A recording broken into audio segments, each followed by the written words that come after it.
Chapter 975. As David flew forward, he summoned the shadow attendant.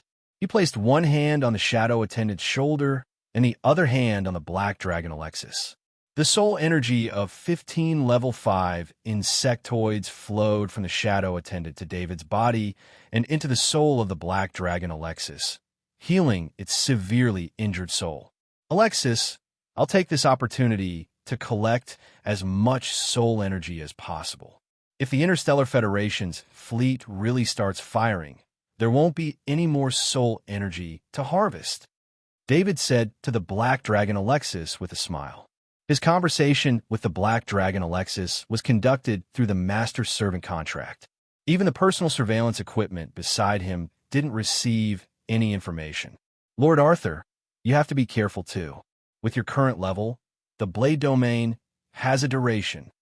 The black dragon Alexis reminded him as it absorbed the soul energy. The blade domain has a duration? David asked curiously. That was the first time he used the blade domain. He didn't feel that the activation of the blade domain consumed a lot of energy. He felt that the consumption of the blade domain was enough to last 10 days with his energy reserves. In the battle just now, you only had a dozen or so targets, so the consumption was naturally very low.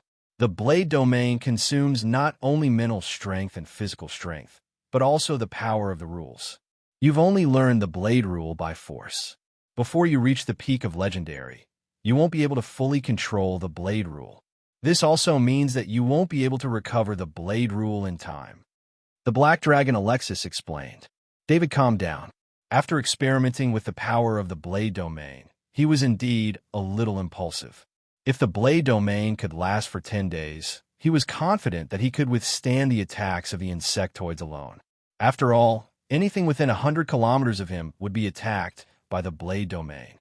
Even level 5 insectoids would find it difficult to attack him from 100 kilometers away without being injured. Then let's collect some soul energy first. I heard that there will be a lot of level 4 insectoids this time. I should be able to harvest more soul energy with this opportunity. David didn't plan to give up on his previous plan and said with a smile. The black dragon Alexis didn't say anything else. It knew that David was collecting soul energy to heal its soul. As David's status in the great world of God became higher and higher, his enemies also became fewer and fewer. Naturally, there weren't many opportunities to harvest soul energy. David wasn't trying so hard to obtain soul energy for himself. His soul space could produce soul energy on its own, so he didn't care about the soul energy of these low-level insectoids. David even gave the soul energy of the level 5 insectoids to the black dragon Alexis. Lord Arthur, this is the furthest the scouting equipment can go. Any further, and your bracelet will lose contact with the headquarters. General Francis' voice came from David's bracelet. I understand, David replied.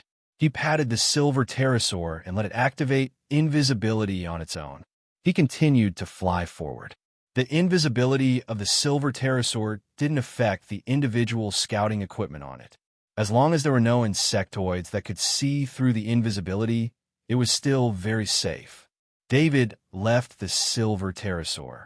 The divine weapon Dark Shadow on his body separated from his back. A pair of white energy wings extended out, and his speed suddenly increased. He didn't have to worry about exposing this pair of white energy wings. He even had a few divine weapons on him. The divine weapon Dark Shadow that everyone knew, and the divine weapon Reaper's Chain that he revealed in the battle just now, were all more powerful than this pair of white energy wings. A powerful divine weapon would not be coveted by others if it was in the hands of someone. Take the divine weapon Dark Shadow, for example. Its previous owner was the level 5 Bishop Cameron, a top assassin who had dominated the great world of God for thousands of years. Although many people knew that the divine weapon Dark Shadow was on him, no one dared to have any ideas about it. After that, the level 5 Bishop Cameron was killed by David, and this news spread far and wide in the great world of God. Almost all the nobles knew about it. However, no one dared to covet the divine weapon Dark Shadow, because David was stronger than the level 5 Bishop Cameron. Perhaps when other people saw the white energy wings, They would also think that it was a special support equipment or even a divine weapon. But so what? David had the ability to suppress other people's greed. After flying for an hour, David saw the insect horde. He frowned slightly because the insect horde wasn't made up of only level 4 insects. There were just a few more of them than before. David's Black Knight armor automatically put on, and the 6 divine weapons Reaper's chain appeared around his body. He was holding a level 5 light longsword in his right hand. He didn't use the blade field immediately. After knowing that the blade field had a time limit, if he wanted to fight for a long time, he would need to allocate his fighting ability reasonably. He first used the Plague talent ability. As his spirit range increased to 100 kilometers, the range of the Plague also increased. The Plague was the talent ability of the god of Plague, Gladstone. It was a level 5 talent ability, and its effect would also increase as David's strength increased. Why was it that David used less and less of his practical combat abilities as his strength increased? He didn't even consider using some of his special innate abilities. The biggest reason was that these innate abilities didn't match with his strength. Just like David's strength shot, strength amplification, strength overlay, constitution enhancement, and extreme speed talents, it wasn't that he didn't use them. It was because these talents were just ordinary people's talents. Perhaps they would still be effective before level 3, but after this level, these talents would lose their effect in front of his strong constitution. Even many powerful talents, such as laceration and burst, the 2 level 5 talents, had become extremely limited after David reached the legendary rank. The green mist spread out within 100 kilometers of David, and he clashed with the insectoids. Now that its power had reached the legendary level, the insectoids that had just entered the range of the Plague were all poisoned to death. As the insectoid corpses exploded, it affected even more insectoids. David's presence was like a signal to the insectoids. The insectoids rushed towards him crazily, not caring about any losses. He didn't know that his presence had entered the insectoid genes. This hatred gene, no matter how long it had been, would not stop until he was dead as long as the insectoids existed. David didn't know the exact reason why the insectoids were moving like this, but he could roughly guess that it had something to do with the Emperor inheritance pattern. But this was also good. The insectoids didn't continue to rush towards the Guardian planet. Instead, they kept rushing towards him, which saved him the effort of chasing them down. David still had high hopes for the effects of the Plague. If this was all he needed to stop the insectoids and kill them, it would save him a lot of effort. But how could the insectoids not have a way to deal with it? After the first batch of insectoids entered the poisonous mist and died, the insectoids changed. A large number of insectoids with the ability to control poisons buffed the insectoids with all sorts of poison-resistant statuses. Although these statuses still couldn't block the poison produced by the Plague, they did delay the effects of the poison by quite a bit. The level 4 insectoids and the insectoid horde were able to attack David despite being poisoned and relying on their own resistance to the poison. Of course, with the level 4 insectoid strength, after 100 kilometers, there weren't many that could get close to David. They were all killed by him. While he was killing the insectoids, David sensed that some insectoids were absorbing the green poisonous mist from the Plague poison. This reminded him of the terrifying evolution ability of the insectoids. In the research results of the Interstellar Federation, there was research on the evolution ability of the insectoids. When a group of insectoids was placed near a flame and burned by the flame, most of the insectoids would die, but a very small number of them would start to evolve and become insectoids that were resistant to fire. There were many related research topics, but the higher the level of the insectoids, the easier it was for them to evolve. He sensed that the insectoids that absorbed the Plague poison were dying one by one. But after a few minutes, a level 4 insectoid successfully survived. This insectoid used some kind of ability to share its ability, and the other insectoids that rushed into the Plague poison were all immune to it. Not only that, but these insectoids' poison-resistant statuses were also strengthened, and the Plague poison was greatly reduced. The natural ability of the Plague, God Gladstone, only lasted for a few minutes before it was broken by the insectoids. David truly felt the terror of the insectoids. He also realized that the insectoids were determined to destroy the guardian planet and kill him. He didn't believe that these insectoids that could break the plague poison in such a short time were normal insectoids. In fact, in order to kill David and take back the Emperor Inheritance Rune, the god-level insectoid sent out its most elite insectoids. These insectoids were all stronger than normal insectoids in all aspects. David looked at the insectoids that were rushing towards him in the green, poisonous mist and smiled helplessly. The plague natural ability had limited effect on these insectoids. He was not the plague god Gladstone, so he couldn't use the god-level plague natural ability. He wasn't worried, though. The plague natural ability was just one of his many natural abilities. He opened his mouth, and the dragon aura natural ability was activated. As the dragon roar spread out, invisible sound waves swept through the insectoid horde. All sorts of effects such as shock, suppress, and destroy appeared on every insectoid in the insectoid horde. The weaker ones exploded right away, and the stronger ones could only barely hold on. They couldn't attack David within the range of the dragon roar at all. The insectoid horde also reacted quickly. Thousands of insectoids with the sound wave natural ability also launched sound wave attacks towards David. However, their attack range was not on the same level as David's. A distance of 100 kilometers was too far for most insectoids. However, it was clear that these insectoids with the sound wave natural ability were not attacking David. Instead, they were using their own sound wave attacks to counter David's dragon roar. These insectoids are crazy. They think they can counter the dragon roar with this method. The black dragon Alexis, who was helping the shadow attendant attract the souls from afar, clearly looked down on these insectoids. In the eyes of the black dragon Alexis, although the dragon roar was not the most powerful attack of the giant dragons, it was a very representative attack of the giant dragons. It didn't think that these lowly insectoids could counter the dragon roar natural ability of the giant dragons. Not to mention that David had the dragon aura natural ability added to the dragon roar. However, after the insectoids with the sound wave natural ability died one after another, one with the sound wave natural ability finally survived. When David was about to kill it, it had already finished uploading the method to counter the dragon roar to the insectoids. The next batch of insectoids that rushed into the range of David's dragon roar had a strange barrier added to their bodies.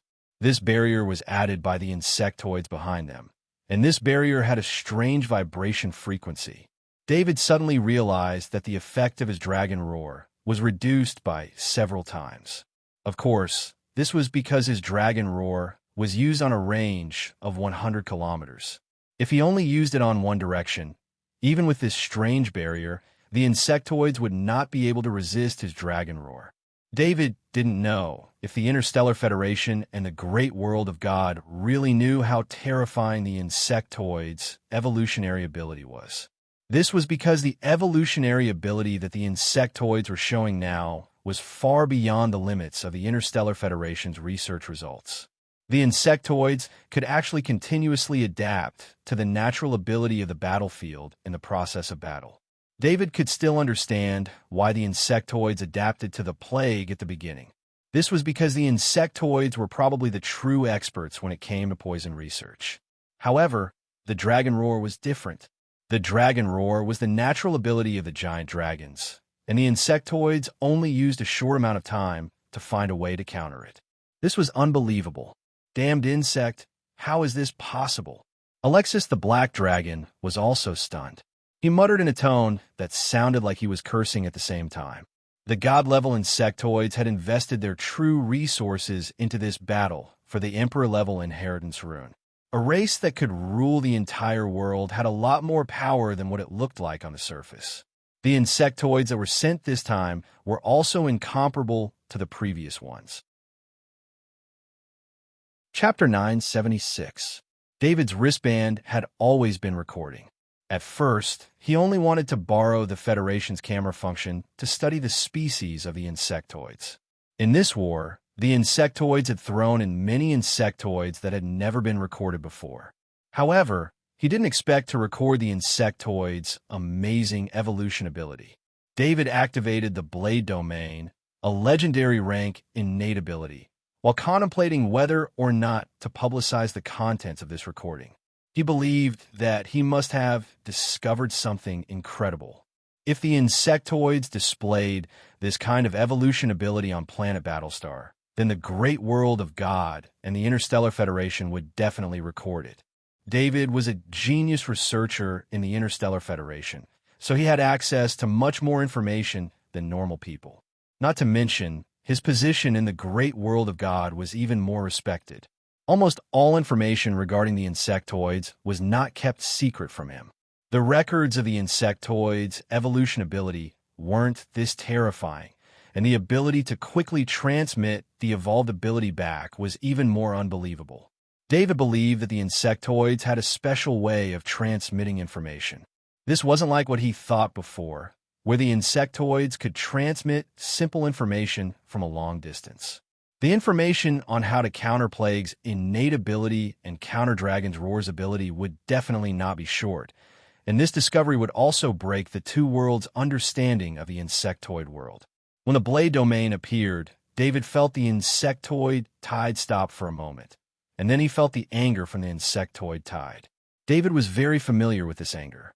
It was the same anger that the insectoid god had expressed to him in the portal. It was clear that when the Blade domain appeared, the Bug Clan god level was sure of one thing, and that was that David, this human, had really taken the inheritance rune that belonged to the Bug Clan god level for his own use. Furthermore, David, a human, had used the Emperor inheritance rune to raise his strength to the legend rank, which was why he had the legend rank talent Blade domain. Of course, it was still a mystery as to how a human like David could obtain the Blade territory talent ability. It should be known that even non-Blade Mantis Zergs would find it difficult to obtain the Blade territory talent ability after obtaining the Godly Zerg inheritance rune. However, the insectoid god level didn't think that much. It only wanted to kill David and take back the inheritance rune. The Bug Clan god level didn't dare to tell the Queen Mother and the other Bug Clan god level about the inheritance rune. It knew very well that once the other god level found out about this, it would be impossible for the inheritance rune to return to its side without a master to recognize it. Therefore, the Bug Tribe god level would rather send out their own elite subordinates than let the Bug Tribes of other factions interfere. Even though the god-level Bug Tribe knew that David could use the Emperor Inheritance Rune to absorb the power of faith from the Bug Tribe that entered the great world of God, they didn't leak this information to the other god-level Bug Tribe members. This was because no matter what, David was only a human, and the strongest was only the legendary rank. There was still a chance for him to be killed and take back the Inheritance Rune. However, as long as the other god-level Bug Tribe members found out about this, the god-level Bug Tribe members who had lost the Inheritance Rune would have no hope of getting it back. Even if there was only a sliver of a chance, the god-level Bug Tribe wouldn't want to give up. The ability David had used before could only be considered a special ability. The Blade territory he used was a pure offensive ability. The reason why the god-level Bug Tribe valued the Blade territory so much and would add the Blade territory to the god-level Bug Tribe's Inheritance Rune and pass it on to their descendants was because the Blade territory was an area attack. It was also because the Blade territory was an absolute law attack that could only be blocked and not broken. No matter how strong the poison was, one could produce antibodies or find a way to detoxify it. No matter how terrifying the sound waves were, one could find the frequency of the waves to defend against it. However, the Blade territory was a domain ability that used the blade produced by the Blade Law to attack the enemy. This was the fusion of two laws. The Blade Law produced the blade, while the domain law spread the blade throughout the entire spiritual range. The Blade Law was the embodiment of the user's own power. Every blade had the user's power. However, no matter how terrifying the Blade territory was, the Bug Tide had no intention of stopping. Especially after the god-level Bug Tribe's consciousness descended, the Bug Tide's attacks became even more frenzied.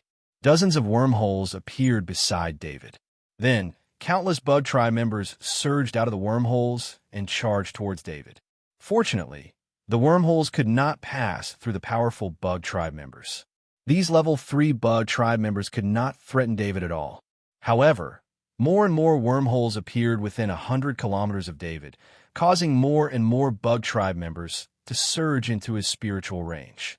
As the owner of the Blade territory, although the bug tribe, God-level bug tribe, could not participate in the battle personally, it knew the ins and outs of the Blade territory like the back of its hand.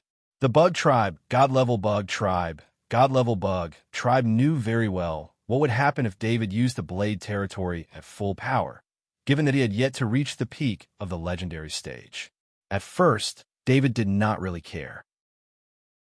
Although the Black Dragon Alexis had warned him that the Blade territory would consume a lot of energy after it was activated, after the bug tribe swarmed in, he felt that the consumption was not as great as he had imagined. However, as the wormholes opened, David sensed where the problem lay. When the Blade territory was used against the bug tide, the edges of the Blade territory only needed to deal with the bug tribe members at the front. The bug tribe members at the back would only come into direct contact with the edges of the Blade territory after the bug tribe members at the front fell. This caused the Blade territory to not have too much contact with the bug tribe members. There was only a row of blades at the edges that kept attacking. When the wormholes spread throughout the Blade territory, the number of blades that could be mobilized increased significantly, and David began to feel that the consumption was increasing. This consumption was very strange. It was an overall consumption. David's spirit and stamina were rapidly decreasing at the same time. His control over the Blade rule and the territory rule was also decreasing. The specific manifestation of this was that when he controlled the blades to attack, the direction of the blades' attacks would constantly be wrong. Of course, this consumption was slow. The bug tribe, God-level bug tribe, God-level bug tribe, God-level bug tribe seemed to be controlling the intensity of the battle, allowing David to continue consuming energy without immediately withdrawing from the battle because of the consumption. David also noticed this phenomenon, but he did not care. He believed that he had a way to replenish his body's consumption. When he felt that his body and spirit were exhausted, he transferred a strand of indestructible life force from his bones into his body. His spirit and stamina instantly recovered. However, David discovered that his control over the rules had not recovered. It had not recovered due to the recovery of his mental and physical strength. In fact, David's control of the Blade domain was through the Blade domain rune in his soul space. Since his strength hadn't reached the level where he could truly control the Blade law, he could only be considered the user of the Blade domain rune. During the battle, the power of the Blade law and domain law was drawn from the Blade domain pattern and not supplied by David himself. Originally, if it was a low-intensity battle, the Blade domain rune would have its own recovery effect, and it would be able to keep up with the consumption. However, David was fighting with countless insectoids at the same time. Most of the blades within 100,000 meters were involved in the battle, which greatly increased the consumption of the power of laws. It far exceeded the recovery speed of the Blade domain rune. The god-level insectoids took advantage of this and wanted to use the lives of the insectoids to trap David to death. When David discovered that the power of laws could not be recovered, he was already surrounded by countless insectoids. Within 100,000 meters, a large number of insectoids were engaged in a suicidal battle of attrition. Outside 100,000 meters, countless insectoids were surrounding him from all directions. On top of that, countless insectoids were rushing over to strengthen the encirclement. David could not stop the Blade domain at this moment. If he stopped the Blade domain, the insectoids surrounding him would surround him from all directions. He did not have the confidence to block the encirclement of these elite insectoids that were clearly stronger and stranger than any of the previous ones. However, he felt that he could not hold on for much longer. "Master Arthur, do you need me to help?" Black Dragon Alexis sensed David's condition and asked. Although there were many insectoids here, as long as Black Dragon Alexis transformed into its original form, it would be useless no matter how many insectoids there were. In a situation where the level difference was too great, numbers would not be of any use. Even if Black Dragon Alexis stood there and let the insectoids attack, they would not be able to break through its defense. However, David did not dare to let Black Dragon Alexis attack. It was not the most desperate time yet. As long as Black Dragon Alexis transformed into its original form, the shrines would definitely investigate. This was not the space portal where the god-level insectoids were used as shields. All the god-level aura could be blamed on the god-level insectoids. If a trace of Black Dragon Alexis's aura leaked out here, the 5 shrines would probably alert the gods to investigate. This was what David did not want to see the most.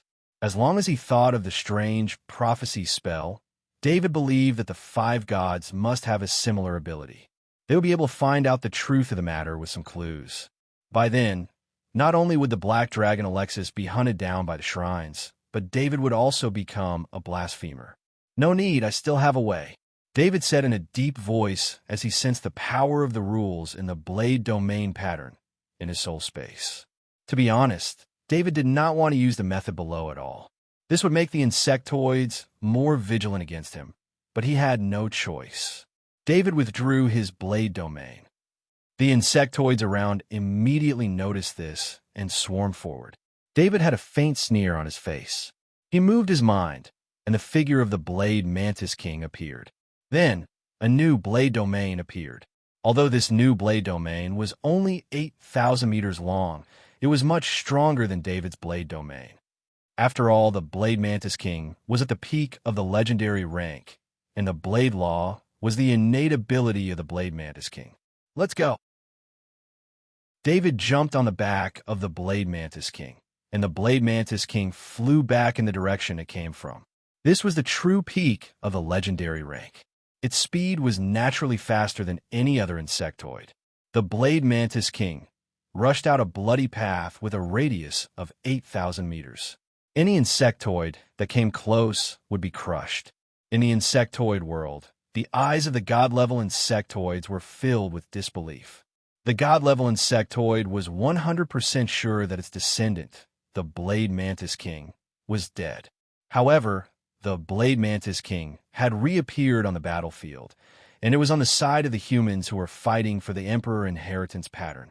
Everything else could be faked, but the Blade Domain was impossible to fake.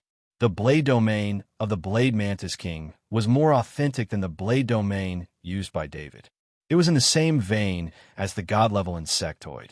Confusion, doubt, hatred, anger, and other emotions rose in the god-level insectoid's heart. It knew that it could no longer stop David from leaving. Back then, he had chosen to help the Blade Mantis King level up because of the power of the Blade Domain. As long as the Blade Mantis King reached the peak of the legendary rank and had the Blade Domain, it would be invincible as long as there were no gods. However, the first enemy the Blade Mantis King encountered was the Black Dragon Alexis, a powerful god-level black dragon. The Blade Mantis King didn't even have time to use the Blade Domain before it was killed in one hit. Now that the Blade Mantis King was on David's side, it was impossible to rely on the Blade Mantis King to trap David. With the strength of the Blade Mantis King and the Blade Domain at full power, it would have no problem holding out for a few days. With that much time, the Blade Mantis King would have already escaped with David. The god-level insectoid felt like it had shot itself in the foot. What made it even angrier was that it had lost the Emperor inheritance pattern again. If the Blade Mantis King hadn't appeared, the god-level insectoid would have thought that the Emperor inheritance pattern was already in the bag. When the god-level insectoid discovered David, it carefully controlled the attacks of the insectoid swarm, causing David to slowly fall into a predicament. Just when it was one step away from success and the Emperor inheritance pattern was about to return, the appearance of the Blade Mantis King broke everything. David didn't know what the god-level insectoid was thinking. He was sitting on the back of the Blade Mantis King to recover his strength. The Blade Mantis King had successfully escaped the encirclement of the insectoids. Of course, he couldn't sit on the Blade Mantis King all the way back. After he pulled away from the insectoid swarm, he put the Blade Mantis King back into the Divine Artifact space card. Chapter 977. David flew back to a position 10,000 meters away from the fleet and returned to the back of the Silver-Winged Dragon. He did not continue to run. Admiral Francis, requesting fire support. David said to Admiral Francis through his bracelet. When he requested fire support from Admiral Francis, David had a strange feeling.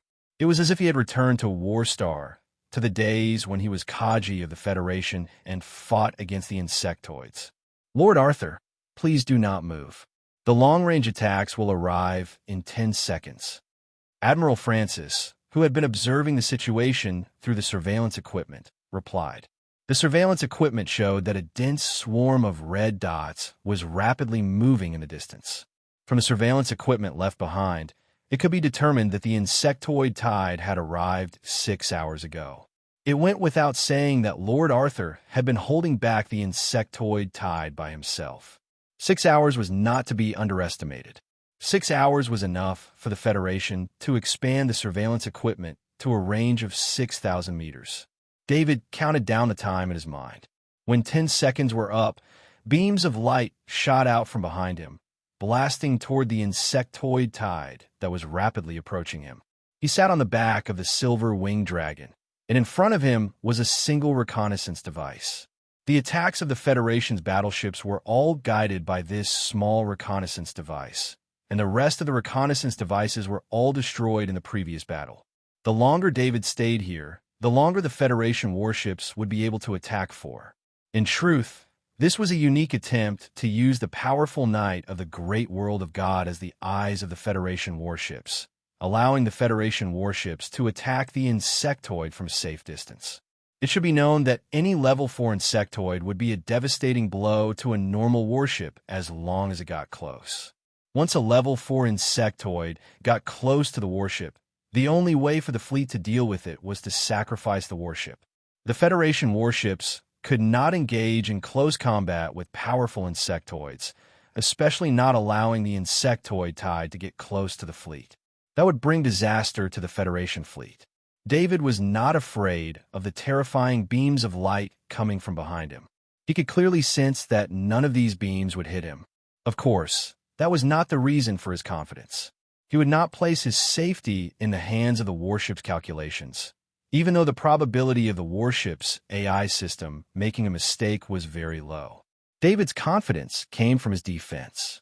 His legendary ranked physique, the divine weapon Shadow of Shadows, and the double protection of the Black Knight's armor, all of which made him unafraid of the main cannon's energy beams. Even if the AI system made a mistake and listed him as a target, he could rely on his powerful sense of danger to avoid the attack of the long-range main cannon.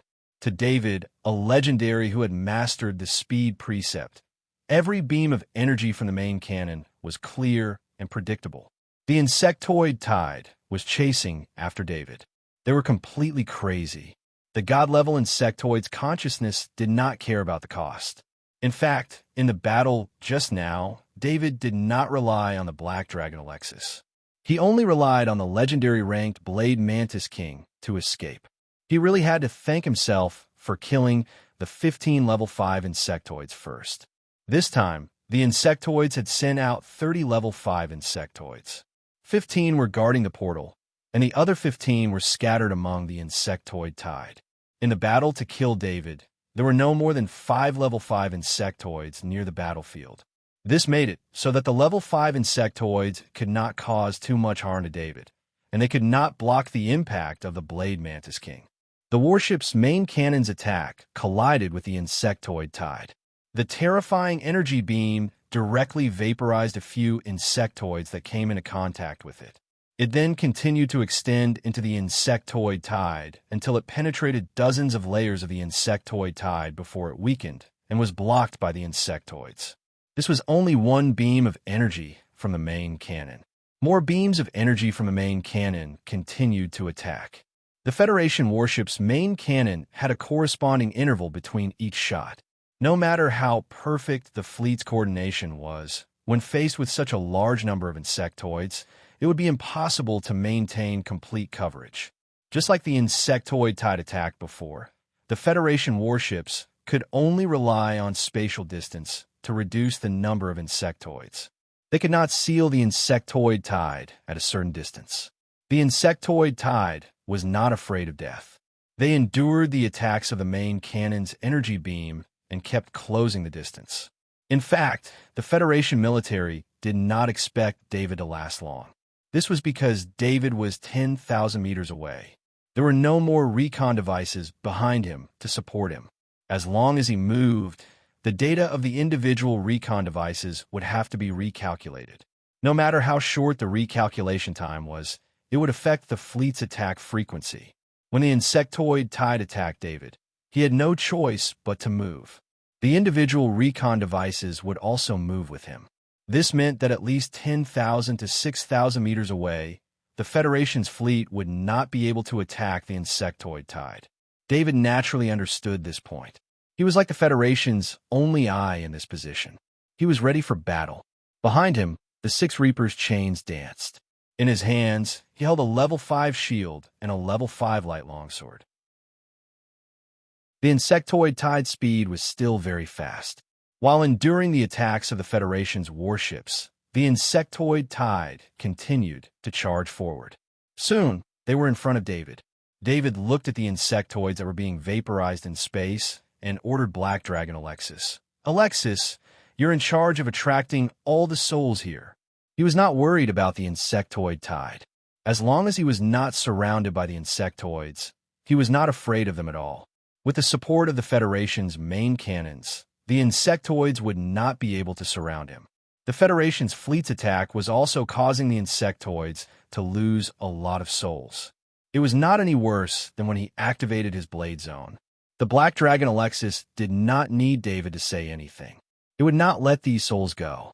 All the souls nearby were attracted to it. These were the energy that its soul was recovering. The Shadow Attendant was also busy absorbing the souls. However, its workload had been reduced by a lot. As long as it stayed by David's side, the souls would keep coming. "Lord Arthur, if you can't hold them off, retreat immediately. We have more than 50 Knight Templar here. It's enough to form a line of defense." Chairman Gould looked at the raging insectoid tide and advised, "Let alone Lord Arthur, who was 10,000 kilometers away." Even Chairman Gould, who was in the underground command room of the Guardian planet, felt his scalp tingle when he saw the images sent back by the personal surveillance equipment. Chairman Gould could not imagine how Lord Arthur managed to hold off the insectoid tide for 6 hours. "Chairman Gould, I'll be careful," David replied with a smile. The first insectoid that approached him was using its legs to stab at him. At the same time, it spat out a burning flame from its mouth. David's mind moved, and a divine weapon, the Reaper's chain, struck the flame. The flame was instantly dispersed, and the Reaper's chain continued to extend and pierce through the insectoid's body. He did not throw away the insectoid's body because it would be a waste of time. There were more insectoids coming from behind. David scanned it with his will, and the insectoid's body was stored in his dimensional pendant. The Reaper's chain continued to attack the next insectoid. The 6 Reaper's chains were David's first line of defense. The power of the Reaper's chain was terrifying in battle. Even without the binding effect of the Reaper's chain, the power of the Reaper's chain alone was enough to unleash David's legendary rank power. The Reaper's chain was like 6 living giant snakes that pierced through the insectoids one by one. Whether it was ice, fire, poison, or other energy attacks, as long as they came in contact with the Reaper's chain, they would dissipate.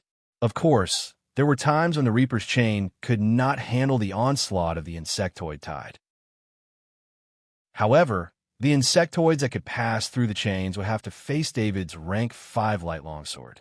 David, who was in battle mode, had the Grandmaster Level Knight Legacy Sword Art.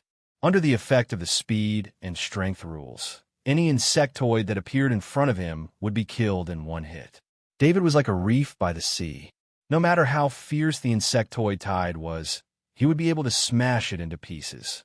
With him absorbing the insectoid tide, the Federation's fleet only had to make use of every opportunity of the main cannon to kill as many insectoids as possible.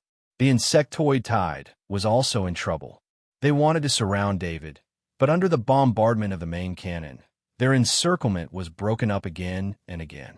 Admiral Francis did not care about preserving the strength of the reserve fleet anymore. He loudly ordered, "Let the reserve fleet join the battle." It was such a good opportunity to wipe out a large number of insectoids. If Admiral Francis did not make full use of it, he would not be a qualified fleet commander. Under normal circumstances, the reserve fleet was used to prevent the battleships from getting too tired after a long battle. The Federation battleships' main cannons needed to rest after attacking for a period of time. The soldiers participating in the battle also needed to recover their fatigue. Only by maintaining the reserve fleet could the fleet maintain a long-term attacking state. However, the situation was completely different. With Lord Arthur at the front, they did not have to worry about the enemy's attack at all. They only had to attack with all their might. The entire Federation fleet, tens of thousands of battleships, and millions of soldiers were all looking at the green dot on the screens of their battleships. It was a green dot that was motionless 10,000 meters away. Around the green dot, red dots were constantly flashing. Those were insectoids that were killed when they got close. According to the news from the Federation's command center, the green dot was Lord Arthur. Lord Arthur brought the scouting equipment and pointed out the target for the Federation fleet alone. This time, the scouting equipment was extremely tenacious. No matter how the insectoids attacked, the equipment could not move an inch. They had heard of Lord Arthur's strength. No matter how strong the rumors were, they were just rumors. The Federation people who had been affected by countless rumors were skeptical of the credibility of any news.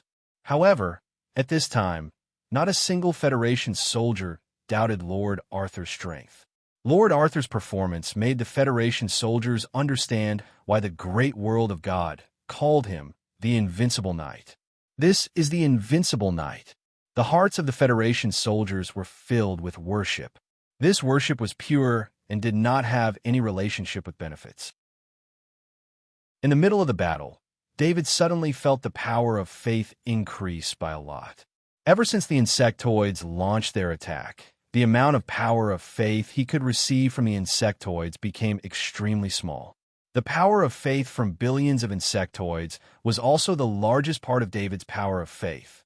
After losing this power of faith, his speed of improvement became extremely slow. This increase in power of faith was far less than the power of faith provided by billions of insectoids, but it was not a small amount either. It was not inferior to the power of faith produced by the Knight of the great world of God at all. While thinking, David's attacks did not stop. This kind of pure battle, without using any special ability, made him feel incomparably comfortable. The light sword in his hand became more flexible and changeable. He even had a feeling that his swordsmanship was in the midst of a metamorphosis. David could not even remember how many glowing balls of knowledge related to Grandmaster swordsmanship he had absorbed. From the Interstellar Federation to the great world of God, he had killed many swordsmanship masters. His swordsmanship, Knight Legacy swordsmanship, 1% perfect, had not changed for a long time. He almost thought that this was the end of his swordsmanship. Kill. After feeling the changes in his swordsmanship, David's mind was completely focused. Every time he attacked, it was accompanied by a soft shout. David's swordsmanship became more and more concise. Every time he attacked, the level 5 light longsword would travel the shortest distance. His swordsmanship no longer had the many blocks and revolutions that he used to have. Under the analysis of his legendary rank, main soul, and his 101 soul doppelgangers, his sword became unavoidable. There was no need to defend at all, because his sword would kill the enemy before the attack came. David entered a strange state. His swordsmanship was no longer as deliberate as before. There was no murderous intent. The only thing left was the desire to kill. If he had the time to open the Shadow Attendant's attribute panel, he would see that the original Knight Legacy swordsmanship, 1% perfect, had disappeared and was replaced by swordsmanship, talent. In the center of David's soul space, a new light golden pattern was forming. After experiencing countless massacres and killing many top-notch swordsmen, David had obtained the knowledge of their lifetime of swordsmanship. This allowed his swordsmanship to surpass all the swordsmen in the two worlds. However, as David's enemies became stronger and stronger, he had fewer opportunities to use his sword. This caused the transformation of his swordsmanship to not come. For a long time, David had obtained his innate abilities from other life forms. He had never had an innate ability that belonged to him. There were many reasons for this. His innate ability was not top-notch, at least before he was transformed. Chapter 978. David truly felt the change in his swordsmanship. He didn't need to think. He only needed to choose his target enemy, and the target enemy was within his attack range. What happened next seemed to be natural. The level 5 light long sword was extended, and the enemy was dead. He woke up from his trance. He glanced at his bracelet and realized that an hour had passed. But David didn't feel the passage of time. He couldn't help but be shocked. He had unconsciously used his sword for an hour to block the Zerg's attack. In his dimension pendant, there were a large number of Zerg corpses. There were 6 Zerg corpses that were killed by the Reaper's chains. The rest were killed by his sword. "Alexis, what happened to me?" David asked Black Dragon Alexis when he didn't understand something. "Lord Arthur, you must have realized a talent ability." Black Dragon Alexis replied with uncertainty. For example, David's performance just now, as well as David's current strength, the phenomenon of enlightenment was the manifestation of an innate ability. Black Dragon Alexis didn't understand what kind of talent ability would awaken at such time. David heard Black Dragon Alexis's reminder and quickly entered his soul dimension. He was very familiar with the center of the soul dimension. He would be the first to notice any changes. A new light gold pattern floated in the air. It was a talent energy pattern, and it was a very high-level one. David's mind came into contact with the talent ability pattern. He immediately felt the effect of the talent ability pattern. He didn't know how to describe his feelings. He finally had his first talent ability. It wasn't a result of his hard work, or rather, it wasn't a result of his hard work. This talent ability was this swordsmanship talent. It wasn't a talent potential. It was a swordsmanship talent pattern. According to the rules of the world, as long as David activated the swordsmanship talent pattern, his sword would be his swordsmanship with the power of the rules. Unless the opponent had the ability to dodge the rules, his sword would be a sure kill sword. The swordsmanship talent wasn't a result of David's hard work. The foundation of the swordsmanship talent was obtained by absorbing the swordsmanship knowledge orbs.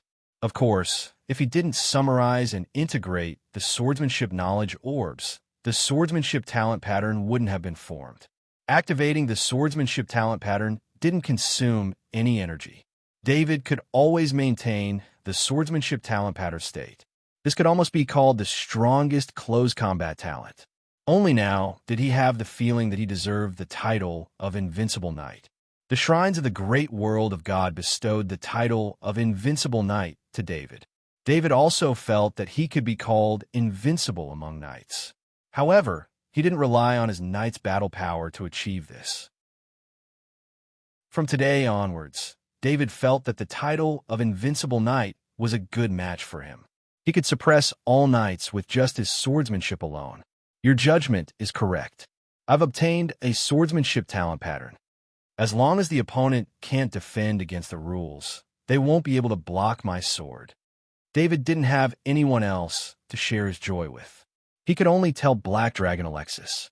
"You mean, you've turned your sword into a talent pattern?" Black Dragon Alexis asked in disbelief. "Yes, my swordsmanship has become a talent." David didn't mind Black Dragon Alexis's tone.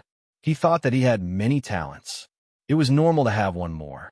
Black Dragon Alexis looked at David speechlessly. David still hadn't realized the importance of the swordsmanship talent pattern. As a human, the strongest attack was the weapon in their hands. A knight's weapon would be his sword. It was similar to the dragon claws of the giant dragons. However, there had never been a giant dragon who could turn a dragon claw attack into a talent pattern. Talent runes that were comprehended by oneself would grow along with one's own growth.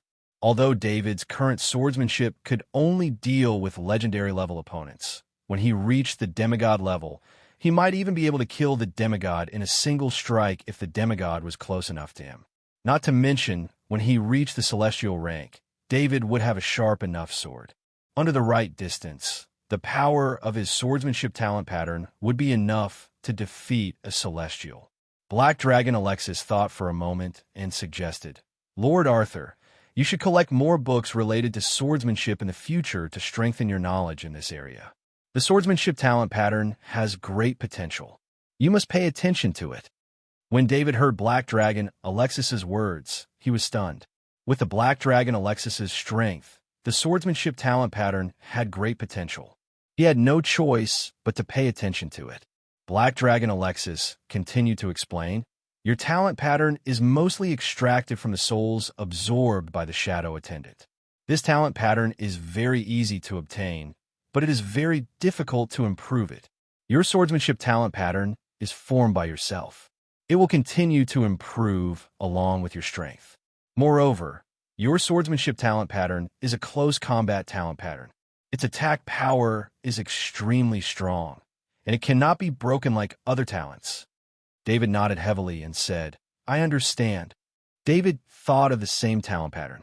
It was a low-level talent pattern on a low-level Zerg, but a high-level talent pattern on a high-level Zerg. So this was the real reason. In fact, other than people like David who had many talents pattern, the other geniuses who had talents pattern would have at most 1 or 2 talents pattern. They specialized in 1 or 2 talents pattern. Naturally, when they increased their strength, their talents pattern would also increase correspondingly. David's innate ability was obtained by swallowing everything in one go. Most of the time, he only knew how to use them, but not how to use them. This caused his innate ability to remain at the level it was at when he obtained it.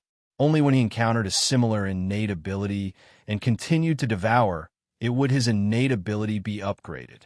This swordsmanship pattern was obtained after he digested and absorbed all the swordsmanship patterns that he had learned. After going through this tough battle, he finally obtained this swordsmanship pattern.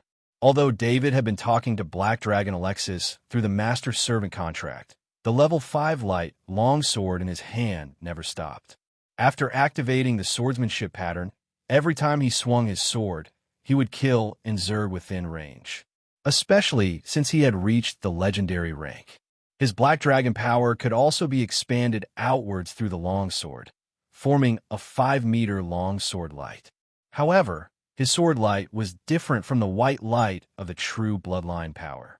It was a colorless and transparent force. The 5-meter long, colorless, and transparent sword light increased David's attack range, and also allowed him to unleash his swordsmanship pattern. 2 hours passed, and David still did not take a step back. No matter how the Zerg attacked, they were all blocked by him. In these few hours, the Zergs had suffered huge losses. As more Zergs arrived, the Zergs in the airspace around David became denser and denser. The Interstellar Federation's main cannons were saturated with attacks. Every attack would vaporize more Zergs than before. Therefore, in just a few hours, the number of Zergs that were killed was over 100 million.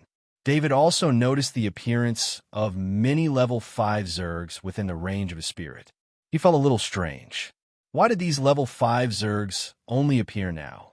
It should be known that from the beginning of the Zerg Tide until now, many level 5 Zergs had launched multiple attacks, but it was as if the level 5 Zergs had disappeared. He was on high alert. Although he was stronger than the level 5 Zergs, in this Zerg Tide, any mistake could be fatal. Just as David was thinking, a thick bolt of lightning came from a lightning Zerg king in the distance. He was very experienced in dealing with this kind of lightning attack. The level 5 shield in his left hand lightly blocked the lightning attack, and the remaining power was absorbed by the lightning pattern in his soul space. "Be careful," Black Dragon Alexis warned. David waved the level 5 light longsword in his right hand. The lightning Zerg king in the distance also disappeared when it released the thick bolt of lightning. It merged with the thick bolt of lightning and instantly appeared in front of David.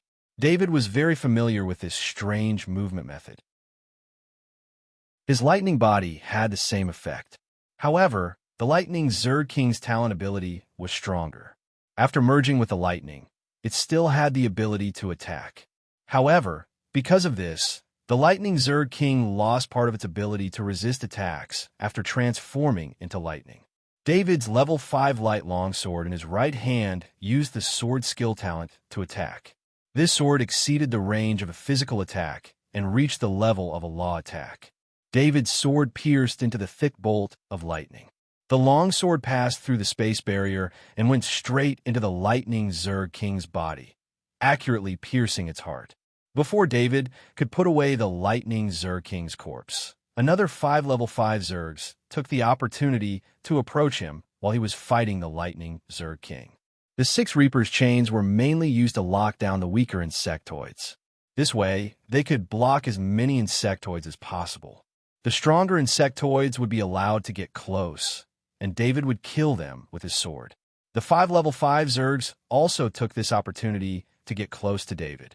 "Alexis, help me block too," David ordered through the Master Servant contract. Against level 5 Zergs, Black Dragon Alexis suppressed to the peak of level 5. Blocking 2 level 5 Zergs was not a problem. David was not worried about the Black Dragon Alexis's strength. He was not worried that the 2 level 5 Zergs would be a threat to him. He retrieved the level 5 light long sword in his hand from the lightning Zerg king's heart and stabbed another level 5 Zerg. The level 5 Zerg wanted to block, but the sword skill talent was not that easy to block. The transparent sword ray pierced the level 5 Zerg's body and broke its heart.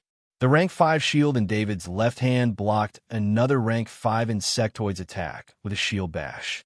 He used the rule of strength to heavily injure the rank 5 insectoid and send it flying. As the rank 5 insectoid was sent flying, it smashed through the insectoids 100 meters behind it. In the blink of an eye, there was only one level 5 insectoid left in front of him. This was a crawling armored insectoid king, a level 5 insectoid with heavy armor and a strong defense talent. David chose to attack the crawling armored Zerg king last because the crawling armored Zerg king's attack power was not enough. Of course, he would choose to get rid of the one with strong attack power first. Just as he thrust out his sword again, a small figure crawled out of the Beetle King's 20-meter-long body. Neither David nor the Black Dragon Alexis had noticed this small figure before. One had to know that David's senses were the strongest among the legends, not to mention the god-level Black Dragon Alexis. Even if its soul was injured, its senses were still at the god level. But even so, they did not notice this small figure. It was too fast. A dark golden ray swept past so fast that David did not even have time to react. A thin dark golden ray swept across David's body. The black armor was broken without any defensive effect. Then, the divine artifact Shadow of Darkness was also broken. 2 level 5 defensive items were not able to stop the speed of the dark golden ray. David felt his skin being cut open. His muscles were also cut open without any resistance. If David's swordsmanship talent was a close combat talent that was sure to hit, then this blade was a close combat talent that was sure to kill. He felt the existence of the law of darkness in this blade. Crack! Unexpectedly, the blade that seemed to be a sure kill had stopped. This was not because the small figure had held back, but because the dark golden ray was blocked by something. This was not because the Black Dragon Alexis had made a move, because the small figure's blade was so fast that even the Black Dragon Alexis, who was in the middle of a battle, could not react in time. What blocked the dark golden ray was David's bones. This blade was a horizontal cut. Normally, this blade would cut through David's shoulder, then cut through David's chest, heart, lungs, liver, and other internal organs.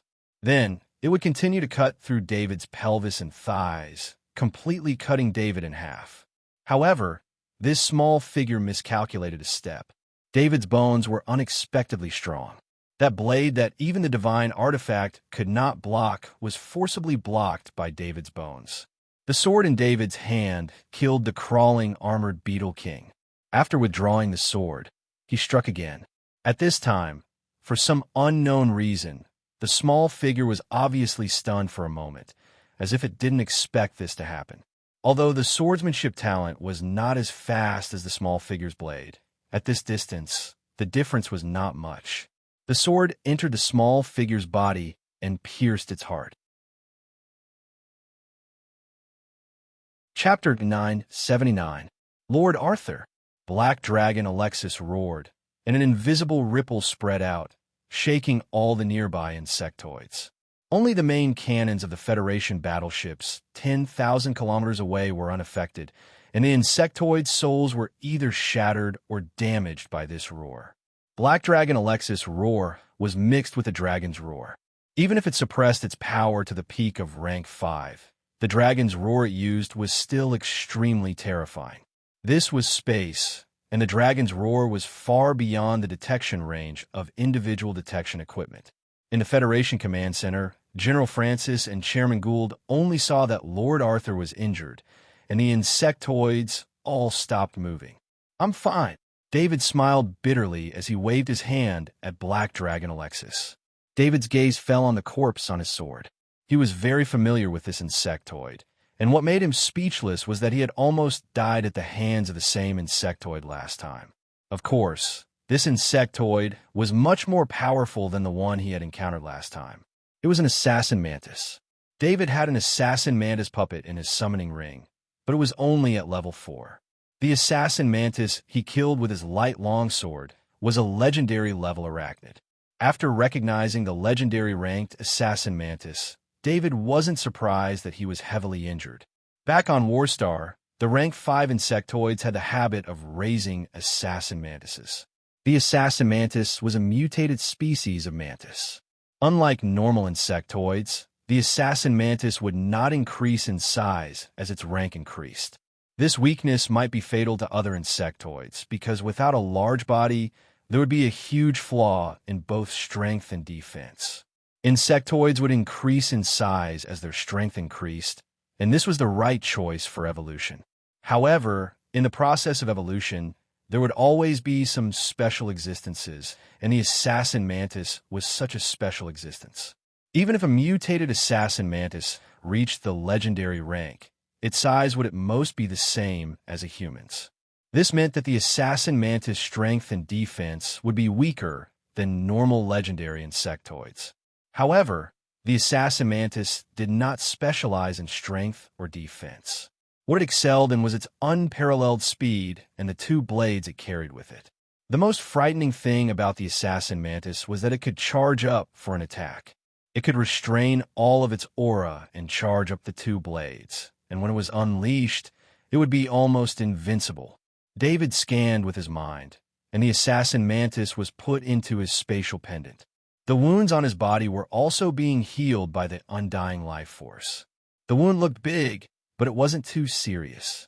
In his heart, David rejoiced that the legendary ranked assassin mantis had not used a stab, but a sweep instead. Although both attacks were fatal, the consequences were definitely different. If it had been a stab, although his heart had fused with the heart of God, he would not have been able to survive. Of course, the assassin mantis's blades determined that the strongest attack it could use was a sweep. It could cut through the enemy's body in one blow, and it was definitely fatal. However, the assassin mantis had encountered a special existence like David. David's bones were not ordinary bones, and even the bones of gods were not as hard as his bones. If the legendary ranked assassin mantis had used a stabbing attack, it would have been possible to avoid David's bones and stab into David's heart. But if it had been a sweeping attack, it would have been blocked by David's bones, causing this fatal attack to lose its effect. On the other side of the portal, the insectoid god sensed that the assassin it had sent out had been killed, and a sense of helplessness rose in its heart. It was not easy to cultivate this assassin mantis king. The Bug Tribe's god tier was originally from the Blade Mantis clan, so it naturally knew about all the mutated assassin mantis that had appeared in the clan. However, it was not easy for an assassin mantis king to be noticed by an insectoid god. Even an assassin mantis king with the potential of a level 5 assassin was not noticed by the insectoid god. This was because a level 5 insectoid was nothing to an insectoid god, so there was no need to spend so much effort to cultivate it. This assassin mantis king was the only assassin mantis with the strongest innate talent to appear in the Blade Mantis clan for tens of thousands of years. After being cultivated by the insectoid god, the assassin mantis king's strength had been raised to the legendary level. The insectoid god had high hopes for the assassin mantis king, so it did not use an imperial inheritance pattern to forcibly raise the assassin mantis king's strength. Instead, it raised the Assassin Mantis King step by step. This way, the Assassin Mantis King's strength would not regress due to the lack of an Imperial inheritance pattern. The Insectoid God level wanted to raise the Assassin Mantis King to demigod level. By then, the Assassin Mantis King would have the terrifying attack power to kill a god. The reason why the Assassin Mantis was valued by many powerful insectoids was because it could unleash a charged attack from its weak body. The power of this charged attack could increase the attack of the Assassin Mantis by 1 level. Just like David's Assassin Mantis puppet, if given the chance, it could deliver a fatal blow to a level 5 beginner. The God-class Zerg were determined to kill David, so they sent the Assassin Mantis King. With the Assassin Mantis King's demigod-level attack and the Assassin Mantis King's stealth skills, there was no way David could have survived if David hadn't been on guard. However, they did not expect that they would still fail in the end. The key was that the Zerg God level did not figure out where they had failed. The Bug Tribe God level understood that they had lost this opportunity. They would not be able to threaten David for the time being.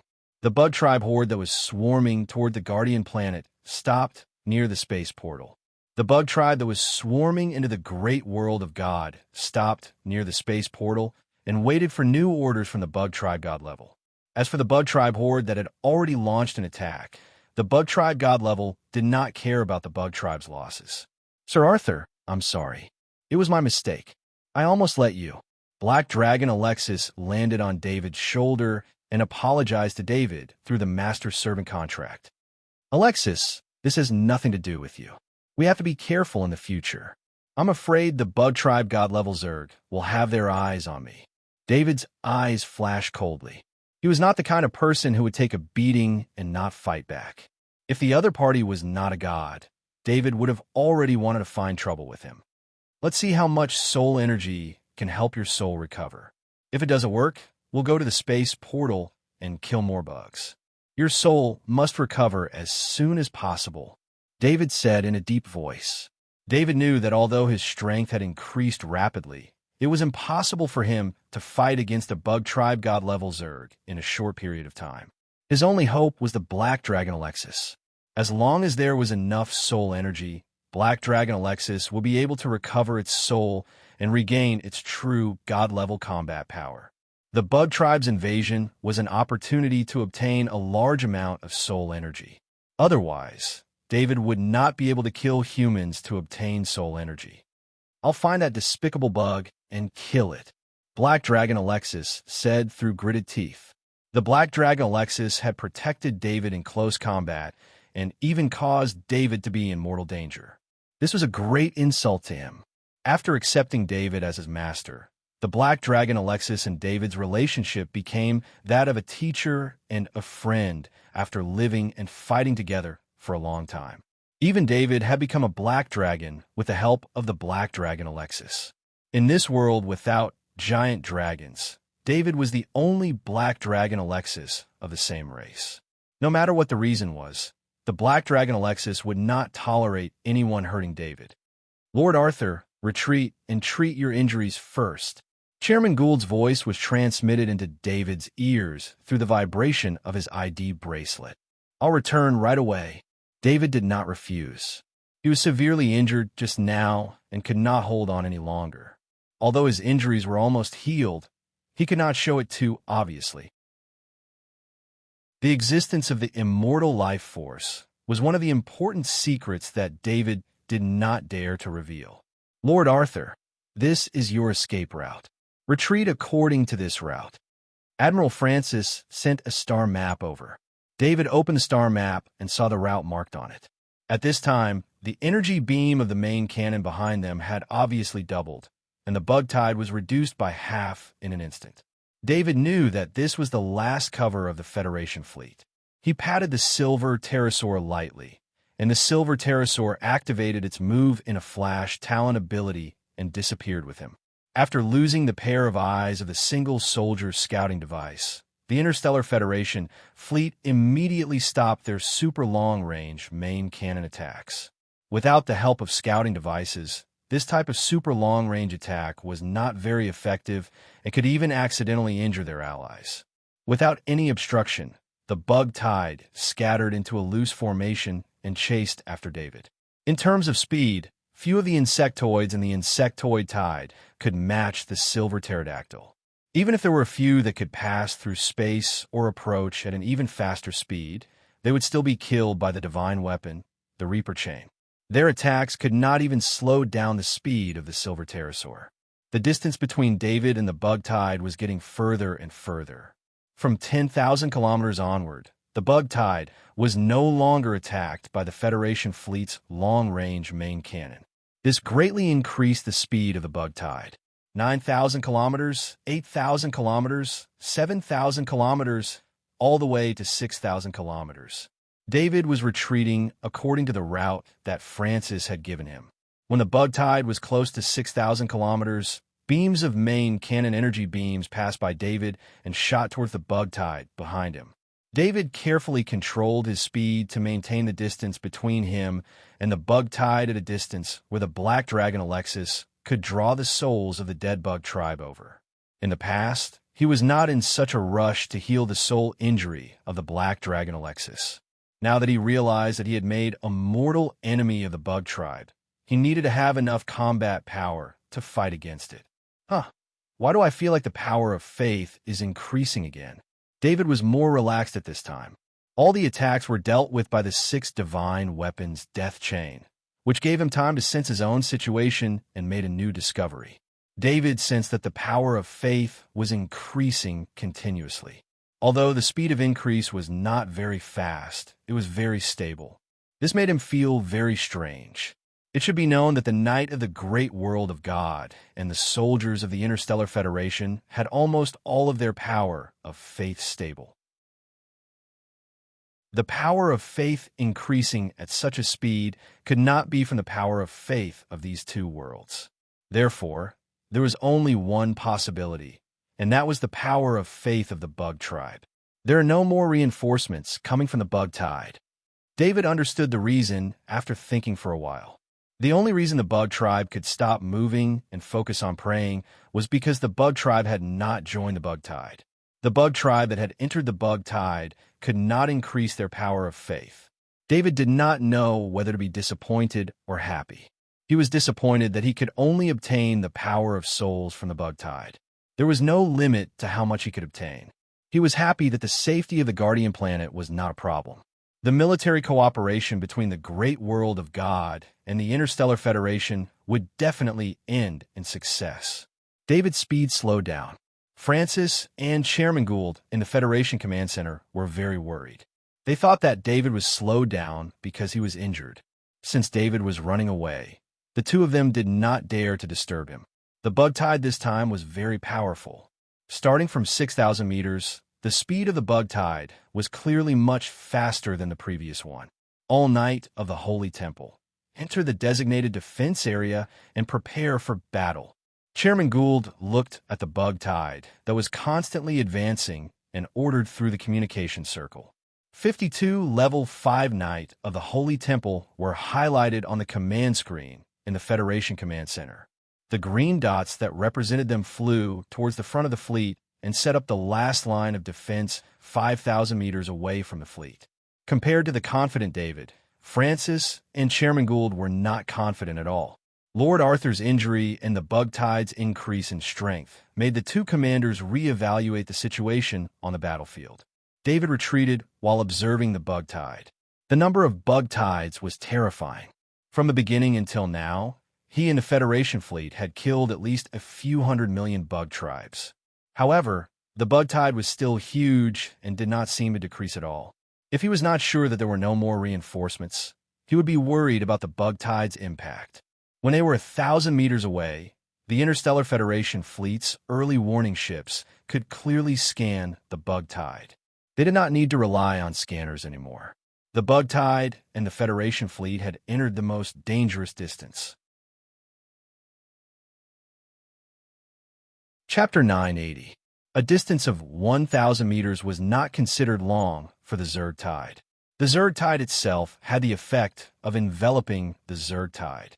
Even the Zerg tribe that usually flew slowly would be forced to speed up in the Zerg tide. In space, the Interstellar Federation fleet had no way to retreat. Their mission was to defend the Guardian Planet. If they retreated, not only would they be giving up the Guardian Planet, but they would also be giving up the border of the great world of God.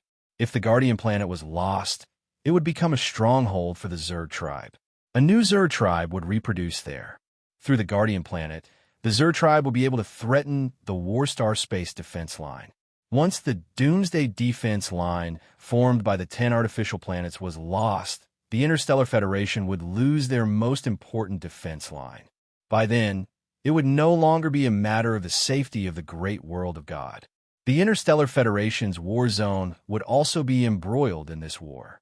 Admiral Francis was very clear about this point. He continuously issued orders on the command screen. Within the Federation's battleships, the ear-piercing alarm made every Federation soldier tense up. Space fighters flew out one after another, especially a few aircraft carriers. The number of space fighters that flew out was incalculable. David was in the middle of the battlefield. He saw a battlefield that he had never seen before. Behind him, the Zerg Tide was using their lives to deplete the energy of their main cannons. They were charging forward rapidly. In front of him, groups of space fighters were rapidly approaching. David's position was about 600 meters away from the Federation fleet. The first group of space fighters flew up to 600 meters. He could clearly see the Federation soldiers and the space fighters that were approaching him. The Federation soldiers saluted him. This was a salute to a hero. David had delayed the Zerg Tide for such a long time by himself. He had depleted a large amount of the Zerg tribe's strength. David performed a knight's salute as he flew. His gaze was fixed on the missiles mounted under the space fighters. At a distance of 600 meters, all the space fighters shot out their missiles. The missiles carried a trail of flames as they flew towards the Zerg Tide. The space fighter turned around and returned. Soon after, the second batch of space fighters arrived and continued their attack. The Zerg Tide also had long-range attacks. Missiles were disintegrated in mid-air by various types of energy attacks, such as lightning, fire, and frost. Some of the long-range attacks also landed on the space fighters. As long as these space fighters with weak defense were hit by the Zerg's long-range attack, the result would be an immediate explosion.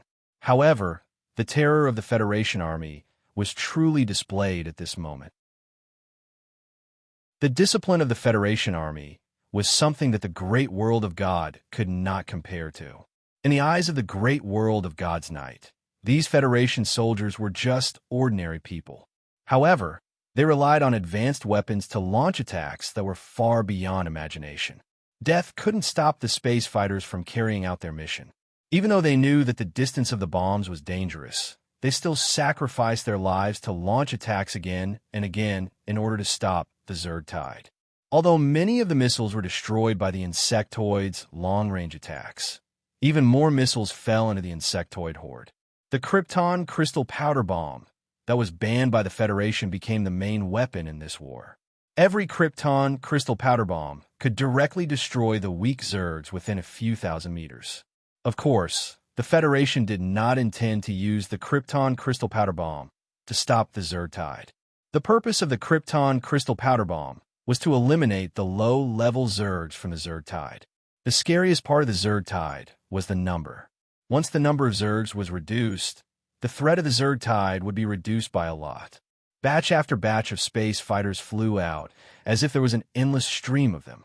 However, David knew that the space fighters' attacks would not be able to maintain this level of saturation. Not to mention the destroyed space fighters. The returning space fighters also needed time to reload their missiles.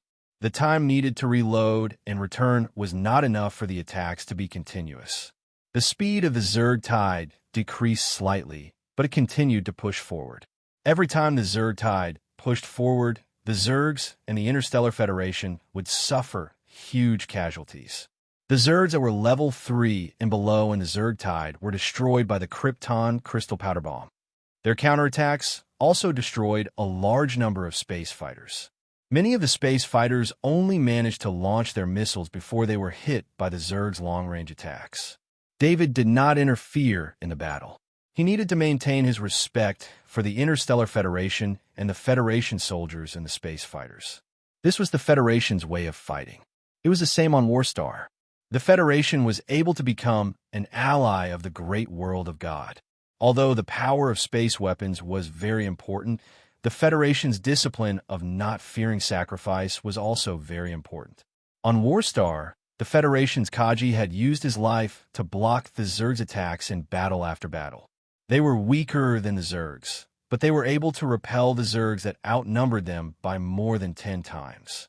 The number of space fighters decreased, and the returning space fighters did not continue to return to the battlefield.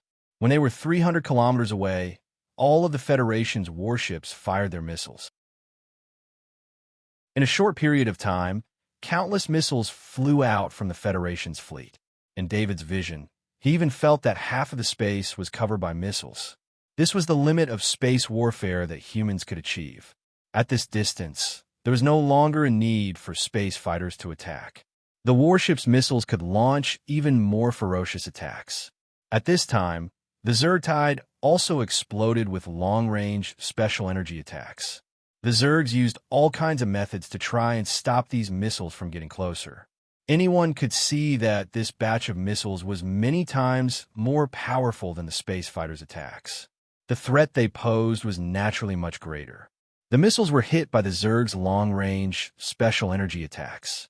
The propellers of the missiles exploded, but the explosion was extremely weak and did not affect the flight of the other missiles. The Interstellar Federation's research on Krypton crystal powder had already reached the pinnacle. Krypton crystal powder could not explode without special stimulation. This could ensure that the missiles would not affect each other when attacking in large numbers. The number of missiles was simply too many. Even if the Zerg Tide defended with all their might, most of the missiles still fell into the Zerg Tide. Within the insect horde, a series of explosions occurred at the same time. Terrifying lights connected and covered almost the entire airspace behind David. The Zerg Tide seemed to have been cut by a knife. The Zerg Tide at the front was instantly wiped out. Only a small number of injured level 4 Zergs were left. The rest of the low-level Zergs were mostly vaporized. Only a small number of their limbs were left floating in space. If one looked closely at these injured level 4 Zergs, one would realize that they were all level 4 Zergs that were good at defense. The rest of the level 4 Zergs were also unable to survive under the sudden bombardment of missiles. However, this was not a battle of equal numbers. If both sides had the same number of Zergs, the Interstellar Federation would not even need the help of the great world of God's Night. With their powerful space combat power, the Interstellar Federation could easily kill the Zergs with the same number of Zergs. War was never fair. The Zergs had more individual combat power than the Interstellar Federation. They had a terrifying number of Zergs, which limited the effectiveness of the Interstellar Federation's powerful attacks. The attack of the missiles only affected the Zerg Tide for an extremely short period of time. The Zerg Tide continued to advance. The Federation fleet's missiles flew toward the Zerg Tide in batches.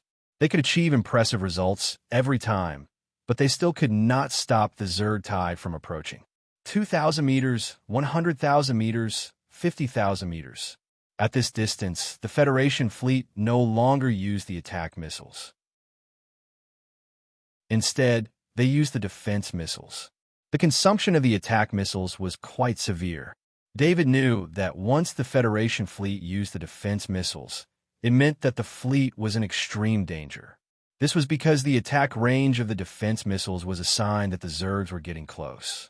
The doors of the Federation fleet opened, and Kaji in exoskeleton armor appeared.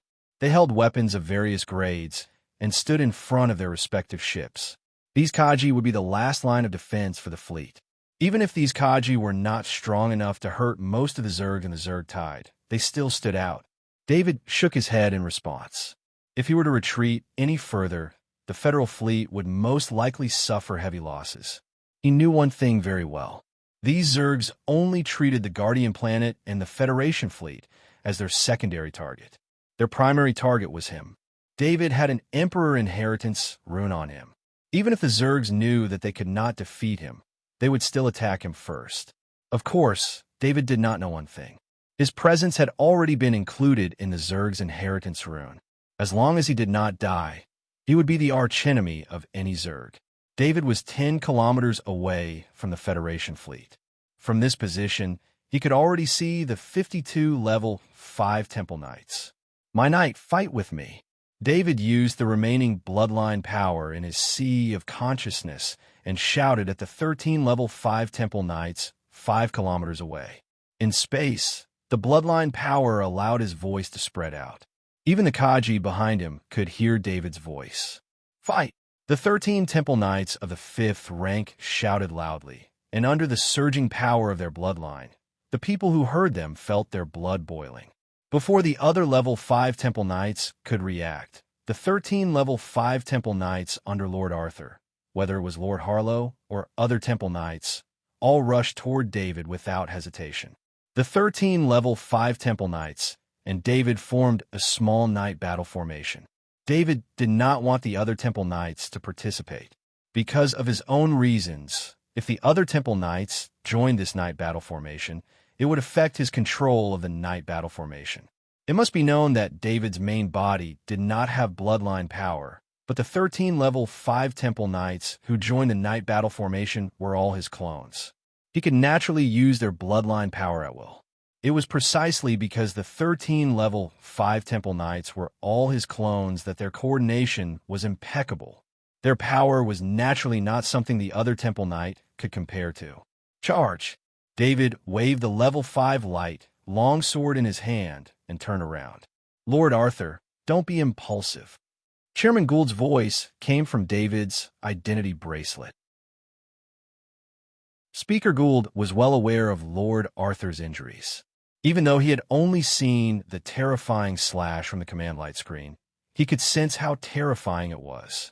Chairman Gould did not know how Lord Arthur had blocked that attack, but he was very sure that Lord Arthur had been seriously injured. At this moment, Lord Arthur was leading his Temple Knight to charge into the insectoid tide. How could he not be worried? "Chairman Gould, have the other Temple Knight guard the defensive line. There are a lot of insectoids. I'll clean them up." David replied with a laugh. Chairman Gould was a little helpless. He could not persuade Lord Arthur, so he could only order the other Temple Knight who wanted to move to stay where they were. "Mark Lord Arthur's position. I don't want any missiles to hit Lord Arthur." Admiral Francis also ordered the Federation fleet.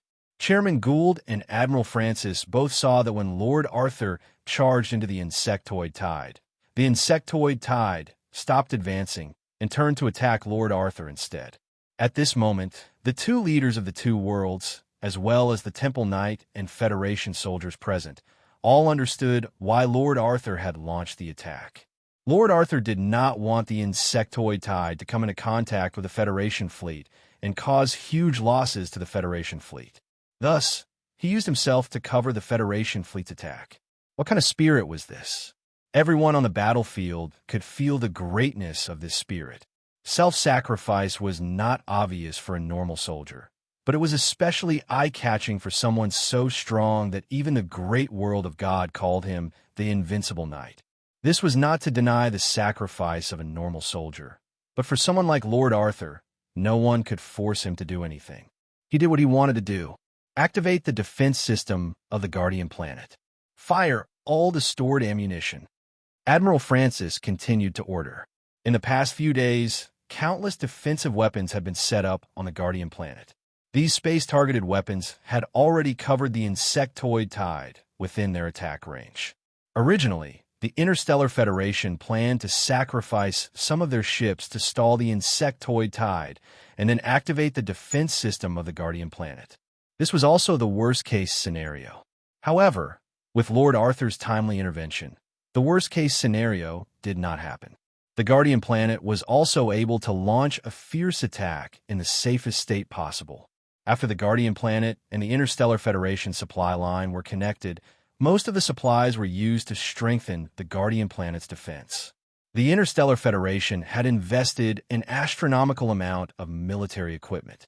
The ancient Guardian planet had turned into a military fortress for the Federation. All kinds of energy cannons and defense missiles were launched.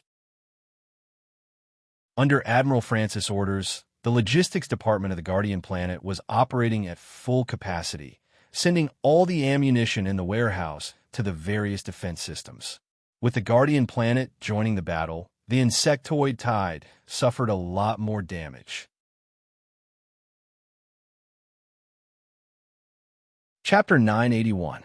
Under David's control, the level 5 Black Dragon bloodline power gathered by the 13 level 5 Temple Knight was bound into a 20-meter-long white sword light.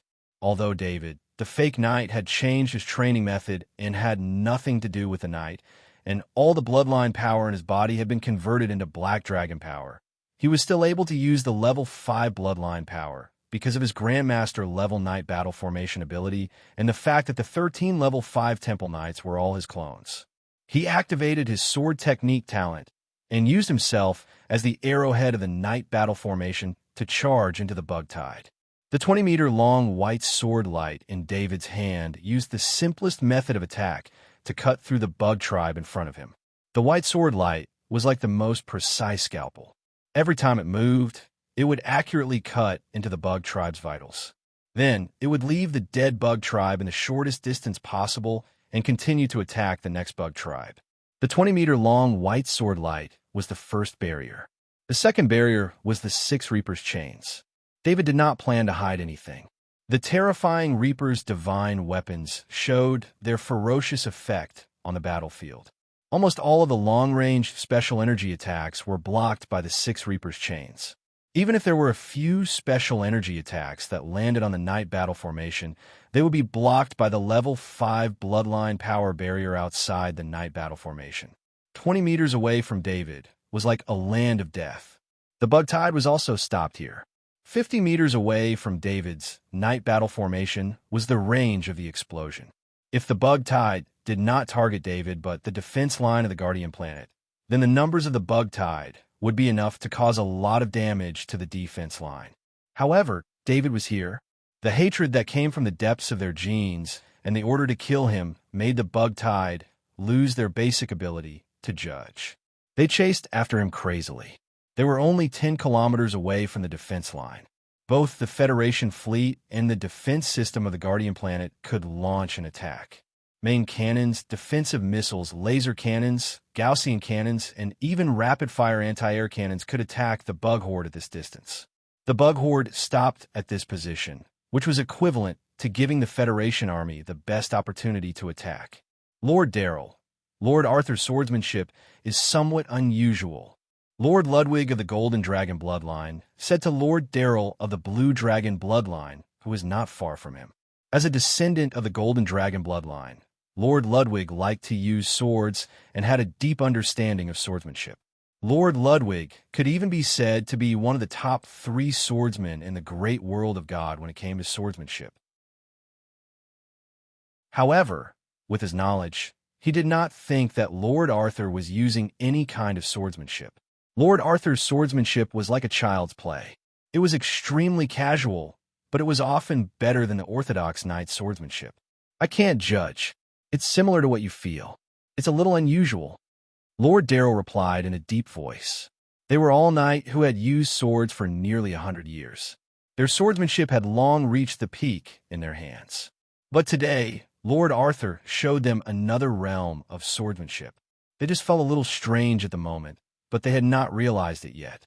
However, when a level 5 bug rushed toward David from the bug horde and was killed by David's casual sword attack as soon as it entered the range of 20 meters, they realized that they seemed to have seen something extraordinary. Even if it was a knight battle formation composed of 14 level 5 Knight Temple Knights, it only represented that they could suppress the level 5 bug in terms of energy and power. It did not mean that their skills had improved. From the moment the level 5 bug appeared to the moment it was killed, David did not use energy and power to suppress it at all. He just used the 20-meter white sword light to stagger the level 5 bug's strongest defense and cut into its heart from its weakest position. The only difference between David's treatment and that of the other bug horde was that after killing the level 5 bug, he threw the corpse into the Knight battle formation. The Knight Temple Knight in the Knight battle formation collected the corpse. Do you still remember the sword god from 8,000 years ago? Lord Ludwig asked with a hint of emotion. In the great world of God, it was very difficult to obtain a title, And in this world ruled by gods, it was even rarer to have a title with the word God recognized by the shrines. Sword God was the only knight in the history of the great world of God to have the word God. The shrines and all other knights of the past recognized this title. The story of Sword God was not widely spread in the great world of God. The reason was that he wanted to become a true god and was killed by the shrines for blasphemy. However, in the Hopkinson family and the Fish family, this part of the history was still recorded in detail. The Sword God became a swordsmanship grandmaster at the age of 20. In the following 100 years, this Sword God challenged almost all the Temple Knights. Even some swordsman experts who hadn't become Temple Knights were challenged by the Sword God. He only used swordsmanship in his challenges. During that period of time, he got nicknames such as Sword Madman, Sword Demon, and so on. When Sword God was 150 years old, he disappeared for 10 years. When he reappeared, his swordsmanship was written as a miracle in the records. He slaughtered many bases of evil believers and obtained the title of Sword God from the shrines with great military service. However, the purpose of Sword God slaughtering evil believers was not simple. He just wanted to become a new god. Unfortunately, he did not achieve his goal and was killed by the shrines. The records left behind only existed in the collections of a few top nobles. You mean Lord Arthur has broken through that step? Lord Darrell asked incredulously. However, Lord Darrell quickly figured it out. To be able to kill a level 5 Zerg with a sword, what else could it be other than breaking through the limits of swordsmanship? When the war is over, I will go to Lord Arthur. This may be the only chance in my life to reach that realm. Lord Ludwig said with excitement in his eyes. At this moment, he was no longer the lord of the Golden Dragon bloodline, but a swordsman obsessed with swordsmanship. Lord Darrell did not speak again. His eyes were fixed on Lord Arthur's battle, trying to find out what was different about it. To be honest, David was not under much pressure. Most of the Zerg tide was covered by the artillery fire of the Federation army, greatly reducing the number of Zerg tide that could get close to him. This battle was even easier than the battle at 10,000 meters. At 10,000 meters, the Federation army could only use long-range main artillery. Although the main artillery's energy beam attack was extremely powerful, the number of attacks was limited. At this distance of 10,000 meters from the line of defense, the Federation army could use almost all available weapons. This was a massacre. Speaker Gould looked at the situation on the battlefield and did not let the rest of the Temple Knight participate in the battle. At this time, the battlefield had stabilized. As long as Lord Arthur did not retreat, the Zerg tide would be killed sooner or later. As for letting the rest of the Temple Knight participate in the battle, it would affect the Federation army's attack. At least before Lord Arthur showed fatigue, he would not issue this order. The war ended earlier than expected.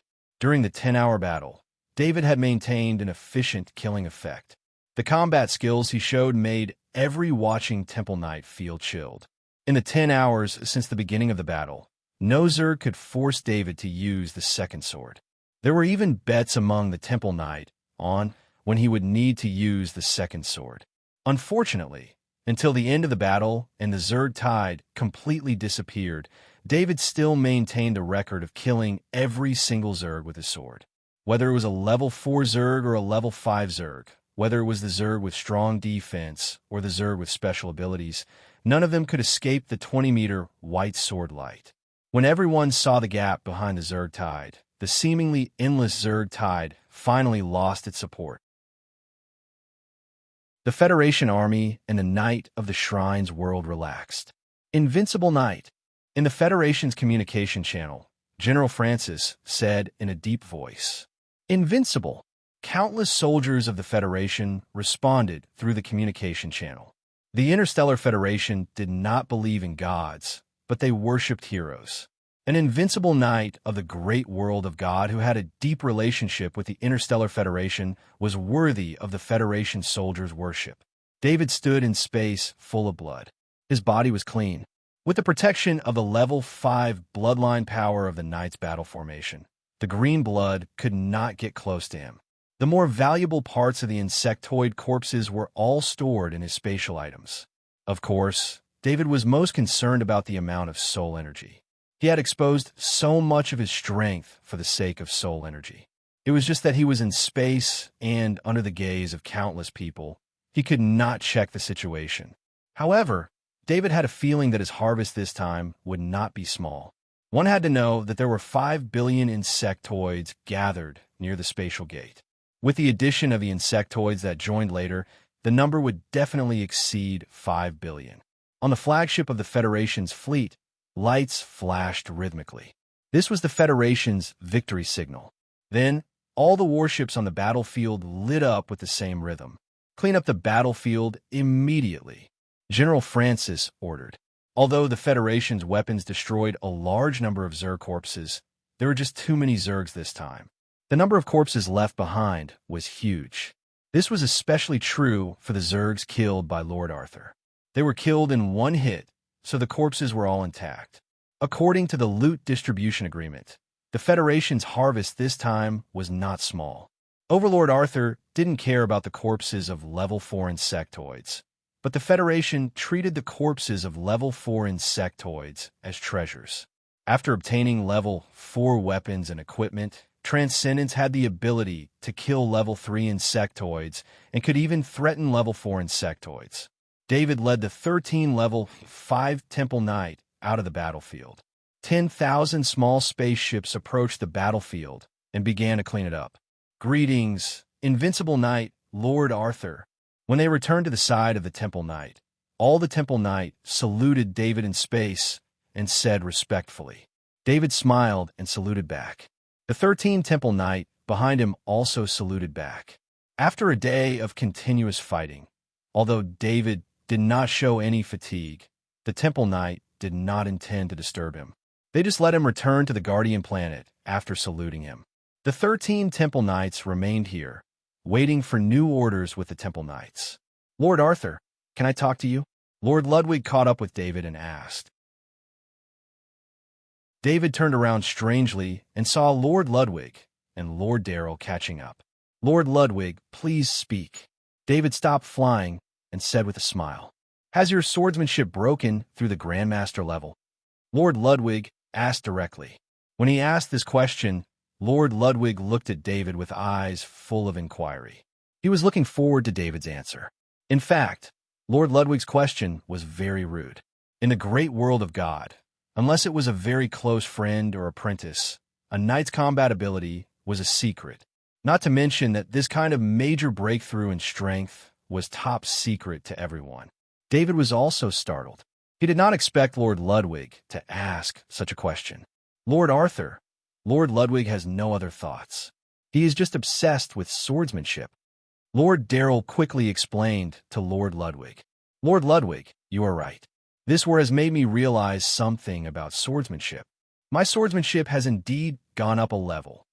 David replied with a smile. David was no longer on the same level as these level 5 Temple Knights in terms of strength, so he did not feel threatened by the two lords' inquiry. He answered the question based on his own thoughts. With his current strength, there was no need to hide this matter, especially this time swordsmanship improvement was his own improvement. It was his first self-mastered talent ability. With David's confirmation, Lord Ludwig and Lord Darrell's breathing became a little rapid. "Lord Arthur, can you give me some guidance on swordsmanship when you have time? You can ask for any conditions." Lord Ludwig said with a bow. Lord Ludwig could not be blamed for being rash. David's traces were too difficult to find. If he missed this opportunity to meet David, he did not know when he would meet him again. Lord Ludwig did not belong to Speaker Gould's forces. His forces were even comparable to Speaker Gould's forces. This request was more abrupt than asking about David's strength. "When the war is over, you are welcome to visit Gammy. As for swordsmanship, we can discuss it together." David did not refuse. This kind of insistence on certain matters was worthy of his respect. "I will bring all my family's swordsmanship classics to Gammy and listen to your guidance," Lord Ludwig said with a smile and bowed.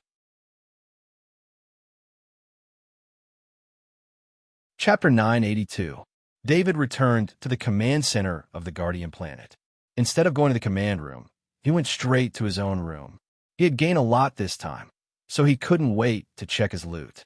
However, when David came to his room and saw Chairman Gould standing at the door, he knew that he wouldn't be able to check his loot anytime soon. "Chairman Gould, what brings you here?" David smiled and bowed. "I have something to ask you," Chairman Gould said in a deep voice. David thought that Chairman Gould wanted to ask about his swordsmanship, so he didn't mind. He opened the door and let Chairman Gould in. The two sat down in the living room. David took out a bottle of red wine and poured some for Chairman Gould and himself. He took a sip of the red wine and felt the ultimate aroma of the wine. The feeling of the day's battle lessened a lot. Chairman Gould wasn't as relaxed as David. He waved his hand, and a level 5 bloodline power surrounded the living room and blocked it from the outside world. "Lord Arthur, tell me the truth. Have you advanced to the legendary realm?" Chairman Gould asked softly after he was done with the preparations. David was stunned, but he didn't panic. Even if he didn't know the shrine's attitude toward the legendary rank, he trusted Chairman Gould. "How did you know?" David was curious about how Chairman Gould could tell that he had reached the legendary rank. Although Chairman Gould was the chairman, he wasn't the strongest knight. The other knight on the Guardian planet didn't realize that David had reached the legendary rank. Chairman Gould was the only one who knew, which shouldn't be. "Haha, you really reached the legendary rank." Chairman Gould laughed excitedly.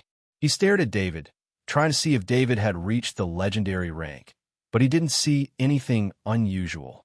During the battle, you used a large area attack ability, and you easily killed 15 level 5 Zergs. I don't think there's any other explanation other than the legendary rank. Not to mention, you killed 2 legendary Zergs. Chairman Gould thought of David's injuries. "Lord Arthur, are your injuries okay? I have a few bottles of top-grade healing potions," he asked with concern. Chairman Gould had wanted to ask about David's injuries for a long time, but after seeing David, he only remembered if David had reached the legendary rank. He forgot everything else. "I've been fine for a long time. My body's recovery ability is very strong. That injury looks serious, but it's just my skin," David explained with a smile. Chairman Gould's eyes flickered. He did not believe that a legendary level assassin type, Zerg's fatal blow, would only hurt David's skin. However, he didn't ask further. David had shown too many secrets. Unless David wanted to say it himself, Chairman Gould wouldn't force him. "That's good. Don't reveal your legendary rank for a while, and don't tell anyone about this. Don't go near the shrines. The shrines won't allow a legendary rank to appear," Chairman Gould warned in a deep voice after a moment of excitement. "Has there been a legendary rank in the great world of God before? How did the shrines deal with it?" David got confirmation from Chairman Gould, and he couldn't help but worry. Although David's current strength was invincible among the knights, he didn't really think that he was invincible. Not to mention David, who had just become a legendary rank. Even if a real god like the Grim Reaper woke up, he wouldn't dare to show his face. One could imagine how powerful the shrines were. David remembered several times when the shrines used the Annabella Temple Knight's Divine Descent and the small-scale War Shrine's Divine Descent. Every time the combat power displayed by the shrines made him feel like he was no match for them. Unless it was a last resort, he wouldn't fall out with the shrines. In the history of the great world of God, it's confirmed that there were several legendary knights. The strength they showed was also invincible, but they were all suppressed by the shrines. Even the names of the legendary knights in history are rarely known, Chairman Gould said in a deep voice. David nodded. He felt that he was indeed a little rash this time. The strength he showed was too dazzling. "But don't worry, I've talked to General Gould about your performance from 10,000 meters away. He will delete the video of your battle and keep your record a secret." Chairman Gould smiled and comforted him. "You're very thoughtful. It seems that I have to be careful in the future." David's worried look faded a little, and he said with a smile, "Lord Arthur, as long as you don't show that kind of large-scale attack, no one will doubt your promotion," Chairman Gould pointed out. David wanted to tell Chairman Gould that only the masters at the peak of the legendary rank could have that kind of large-scale attack, which was the domain attack. However, it was difficult for him to explain that he had mastered the domain attack ability before reaching the peak of the legendary rank. "I won't delay your rest. When you have time, you must show me the ability of the legendary rank. Chairman Gould said with a smile. No problem. I'll show you when the war is over. David promised. Chairman Gould stood up and was about to leave, but at this moment, a message came from his communications circle. He scanned his communications circle with his spirit, and a strange look appeared on his face. Lord Arthur, have you broken through to the Grandmaster level of swordsmanship? Chairman Gould asked aloud. Yes, I gained something during the battle. David also understood that Lord Ludwig and Lord Darrell were not the only ones who noticed the abnormality of the swordsmanship he used in the 10-hour battle. The rest of the Knight of the Holy Cathedral might not ask him, but they would have their own judgment. The Knight of the Holy Cathedral who could be invited to the Guardian Planet were the most powerful among the 5th-level Knight of the Holy Cathedral. For these Knight of the Holy Cathedral who had been using long swords all their lives, swordsmanship was their way of fighting. David's transcendent swordsmanship obviously exceeded the Grandmaster level of swordsmanship. How could it not attract their attention? That's good. Your powerful attack power has a source, and it can reduce the shrine's doubts about your strength. However, you still have to be careful. I have a book about the life of a sword god. You will know what to pay attention to after reading it.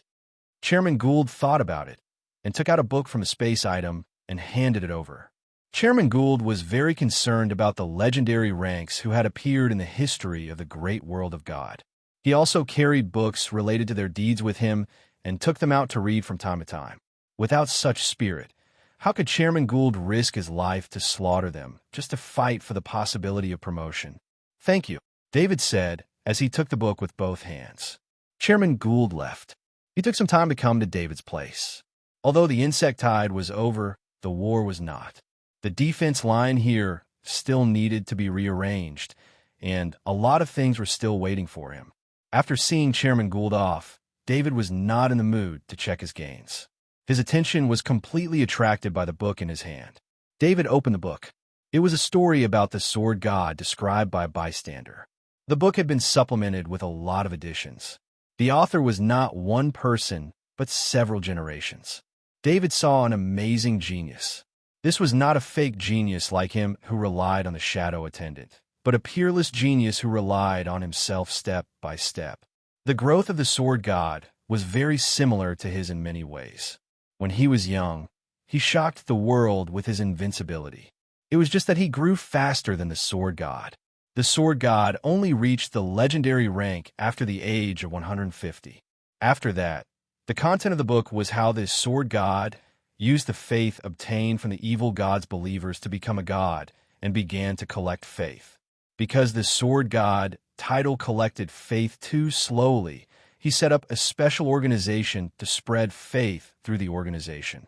In the great world of God, daring to take the initiative to collect believers, exposure was inevitable. In the end, the sword god was destroyed by the shrines, and the organization he set up was also destroyed. After David finished reading the book, he understood why Chairman Gould wanted to keep this book. Through this book, David could see the shrine's attitude towards the legendary rank. This was because from the legendary rank onwards, one could feel the existence of the power of faith. Therefore, when one reached the legendary rank, it was difficult to resist the temptation of the power of faith. At first, they tried to use the faith generated by the title of knight to cultivate, but found that the faith collected by the title of knight was far from enough for their own cultivation. This was because even in the legendary rank, one's lifespan was limited. The power of faith obtained by the title of knight was not enough for the legendary rank to advance to a higher rank within the lifespan of the legendary rank. David put the book away and let out a long sigh of relief. Even if the shrines really thought that David was as talented as the sword god, at least in the short term, the shrines would not suspect that David had reached the legendary rank. Even a genius as strong as the sword god took 150 years to reach the legendary rank. Even if David was more talented than the sword god, he would not be able to reach the legendary rank without decades. Of course, this was how normal people thought. No one would have thought that David had the emperor inheritance pattern of the insectoids, allowing him to complete the process of advancing from the 5th level of knight to the legendary rank in such a short time. Moreover, the power of faith lingering around David's body was denser than any other legendary in history. It was already very difficult for other legendaries to have hundreds of thousands of believers. Through the Emperor inheritance pattern, David easily obtained the faith of the billions of insectoids that had entered the great world of God through the portal. Although this faith was not stable and would stop as soon as the insectoids attacked again, the power of faith that came during this period was still extremely huge. Although David did not do anything at this time, his body was constantly transforming the power of faith through the Emperor inheritance pattern and then transforming the divine power into the energy needed to strengthen his legendary body. His body was constantly improving, and although this speed of improvement was not fast, it was much faster than any ordinary training. A few decades should be enough for me to advance, David murmured. David saw a piece of information in the book. Although the authors did not say it explicitly, it was extremely vague that demigods were mentioned many times. As long as one reached the level of demigod, they would be invincible in the world. As long as one was far away from the shrines, one would not have to worry about being surrounded by shrines. Back then, the sword god was annihilated before reaching the level of demigod. It was obvious that the authors of the book sympathized with the sword god and looked forward to the possible situation of the sword god becoming a demigod. David could not be sure that after becoming a demigod, he would not have to worry about the shrines, but this was also a direction. After becoming a demigod, the situation would be better. David called the shadow attendant over and pressed one hand on the shadow attendant's shoulder as he said to the black dragon Alexis, "Alexis, come and receive the soul energy." The black dragon Alexis took the initiative to jump in front of David's other hand and let David press on its back. This time, David did not leave any soul energy for himself. The soul energy of a legendary level insectoid, the soul energy of 42 level 5 insectoids, and the soul energy of billions of other insectoids. The amount of soul energy obtained this time was the most in history. The flood-like soul energy entered David's left hand and was transferred to his right hand before being transferred to the body of the black dragon Alexis.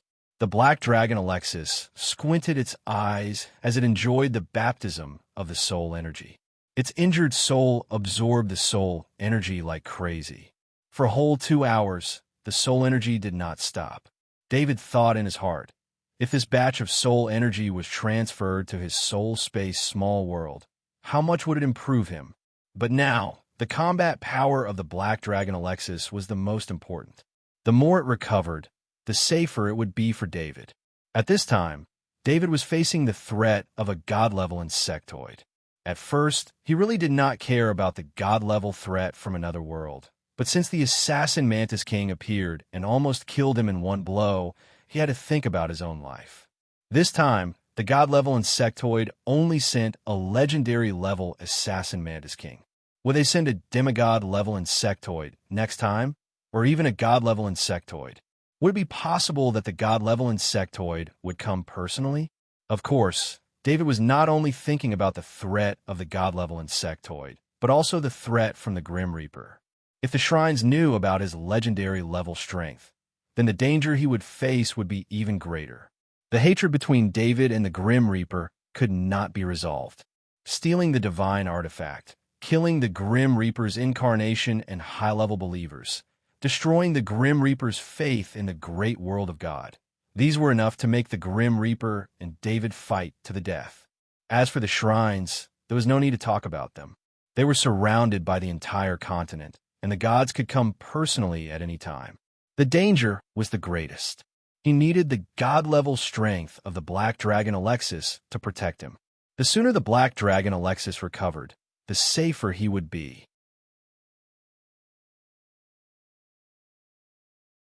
Chapter 983. No one disturbed David's rest. The insectoids hadn't started their new attack, so they wouldn't bother him. Everyone thought that David was resting after a series of battles, but he didn't look tired at all. Instead, he looked excited. He looked at the knowledge orbs floating in the shadow attendant's body. His eyes were full of excitement. This time, David had killed 42 level 5 insectoids and a legendary assassin mantis king. The knowledge orbs of these insectoids gathered in front of him. However, when he looked at them carefully, he realized that it was too early to be happy. It wasn't that there was a problem with the 43 knowledge orbs, but the level 5 talents were very limited for David. David's own attack was already at the legendary rank. His innate abilities were only at the 5th tier, which could only increase the means and effects of his attacks. He was not a juggler, so why would he need those effects? Besides, David was still a knight in the great world of God. He used to learn those special abilities to increase his power. Now that he had enough power, he didn't care about level 5 talents anymore. For example, his fire innate ability, purple fire manipulation, innate ability, was enough. No matter how many fire innate abilities he had, it would not be able to increase his fire attack power. It was the same for the ice elemental innate ability. The level 5 innate ability, black ice, innate ability, was enough. In terms of poison talent, the level 5 insectoid's poison talent was far inferior to his plague talent. It was a true, godly talent. Of course, David also realized that the talents and the knowledge orbs were useful to him. They were all support talents. The high-frequency howl talent, knowledge orb. He moved this knowledge orb into his small soul space and turned the original high-frequency sound wave pattern into a high-frequency howl pattern. The high-frequency howl talent was a level 5 sound wave talent. It was extremely effective against level 5 beings. It was inevitable that this talent would directly replace the previous high-frequency sound wave talent. Not everyone's soul space was as vast as David's. The space that could accommodate talent patterns was also limited. Almost every talent rune space was precious, and every similar talent was exclusive. Swallowing or replacing became the method to increase one's talent ability. David's mind came into contact with the high-frequency howl pattern. He realized that this was the talent that the Howl Worm King almost used to kill President Gould. The high-frequency howl talent had two modes.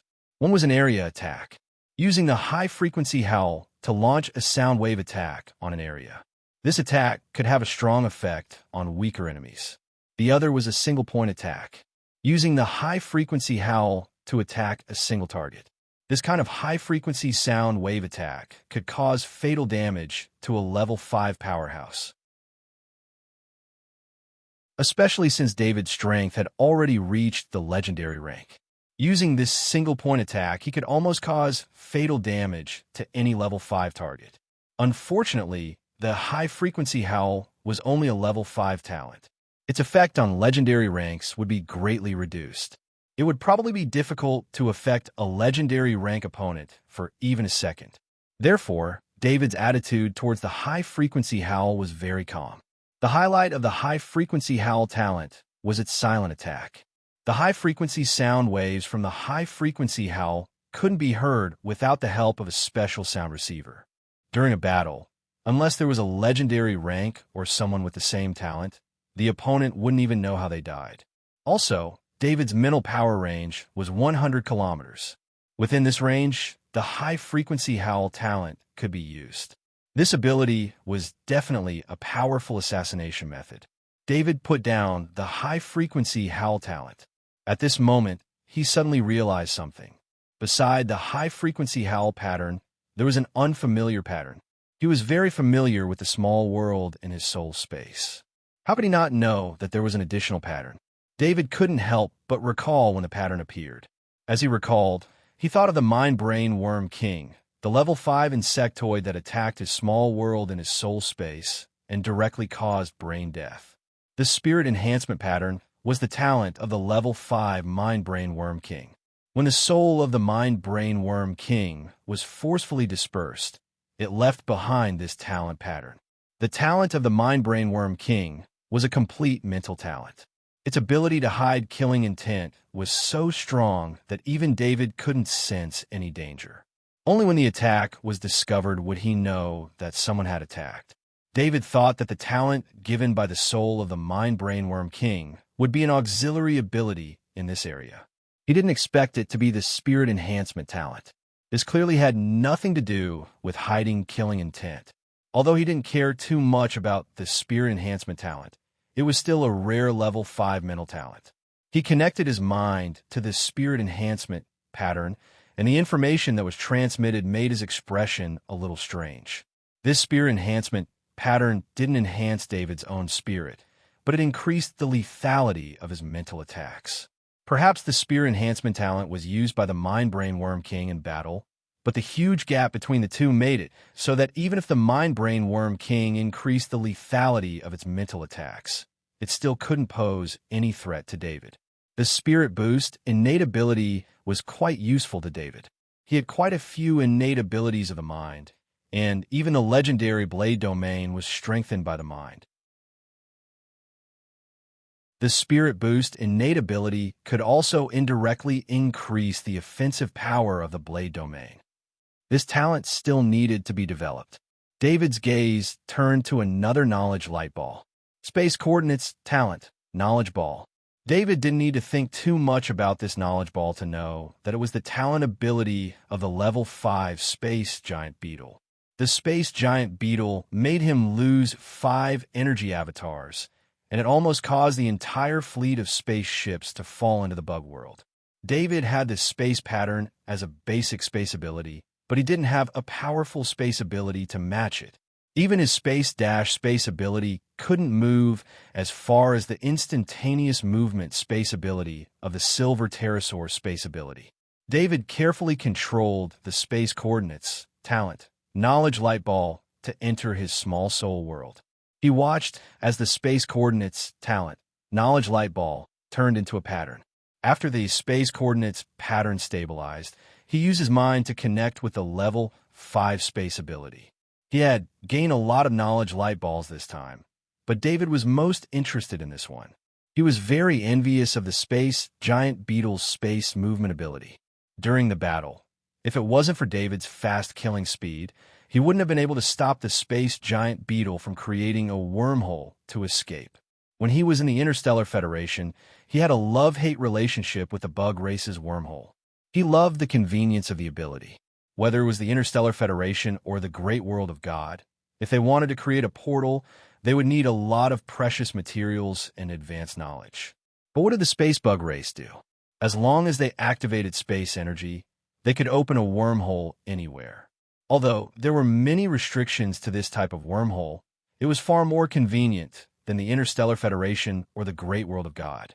What he hated was that every time a wormhole appeared, it would bring death. David had personally experienced the terror of a wormhole many times. Now that the bug race's space ability was right in front of him, how could he not be excited? The space coordinate talent ability was to set a space coordinate at a certain location and open a wormhole to return to that location at any time. The space coordinate talent ability was a level 5 space ability. It could open 3 space coordinates at the same time and replace 2 of them at any time. Only one space coordinate was fixed when this level 5 space ability was formed. In the space coordinate pattern in David's soul space, he found that fixed space coordinate.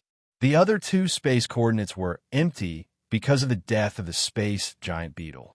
His mind slightly touched the fixed space coordinate. He felt a point in a distant location that corresponded to this space coordinate, and that distant location didn't belong to the Great World of God or the Interstellar Federation. David was so sure because he had reached the legendary rank and could sense the rules of the world. Although he couldn't control the rules of the world, he could still sense the differences in the rules of the world. He was very familiar with the rules of the Great World of God and the Interstellar Federation, but he was very unfamiliar with the rules of the world where the space coordinate was located. David shook his head. He didn't need to think too much to guess where the space coordinate was. The fixed space coordinate of the space giant beetle was naturally the bug race's world. It seemed that this was the only explanation that could explain David's unfamiliarity.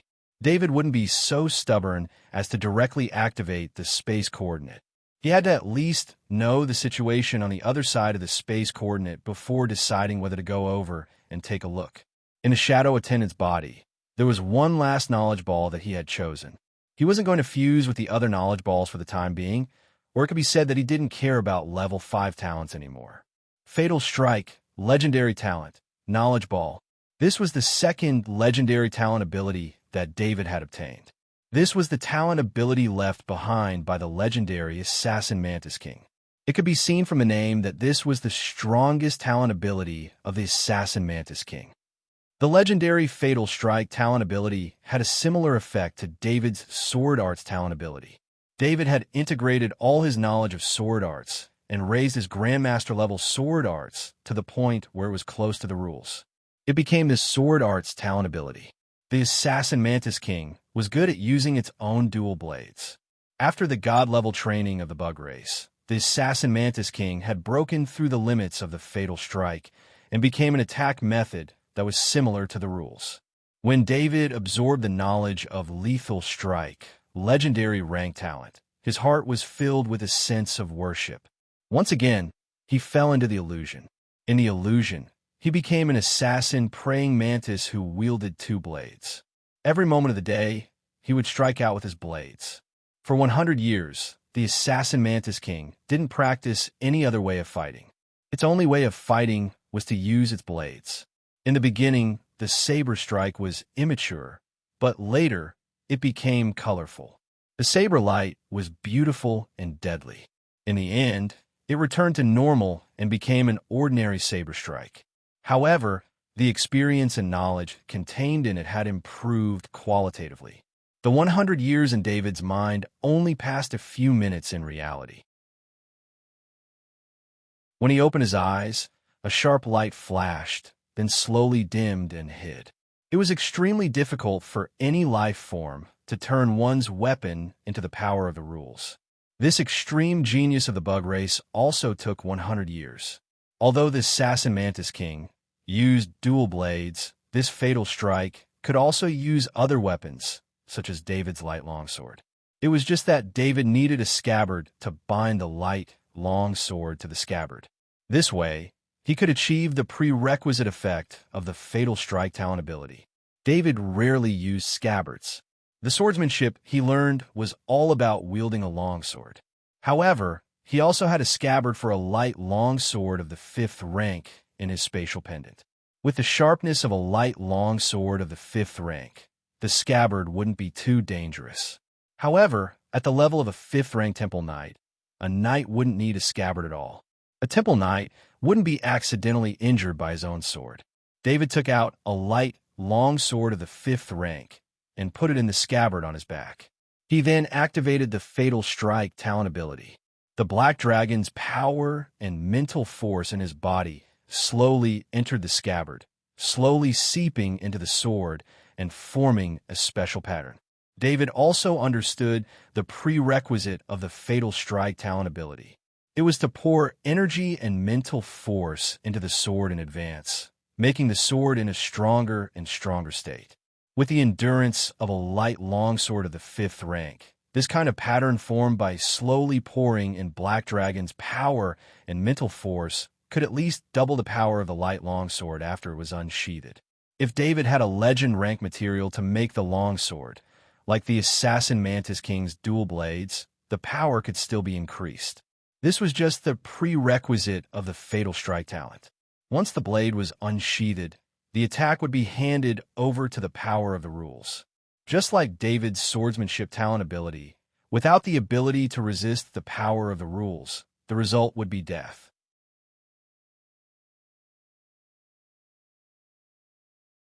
Chapter 984. After 10 minutes, the light longsword on David's back finally reached its limit. The Black Dragon's power and spirit could no longer enter the sword. He had a feeling that if there was another legendary rank in front of him, he would be able to kill it in one hit. David's swordsmanship talent ability could also achieve this effect, but it was obvious that the Fatal Strike focused more on instantaneous explosive power. The power of this strike was several times stronger than the swordsmanship talent ability. This multiplier depended on the weapon's endurance. For the first time, David felt that his level 5 light longsword was not enough. A level 5 light longsword was already the strongest weapon a knight of the great world of God could have. He had never heard of a weapon stronger than a level 5 light longsword. In the Interstellar Federation, a level 5 weapon was a legend. The Federation did not have any channels to obtain level 5 materials. Perhaps a long time ago, the Federation had killed level 5 or even gods, but the items left behind were all in departments like the Research Institute and would not be turned into weapons. David's enemies in the future would not be level 5. They would only be legendary or even stronger demigods or even gods. He patted the scabbard on his back with a helpless look on his face. Indeed, with the sharpness of David's level 5 light longsword, it would be troublesome to kill legendary rank insectoids. This was because most of the power would be used to break through the defenses of legendary rank insectoids. Fortunately, although the Assassin Mantis King was legendary, its attack power was only at or above the legendary rank. Its defense was only at the edge of the legendary rank. The Assassin Mantis King's body was too small. This caused its carapace to be relatively thin. Even if its carapace had the same defense as other legendary rank insectoids, its true defense was much weaker. This was also the reason why David was able to kill the Assassin Mantis King in one strike after being heavily injured. The swordsmanship talent ability only allowed David to not miss. What really killed the Assassin Mantis King was the weak defense of the Assassin Mantis King. The fact that a level 5 light longsword could easily break through its carapace showed how strong the Assassin Mantis King's defense was. David was a little hesitant. Should he take the twin blades of the Assassin Mantis King and make a legendary weapon of his own? However, as soon as the idea popped up in his head, he immediately discarded it. It wasn't that he didn't want a legendary weapon of his own. It was just that even if he used up all of the twin blades of the Assassin Mantis King, he could only forge a short sword at most. It was far from enough to forge a legendary longsword. When the insect tribe's limbs were attached to the insect tribe's body, they would be strengthened by the insect tribe's blood chi and energy, allowing them to unleash great power. After the limbs were removed from the insect's body, they would lose the support of the insect's blood chi and energy. If one wanted to forge a weapon, they would have to reprocess it. During this process, the material would be continuously compressed, and unnecessary impurities would be discharged. Therefore, the materials needed to forge a longsword were far more than the size of a longsword, perhaps even 3 or 4 times more. The Assassin Mantis King's body was naturally smaller, so the amount of legendary materials it could extract was even less. Of course, if David wanted to extract materials from the 100-meter-tall Blade Mantis King, he could do so as well. However, the Blade Mantis King had already become his doppelganger, and it was a legendary doppelganger at that. How could he disassemble its own body to make a weapon? Forget it. I'll just make the Assassin Mantis King into a doppelganger, David mumbled. David had a lot of experience in using the smaller Assassin Mantis King. The puppet Assassin Mantis King from before had helped him a lot, and this time, the Assassin Mantis King was even legendary. Before creating his doppelgangers, David had absorbed 42 level 5 soul origins into his soul space. These level 5 soul origins that had lost their intelligence were assimilated by the 101 soul doppelgangers and transformed into his new soul doppelgangers after entering the small world of his soul space. Every time he had an additional soul avatar, David's thinking speed would increase a little. Although the increase wasn't great, having 42 soul avatars was enough to increase his thinking speed by quite a bit. David had long known the importance of level 5 soul origins. However, level 5 soul origins were too rare, and he could not kill too many people in the great world of God. This time, he had gained a lot, and his doppelganger had reached 143.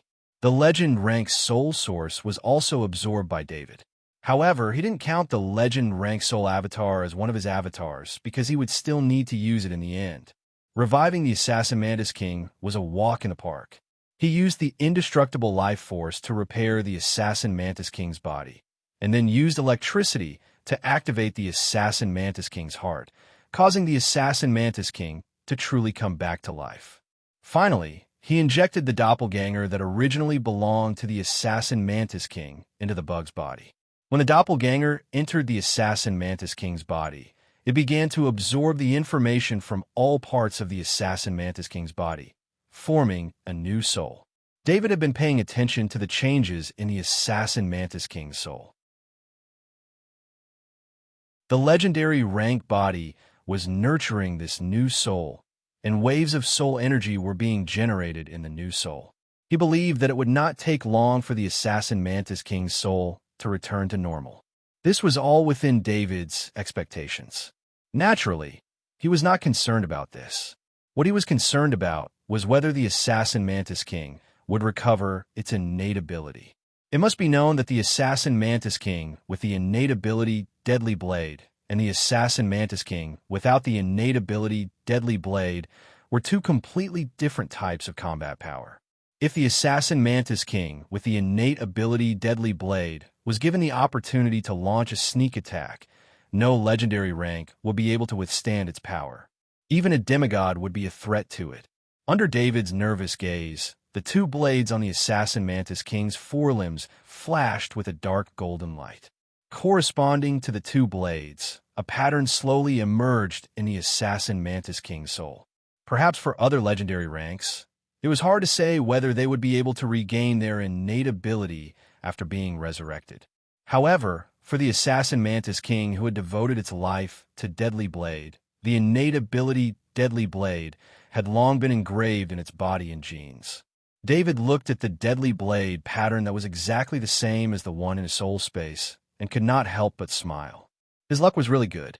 The Blade Mantis King and the Assassin Mantis King, these two legendary rank insectoid clones, had both regained their most powerful innate ability. David stored the Assassin Mantis King and the Blade Mantis King in the Death Dimension of the Divine Space card. There was enough space for them to stay in that dimension. More importantly, legendary ranks would not encounter any trouble in that dimension. The Blade Mantis King had learned the ability to shrink its body, so the two legendary rank insectoid clones did not need to take up too much space. However, David's summoning dimension could not accommodate them. This was not an issue of the size of the summoning dimension, but an issue of the upper limit of the summoning dimension. The Blade Mantis King could not hide its power perfectly like the Black Dragon Alexis.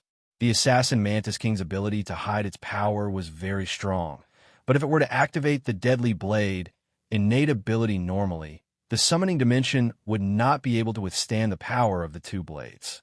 When he put the Blade Mantis King and the Assassin Mantis King into the Divine Artifact Space card, he found the Mind Brain Worm King in the Divine Artifact Space card. At this time, the Mind Brain Worm King was a living corpse. Its soul had been destroyed, and only its level 5 soul origin was left. David had also assimilated its soul origin. David looked at the Mind Brain Worm King and wondered if he should kill it. However, he thought of the spatial coordinates innate ability that could solidify spatial coordinates. The Mind Brain Worm King might still be useful. He put the level 5 soul clone that originally belonged to the Mind Brain Worm King into the body of the Mind Brain Worm King. The soul and body were of the same origin, so they quickly fused together. David only wanted to give the Mind Brain Worm King a try. The Mind Brain Worm King was a rare insectoid with a pure spiritual innate ability. As long as the Mind Brain Worm King could recover one of its spiritual innate abilities, he felt that he had made a profit. However, he soon felt the soul of the Mind Brain Worm King with his mouth agape. The soul of the Mind Brain Worm King was madly absorbing the energy around its body and turning it into soul energy. It seemed to be an instinct of the body. After that, inside the soul of the Mind Brain Worm King, patterns kept appearing. This was not the recovery of one of its spiritual innate abilities that David was thinking of. It was more like a wholesale of spiritual innate abilities. Bewitchment, hypnosis, mind barrier, spirit enhancement, soul, puppet. After these patterns appeared, David checked them out one by one. Bewitchment, hypnosis, and spirit enhancement were three spiritual innate abilities. David himself had mastered similar innate abilities. Mind barrier was a concealment ability. It used the power of the soul to build a barrier that could hide all presence. David could not sense the killing intent because of this innate ability. What made David's eyes light up the most was that it could be used on other people, allowing any target within the spiritual range to have the effect of the mind barrier. Soul puppet was the ability to create puppets. It was similar to the assassin mantis puppet and the sonic steel beetle that David had created in the beginning. However, the puppets he created were resurrected corpses, while the mind-brain worm king used soul control to turn living beings into its own puppets. All of David's operations were done in the death space, and he also left the mind-brain worm king in the death space. He did not resurrect the other level 5 insectoids. Compared to the combat ability of the level 5 insectoids, he preferred to leave the level 5 soul clones in the small world of his soul space to improve his thinking speed. After doing all this, David could finally rest. He returned to his bedroom and fell asleep as soon as he laid on the bed. While he seemed to be in a good condition, a long battle of life and death, especially a near-death experience, was extremely tiring. While David rested, the second batch of knights arrived on the Guardian planet. These were newly recruited knights, and, aside from 500 level 4 Sky Knights, the rest were level 2 and level 3 knights. 20,000 level 2 and level 3 knights arrived and immediately took over the defense of the Guardian planet. Previously, the Guardian planet had been occupied by the insectoids. After a few days, some insectoid eggs began to hatch, and the larvae began to destroy the planet. After these knights arrived, their main job was to establish a safe zone around the Interstellar Federation's defense system, and then use these safe zones as the center to clear out the larvae. With this batch of knights, the Guardian planet was no longer in a situation where the insectoids could not invade. The small number of insectoids could no longer cause serious damage.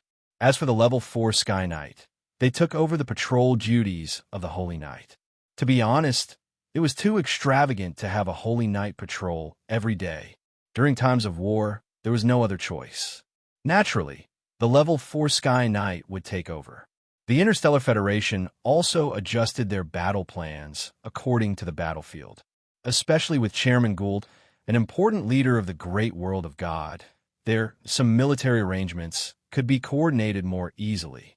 After a few hours of discussion, the great world of God agreed to the Interstellar Federation's proposal to set up a military space fortress.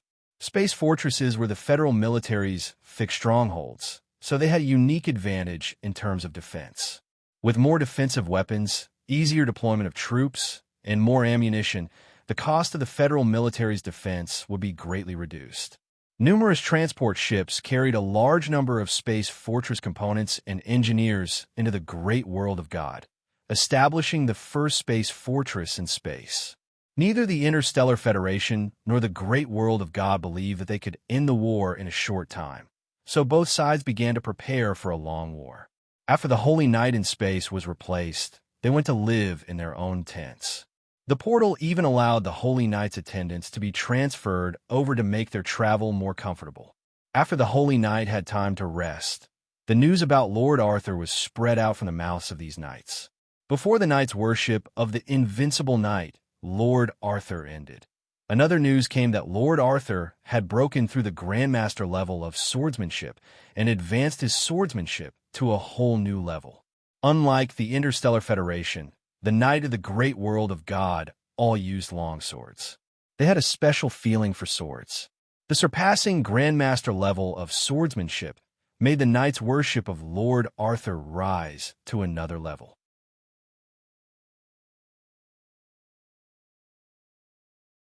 Chapter 985. Time passed day by day. The galaxy of chaos was not peaceful, but there were no large-scale battles either. The insectoid scouts, the Interstellar Federation scout ships, and the great world of God Scout Sky Knight were constantly engaged in small-scale skirmishes. The scope of the battle covered the entire galaxy of chaos. The insectoids seemed to be preparing to accumulate combat power, so they did not attack immediately. This gave the great world of God and the Interstellar Federation more time to prepare. Many knights of various levels entered Tula, and a large number of shrines were also transferred to Tula. Tula became an important defensive line for the great world of God. This was especially true for the 5 giant shrines. Every day, shrines would organize prayers so that the 5 newly built giant shrines could contain more divine power. This would make it easier for the shrines to attack. As long as these 5 giant shrines existed, the great world of God would not have to worry about losing Tula. The power of the 5 shrines was enough to cleanse the world of all evil. The key was still the defense of the Guardian Planet. Due to their faith, the shrines could not interfere with the defense of the Guardian Planet. Of course, the most important thing was that if the shrines scattered their forces to set up the defense of the Guardian Planet, it would affect the defense of Tula. Therefore, the defense of the Guardian Planet was still led by the Interstellar Federation. In just 10 days, 5 bastions had been built, and there were more in the process of being built. Once the bastions were built, the entire defense of the Guardian Planet could be extended for thousands of meters. At the same time, the Federation's long-range and short-range attacks would be greatly increased. None of this had anything to do with David. As the invincible knight, no one would disturb him unless there was a major war. Especially since Chairman Gould and Admiral David were communicating directly, David did not need to participate in the cooperation between the 2 worlds. David was really free. It was the 12th day after the insectoid swarm was destroyed. David woke up in the morning and checked the latest intelligence. Given his status, both the great world of God and the Interstellar Federation would send him a copy of the latest battle reports. David discovered that the insectoids were still accumulating strength, but their daily battles had grown from small scale to medium scale. Another large-scale war was likely to come. Over the past few days, his strength had increased rapidly.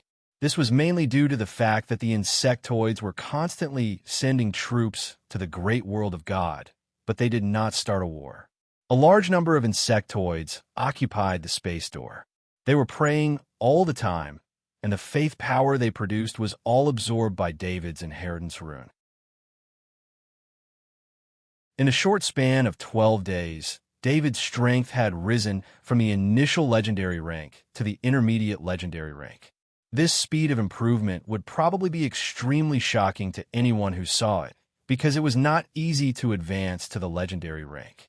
As the final stage of becoming a god, every bit of improvement would require a huge price and resources. However, David only thought about his new ability every day and practiced it from time to time. All of the training was done by his soul avatar and the inheritance rune.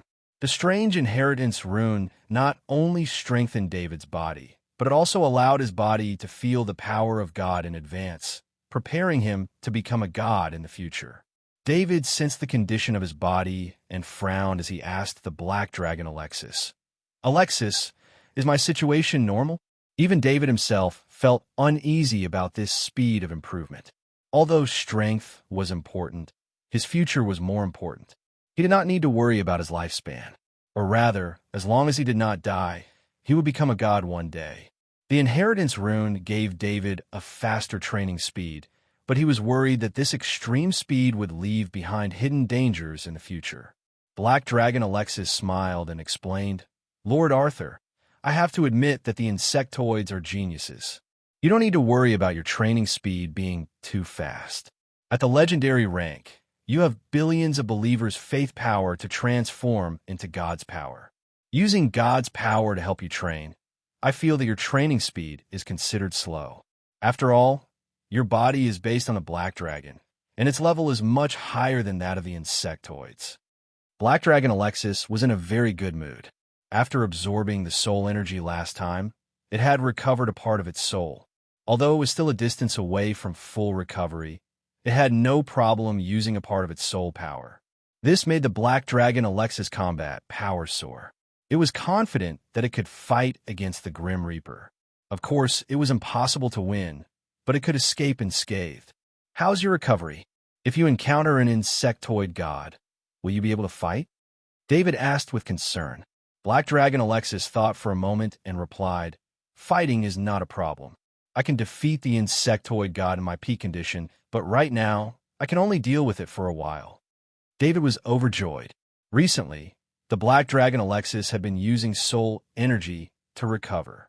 Today, he saw that the Black Dragon Alexis did not take the initiative to recover, so he disturbed the Black Dragon Alexis. He had been waiting for the Black Dragon Alexis to recover because his future plans required the Black Dragon Alexis combat power. David did not expect the Black Dragon Alexis to be able to defeat the insectoid god. As long as it could stall for a while, he would be fine. He stood up, and the Black Dragon Alexis jumped back onto his shoulder. He opened the door and walked out of the room. David did not have his own tent. This was not to say that the Supreme Council did not prepare one for him, but that he had been staying in the residence arranged for him by the Interstellar Federation, and no one disturbed him. On the contrary, his 13 Temple Knights of the 5th rank each had 13 tents. David walked in the tunnel of the underground command center. His identity bracelet flashed from time to time. He had special access to the Federation's command center, so he arrived at the command center without any hindrance. "Lord Arthur is here." General Francis greeted with a smile. Chairman Gould stepped forward and nodded at David with a smile. After this war, their relationship had become even closer. There was no need to pay attention to some etiquette if it was not an important occasion. "Chairman Gould, General Francis, I'm here to bid you farewell," David said with a smile. David's words stunned General Francis. The Interstellar Federation's military and the great world of God had formed a strategic partnership because of David. The reason the defense line on the Guardian planet was safe was also because of David's powerful combat power. "Lord Arthur, if you leave, our defense will be reduced by half. Do you have something important to say?" General Francis could tell that he did not want David to leave the Guardian planet at all. "I have some enlightenment in my training. I need to go back to planet Gamma for a period of seclusion," David said helplessly. The stronger David was, the more he didn't want to expose himself. The next time the insectoids attacked, they would definitely target him.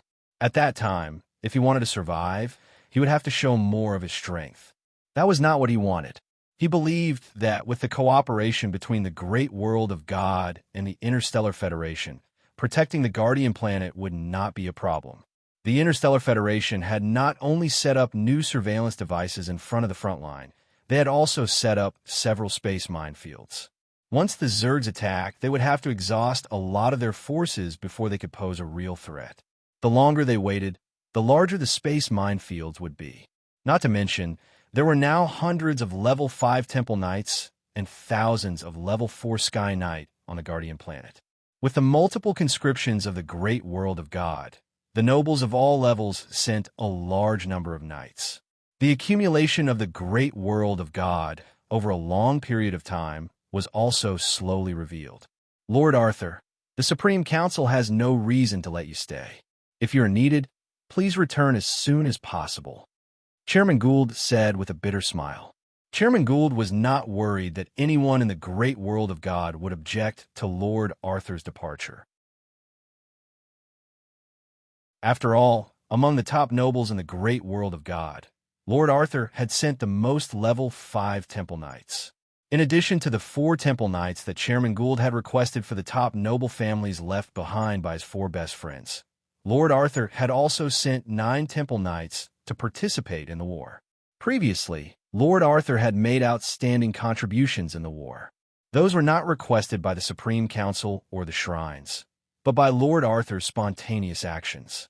Now that Lord Arthur needed to go into seclusion, no one could ask him to continue staying, no matter how demanding they were. As a good friend of Lord Arthur, Chairman Gould understood how important it was for a legendary powerhouse to go into seclusion. He would not do anything to hinder Lord Arthur's growth. In fact, with the relationship between Lord Arthur and the main family, the two of them had long been tied together, and one of them had suffered loss. Now, Chairman Gould only hoped that Lord Arthur's strength would be stronger to the point that the shrines would have scruples. With the help of the Supreme Council, the nobles would be able to compete with the shrines. Of course, These were all Chairman Gould's wild wishes. After taking control of the Supreme Council, he encountered a war. He deeply felt the constraints of power from the shrines. "At your command," David bowed to Chairman Gould with a knight's salute. "Lord Arthur, don't make your departure public. Only the few of us know. I'm worried that the news of your departure will make the hearts of the people on the Guardian planet waver." General Francis finally requested when he saw that Lord Arthur's departure was inevitable. "At your command," David smiled and bowed to General Francis. The Guardian planet successfully defended against the attack of the Zerg Tide, which allowed the shrines to release the restrictions on the Guardian planet and set up a medium-sized portal on the Guardian planet. This medium-sized portal was connected to the teleportation network of the Great World of God to facilitate the transfer of personnel and logistics. The original small directional portal could only teleport one person at a time, and the interval was very long. With this medium-sized portal, one team of knight could be teleported each time. David came to the underground medium-sized portal. The two level 4 Sky Knight in charge hurriedly stood up and saluted him with a knight salute. These two level 4 Sky Knights did not have any combat missions. Their only mission was to destroy the medium-sized portal when necessary. David returned the salute. Without the help of the two Sky Knights, he used his lord's authority to connect to the planet-level portal on the Gammy planet. He stepped into the mid-sized teleportation gate and disappeared.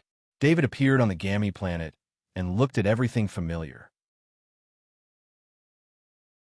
The construction of the planet controlled by the artificial intelligence system did not stop because of the departure of its owner. Robots were busy everywhere. All kinds of precious crops from the Interstellar Federation and the Great World of God were cultivated and mass-produced here. David did not care about the consumption, nor did he care about the cost. Everything was based on his needs. He activated the new underground sneak talent ability. His body entered the ground and kept diving down. This time, because of the upgrade of the underground sneak talent ability, he went down a full 500 meters before stopping. Then, he used the underground sneak talent ability to control the soil and stones to open up an underground space 500 meters below the ground. In order to stabilize this underground space, David used 142 soul avatars to control 142 quill pens. He dipped them in alchemy ink and drew reinforcement patterns and ancient isolation patterns around the underground space. The reason why this underground space was placed 500 meters below the ground was to not be discovered by others. The security here was even more important than the super server of the Gammy planet's artificial intelligence system. In order to hide this underground space, David took out his previous spoils of war and set up an alchemy circle to hide the evil god's followers. Although the evil god's followers were hated by everyone in the Great World of God, they were definitely not weak when it came to hiding their presence, especially when it came to scanning shrines.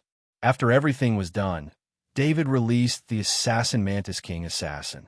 This place was 500 meters below the ground, and there were many layers of isolation, so there was no need to worry about being discovered.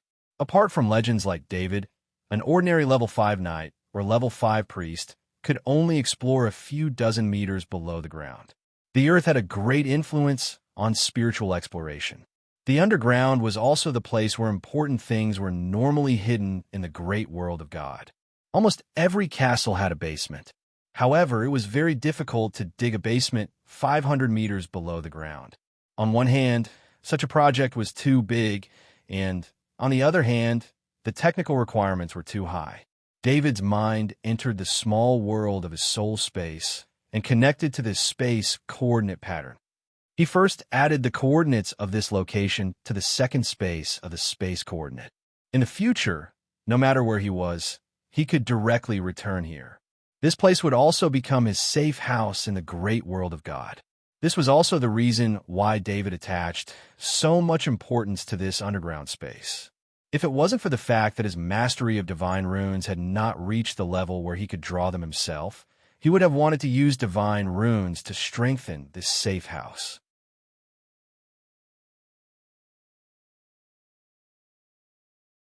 Chapter 986. In David's small soul world, the second space coordinate of the space coordinate pattern had been recorded. No matter how far he was, he could still sense the safe house 500 meters underground through the space coordinate. David's mind did not leave the space coordinate pattern. He paid attention to the first space coordinate of the space giant beetle. It was also the only space coordinate that was solidified in the space coordinate pattern. Since he had made up his mind, he did not hesitate. After activating the first space coordinate, he felt the space coordinate pattern begin to absorb the space energy in his space coordinate pattern. After absorbing about half of the space energy in the space coordinate pattern, the space coordinate pattern was finally fully activated. The first solidified space coordinate appeared in front of David along with the space energy. The first thing that appeared was the outline of a space wormhole. David frowned. This wormhole was clearly a bit too big. As soon as he thought about it, the outline of the wormhole began to shrink until it was the size he wanted. He had a feeling that the next time he used the space coordinate talent ability, it would not consume so much space energy.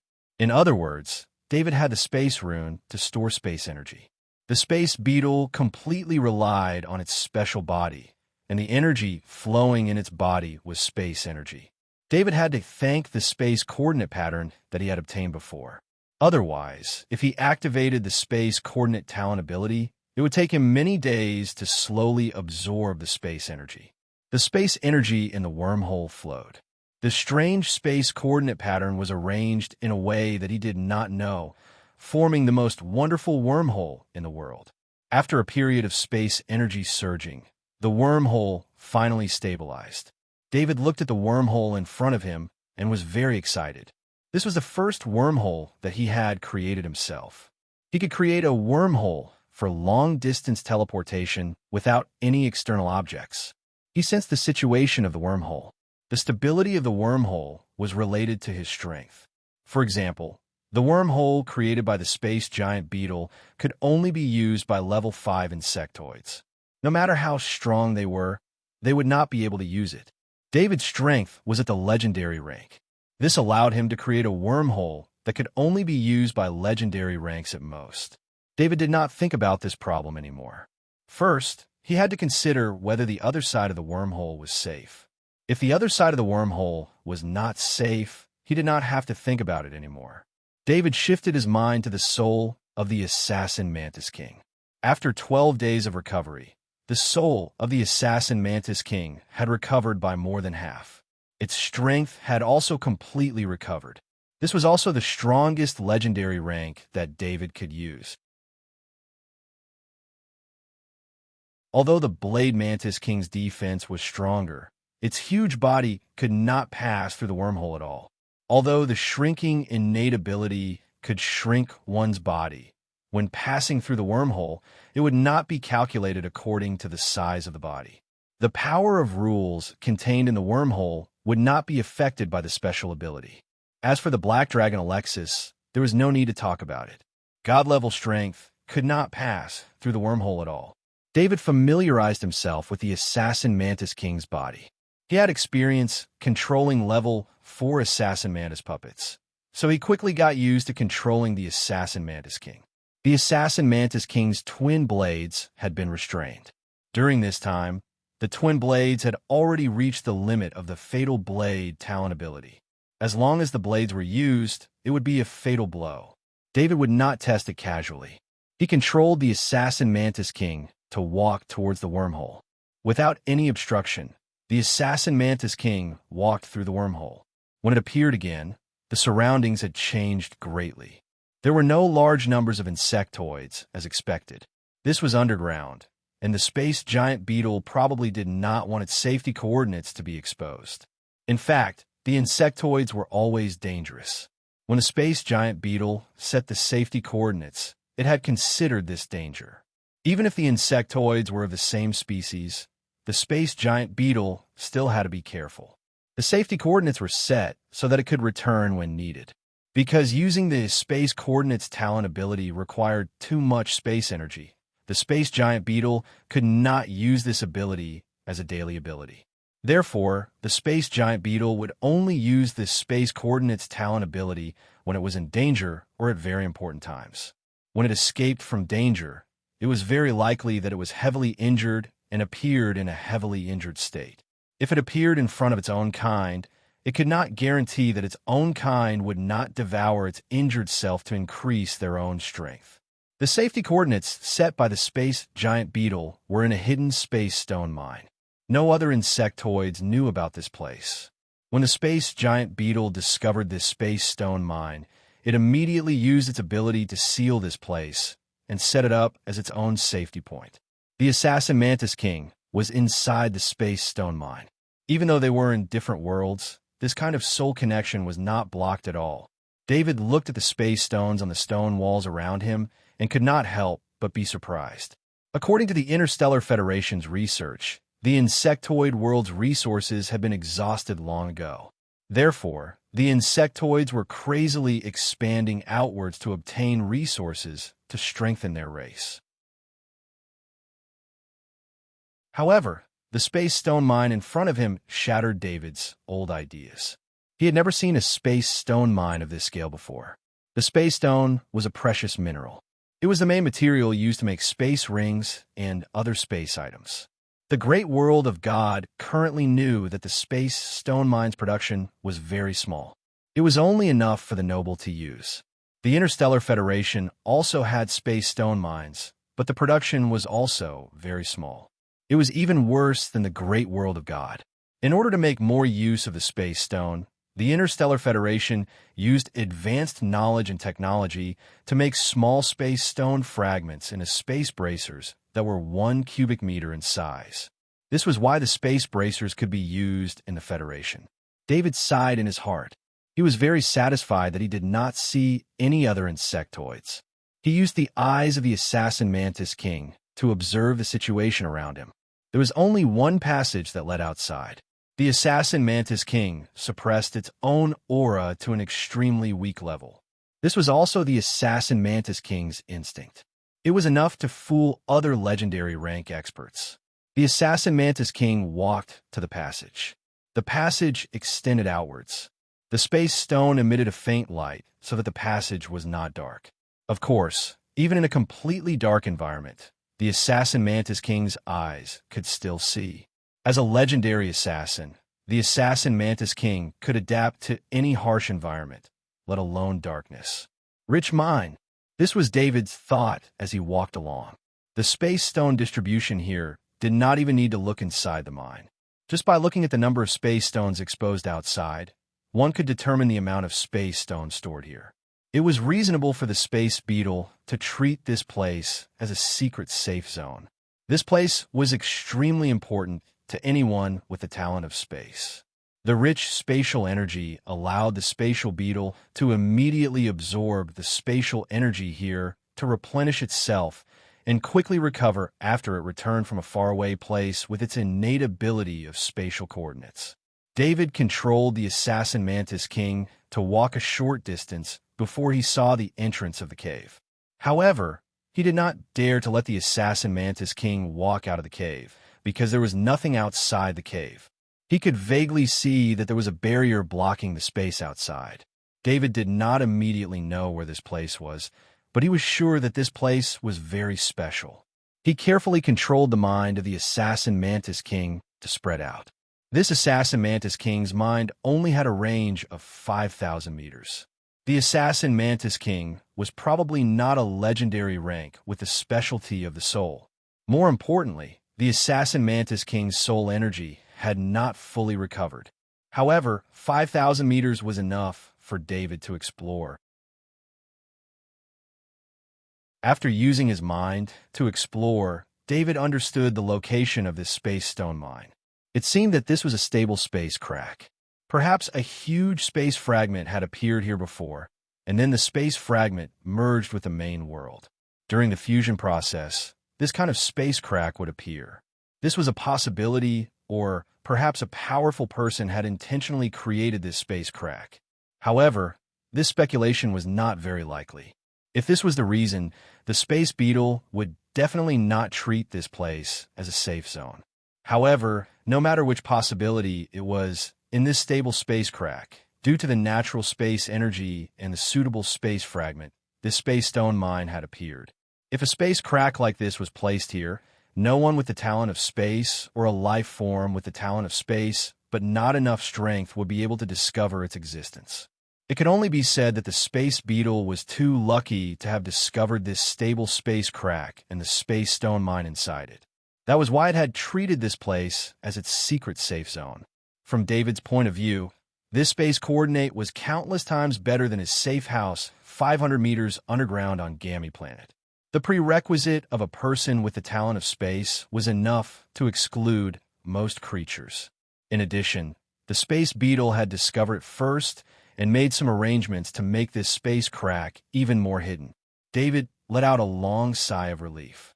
This space coordinate in the bug world was unexpectedly safe, and it filled him with confidence that his main body would come to the bug world. David named this space coordinate as the bug world safe zone.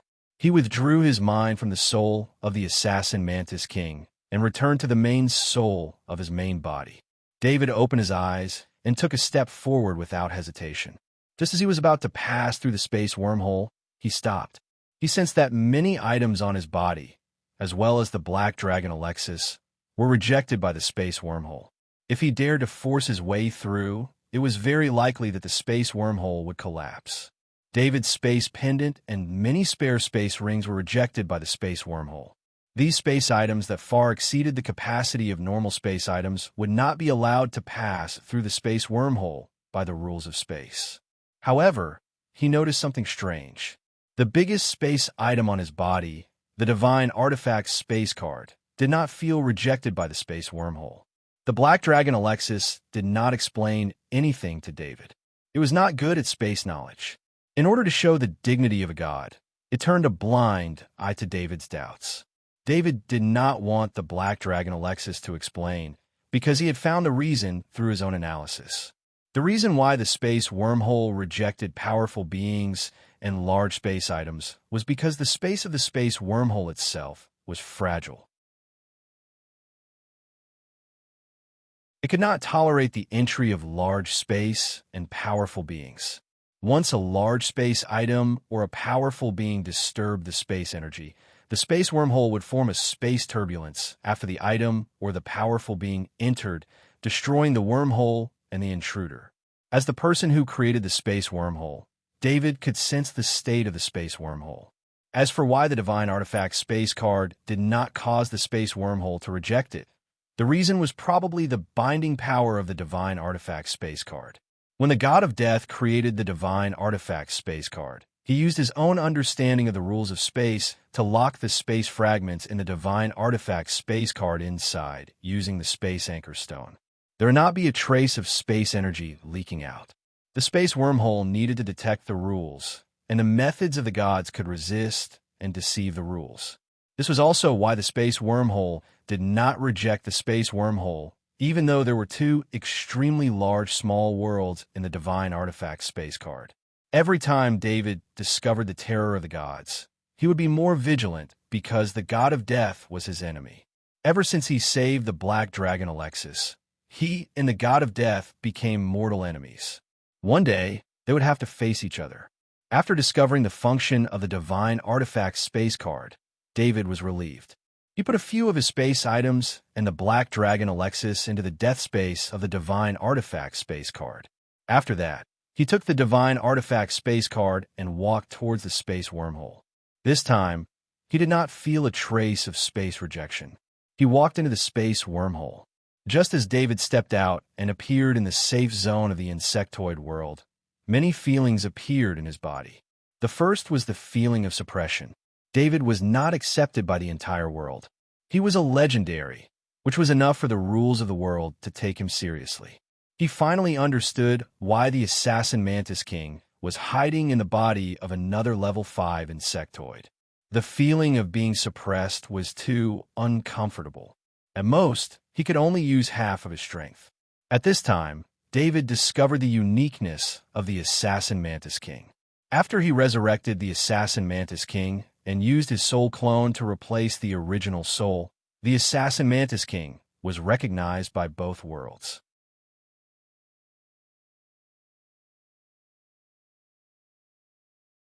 Chapter 987. One had to know that the assassin mantis king was a legendary level expert like David. According to the rules of different worlds, it should only be recognized by one world. However, his assassin Mantis King did not feel any suppression from the rules of the two worlds. David didn't know how this worked, but it wasn't as if he didn't have any fighting power in the bug world. Of course, he didn't want to leave this safe zone of the bug world. He came to the bug world to confirm a guess. Actually, David didn't need to confirm anything. As long as he felt the Emperor Inheritance Pattern's rotation speed up, he knew that his guess was right. The Emperor Inheritance Pattern could receive even more faith power in the bug world. Now, David felt that the faith power was extremely dense. It was many times more than the billions of bugs in the great world of God. Although the power of faith lingering around him was invisible, it filled up the area of dozens of meters around him, and this area was still expanding. The belief of the bug world was imprinted in the genetic inheritance of every single bug. Every single bug had their own belief in the inheritance of the Emperor rank rune. As long as they had a bit of free time, they would pray to the Emperor Inheritance Pattern. The faith power produced by these prayers would be distributed according to the Emperor Inheritance Pattern's level. Normally speaking, David was only at the legend rank, and the amount of faith power he could distribute was also at the legend rank. However, the Emperor rank inheritance rune he obtained was nurtured by the bug race's god rank, and it had already reached the god rank. Therefore, what David felt at this moment was the amount of faith power a mid-tier deity could distribute. With his strength only at the legendary rank, it was very strenuous for him to convert so much faith power, which was why it formed a pile outside his body. This was a happy problem. David let more soul avatars participate in the rotation of the Emperor Inheritance Pattern to increase the speed of his training. With so much faith power, the amount of divine power he could convert through the inheritance rune was naturally even more. This was still limited by his own strength, but even so, the amount of divine power converted into legendary rank energy was enough to fill him up. What kind of training speed was this? It could be said that if David stayed here for 5 days, he could reach the peak of legendary rank. One had to know that David's body was the body of a black dragon. The amount of energy required to level up was much more than that of the 100-meter-long Blade Mantis King. Otherwise, it wouldn't have taken so long. Alexis, do you need me to bring you out? David wasn't used to the feeling of not having Black Dragon Alexis by his side. He asked the Black Dragon Alexis who was in the space of death. He didn't dare to directly bring Black Dragon Alexis out. Who knew if this space crack could accommodate a god rank existence like Black Dragon Alexis? Or if the rules of the bug world would react violently to a god rank intruder? These were all things that Black Dragon Alexis had to decide for himself. David didn't have any experience in this area. Black Dragon Alexis sensed for a moment and replied, "I won't go out. As soon as I leave the space of death, I will be discovered by the bug world. Then this place will be exposed."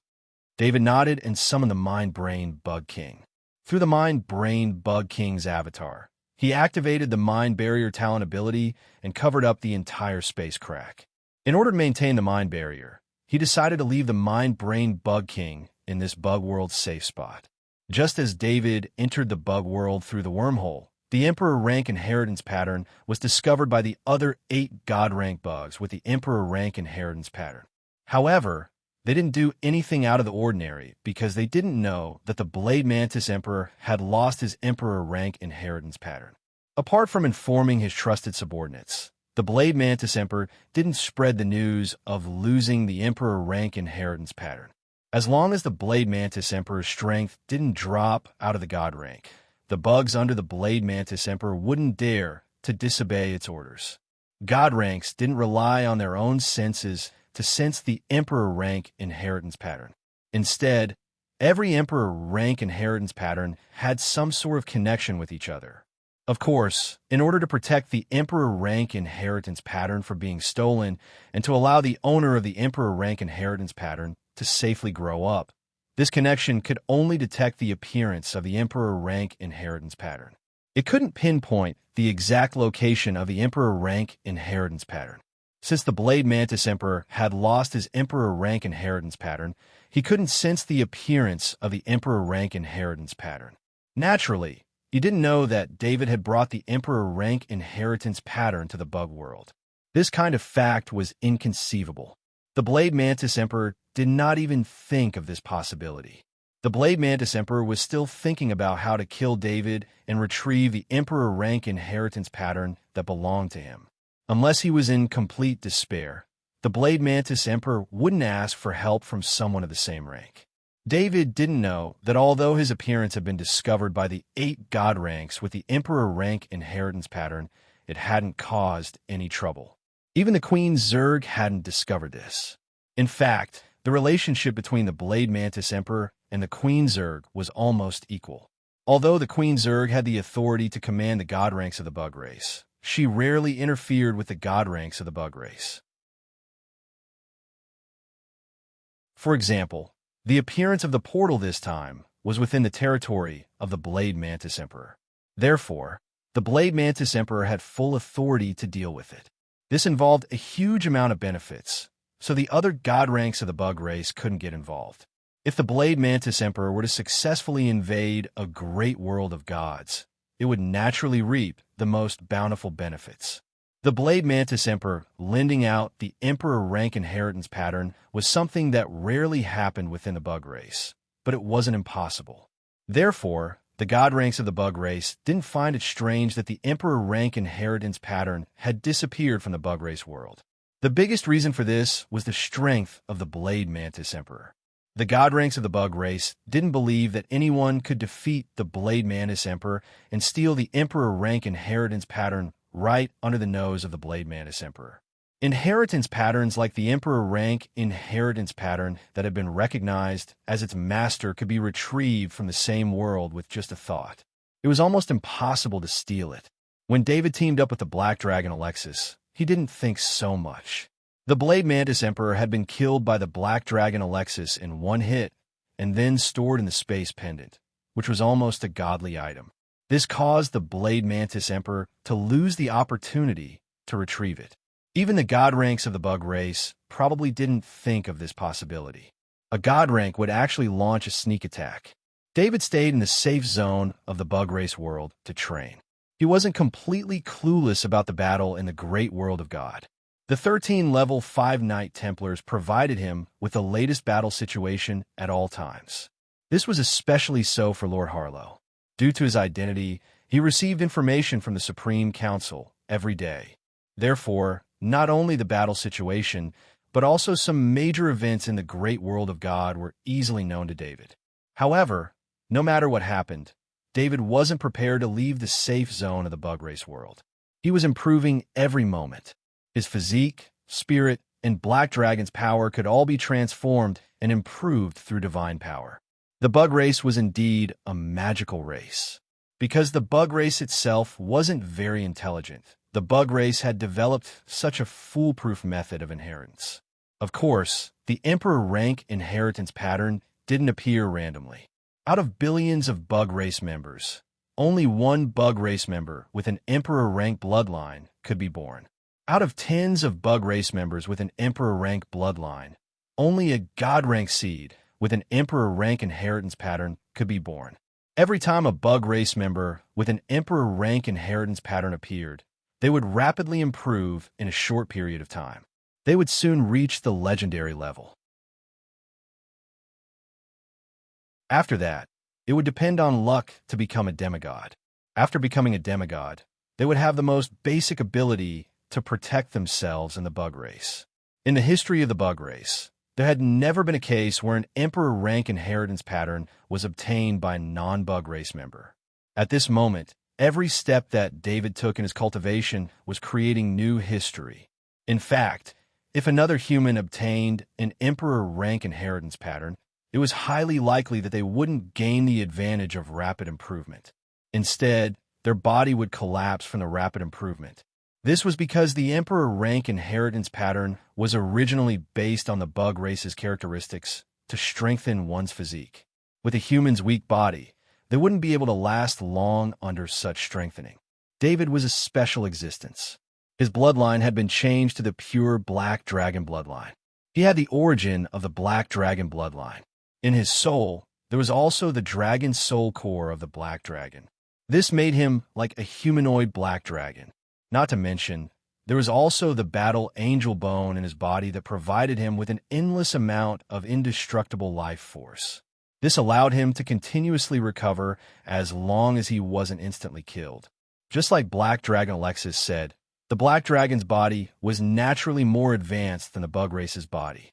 Even if the Emperor rank inheritance pattern was developed by the Blade Mantis Emperor, it wouldn't be able to damage David's body. It would only speed up David's cultivation.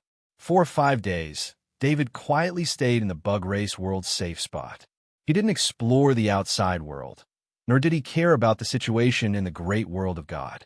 He focused all his attention on transforming his divine power into energy and increasing his own strength. As he floated in the mine, terrifying energy leaked out of his body. It was then scattered by the 6 divine artifacts, the Death God chains. In a short period of time, David's cultivation speed was too fast. He couldn't restrain his own energy and was forcefully raised to the peak of the legendary rank, which was only half a step away from becoming a god. Lord Arthur, you should stay in this realm for a while. If you become a demigod, just like this, there will be a lot of trouble. Black Dragon Alexis stayed in the Divine Artifact space card, but was also paying attention to David's situation. David was also very confident in Black Dragon Alexis. He opened the channel of the Master-Servant contract so that it could observe the changes in his body. In these 5 days, Black Dragon Alexis was in shock. David's cultivation speed was beyond Black Dragon Alexis' imagination. In the great world of God, the imperial inheritance pattern turned billions of faith power into divine power to increase David's strength. Black Dragon Alexis was shocked, but it was still acceptable. However, after coming to the insectoid world, David's strength was no longer restricted by the power of faith. Instead, it was restricted by his own ability to operate the inheritance rune. Black Dragon Alexis couldn't imagine how many worshippers the bug race had. In the bug race world, faith power was nothing to be concerned about. It was just too much. Although David's cultivation speed was fast enough, there were still hidden dangers. The biggest one was that David forcefully raised himself to the peak of the legendary rank, but he didn't obtain his own domain ability. David's domain ability was still the Blade domain. This domain ability was indeed very powerful in battle, but it was only powerful against enemies weaker than him. The Blade domain was much less effective against legendary rank combatants of the same level. In fact, it could only be used as an auxiliary method to interfere with the enemy's movements. Perhaps the Blade domain was powerful enough for ordinary legendaries, but in the eyes of Black Dragon Alexis, there were too many flaws. Black Dragon Alexis saw the opportunity to work with David to kill the Grim Reaper from David's rapid growth. He didn't want David to have a fatal flaw in the process of increasing his strength. David himself had excellent talent. He had the power rule and the speed rule. No matter which of these 2 rules formed a domain ability, it was countless times stronger than the Blade domain. Black Dragon Alexis didn't want David to waste his talent just to quickly become a demigod. Another important thing was that if David became a demigod in the bug race world, he would be accepted by the bug race world, but he would lose the recognition of the great world of God. After David became a demigod, he would be suppressed by the great world of God's world rules when he returned to the great world of God. Unless he was prepared to stay in the bug race world and develop there, moving around in the bug race world with a human body was almost an act of suicide. Therefore, whether it was for future development or to return to the great world of God, David couldn't continue to stay in the bug race world and continue to train. Alexis, your reminder was timely. I was a little carried away, David said with a nod.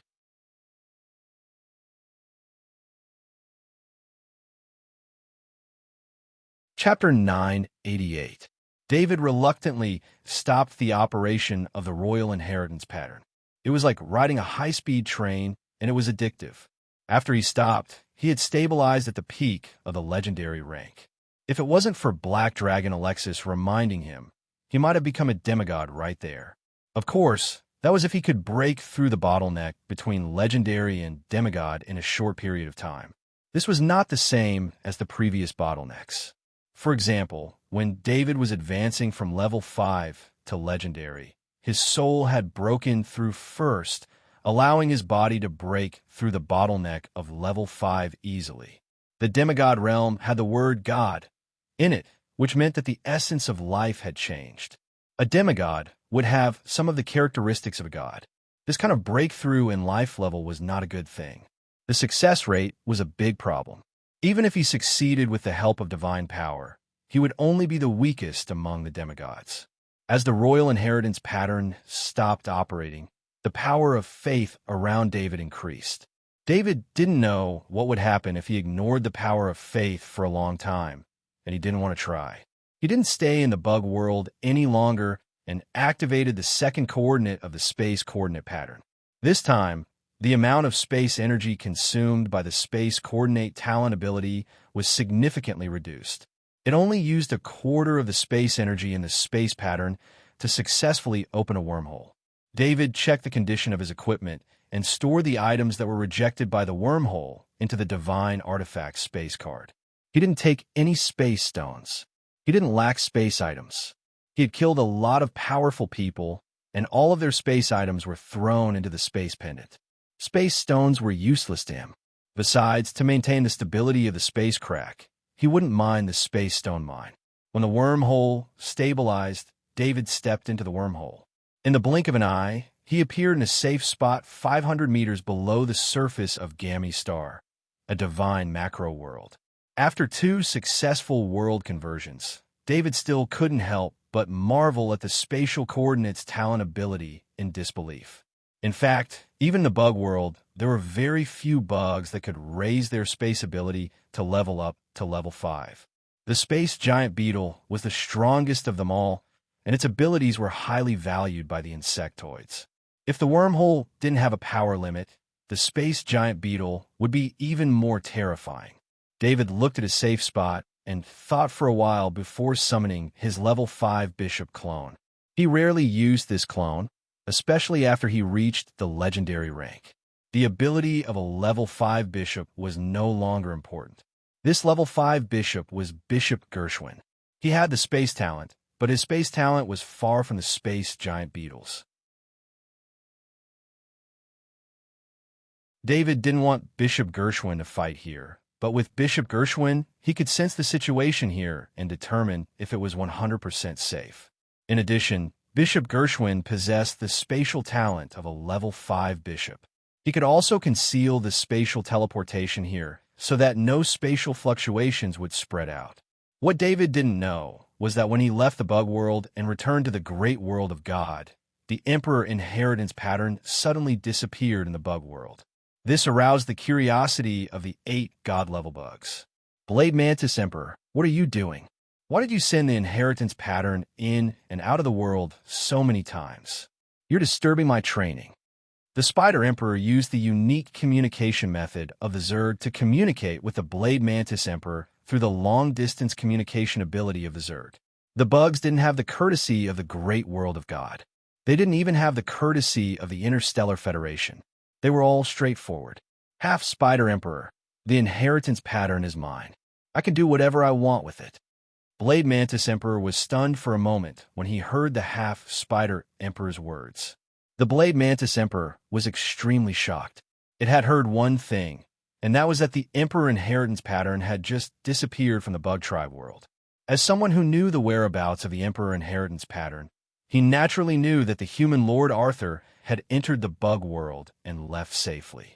In order to prevent the news from leaking out, the Blade Mantis Emperor chose to hide it. It's been so long, and you still haven't achieved anything. Do you want me to replace you?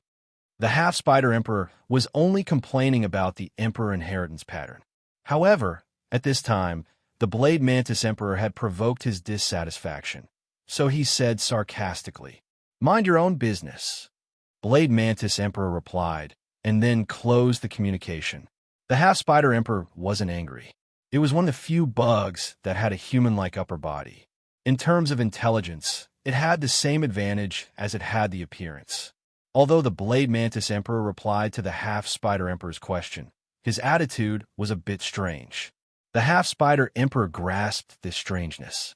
With the Blade Mantis Emperor's previous attitude, this kind of provocation would definitely be met with a strong response. However, today's Blade Mantis Emperor made the Half-Spider Emperor feel that he was lacking in confidence. This made the Half-Spider Emperor interested. The Half-Spider race also had a corresponding force on the Warstar. An order was sent to the Warstar. Gamma Planet was David's private planet. He didn't have to worry about his actions being seen by others, so he could release his aura without worry. A terrifying peak legendary rank aura was released from his body. He could feel the power of a peak legendary rank. The greatest change that the peak of the legendary rank brought to David was the Edge Domain. As his strength increased, the Edge Domain rune's energy absorption speed increased as well. Now that David had activated the Blade Domain, he didn't have to worry about the energy consumption of the Blade Domain. This was because the energy consumption and recovery of the Blade Domain were almost balanced. If he were to enter the space battlefield again, as long as the insectoids didn't have any legendaries, he would be able to stop the insectoid tide by himself. Of course, this was on the premise that the insectoids didn't use super long-range attacks. For example, if tens of thousands of elite exploding bugs attacked at the same time, David would have to retreat. Some attacks were of a strategic level. Quantity could lead to a qualitative change, which was especially obvious in such a strategic level attack. David tried to sense the law of strength.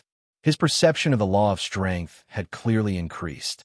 He could even sense the law of strength of the main world. He tried to use the law of strength around him. Under the guidance of his mind, he was able to control the law of strength of the main world for the first time. Within 10 meters of David, the space around him suddenly shook. A huge wave was produced, and his body was sent flying by this huge wave. Black Dragon Alexis sat firmly on David's shoulder and said, "Lord Arthur, the main world is different from your small world. You need to control the law more gently." David shook his dizzy head and said, "It's indeed different. Luckily, I'm only experimenting in a small area." Controlling the law of strength was too fierce, and it made David suffer a bit. With his body as the center, the space mass within 10 meters suddenly acted on his body. To be honest, this mass wasn't heavy, but it had an unstoppable force that made his body roll out involuntarily. David understood that this was the power of the law. The law of strength was the most basic law. The power it produced wasn't just strength, but also the power of the law of strength. Without the ability to resist the power of the law, no matter how small the power of the law was, it couldn't be stopped. Fortunately, the law of strength activated was very small, and it didn't cause much harm to David. David was even more careful. Starting with the smallest amount of control, he slowly increased his control over the law of strength, slowly getting used to the difference between the law of strength of the main world and the law of strength of the small world. This kind of training also brought about another benefit. It allowed David to better control his own power. He wouldn't be unable to control his aura just because he had just reached the peak of the legendary rank. 2 hours later, David could skillfully control the law of strength in the main world. Currently, the range of the law of strength was only 20 meters. If he wanted to expand it further, he would need to have more control over the law of strength. This wasn't an easy task. He had to constantly sense the law of strength of the main world every day. As for how long it would take for the law of strength to become his domain ability, even Black Dragon Alexis couldn't give specific time. Being able to familiarize himself with the law of strength of the main world in just 2 hours was mainly due to the 142 soul avatars. His thinking speed and analytical ability were extremely powerful, making him a true peerless genius. Being able to use the law of strength in the main world didn't have much impact on David's actual combat strength. After all, he had cheated by possessing the small world from the start. Although the law of strength of the main world was much stronger than the law of strength of his small world, the small world belonged to him. The limit to controlling the law of strength of the small world was the strength of his mind. As for the law of strength of the main world, David had to resense the law of strength step by step in the unfamiliar main world to strengthen his control over it. After gaining initial control over the law of strength of the main world, David's target turned to the law of speed. His control over the law of speed had always been very low. This was related to the law of strength being more intuitive than the law of speed. David didn't sense the law of speed of the main world from the start. His mind entered the small world of his soul space and connected to the battle angel crystal, trying to sense the law of speed knowledge within it. He had tried many times before, but to no avail. This time, David's strength had reached the peak of the legendary rank. According to Black Dragon Alexis, this level was the best time to comprehend the power of the law of strength. If one's strength was below the peak of the legendary rank, they wouldn't have enough perception of the power of the law. This would make it twice as easy to perceive the power of the law of strength with half the effort. After reaching the peak of the legendary rank, the control of the law of strength would solidify in the body. If one wanted to grasp a new power of the law, it would be 100 times more difficult. Therefore, the foundation of a god was generally laid at the peak of the legendary rank. In the demigod stage, the power of the law of strength would be combined with the body to form a demigod body in preparation to become a god. The ability of a god was also related to the power of the law of strength that they had grasped at this stage. If one wanted to transform the new power of the law into their own power of the law after becoming a god, the energy and resources needed would be more cost-effective than strengthening the power of the law that they had already grasped. The law of speed knowledge that he had always wanted but couldn't obtain was now flowing out of the battle angel crystal at David's request. David tried to activate the law of speed in the small world, and a strange power of the law appeared in front of him. He moved his mind, and this strange power of the law was transferred out of the small world and applied to himself. With a boom, David felt his mind shake. Then the world in front of him seemed to have stopped. He could see a fallen leaf stop beside him. He knew that the leaf had been blown over by the wind. This was very common on the Gamma star, which was densely covered with trees and plants. According to the normal speed, the leaf would fly away in less than a second after being blown by him. But this time, the leaf stopped in place after he received the power of the speed rule. David tried to reach out and grab the leaf. He found that the law of speed he had received was rapidly consuming as he moved. He grabbed the fallen leaf and took out a quill from his dimensional pendant. He casually wrote the word speed on it until he felt that the speed rule was about to disappear. Only then did he put the fallen leaf back to its original place. At this moment, the law of speed was completely consumed, and the whole world recovered from its static state. The leaf continued to dance with the wind. If it wasn't for the word speed written in black ink on the leaf, David would have thought that everything just now was an illusion. He wanted to reach out and grab the leaf again to take a closer look, but when he moved his arm, he felt a soreness. David was shocked. He sensed the condition of his arm and found that his arm muscles were obviously strained. His skin was a little congested, and his wrist was a little red and swollen. How strong was his body? Although the legendary rank Black Dragon's body was only a young dragon, it was still a dragon that was about to leave its infancy. Its body was far stronger than any human of the same rank. With such a body, under the use of the speed rule, he only made a few simple movements, grabbed a fallen leaf, and wrote a word on it, and his arm was injured like this. It was no wonder that he could only start to understand the law of speed when he reached the peak of the legendary rank. This law of speed was not something that could be understood at the lower ranks.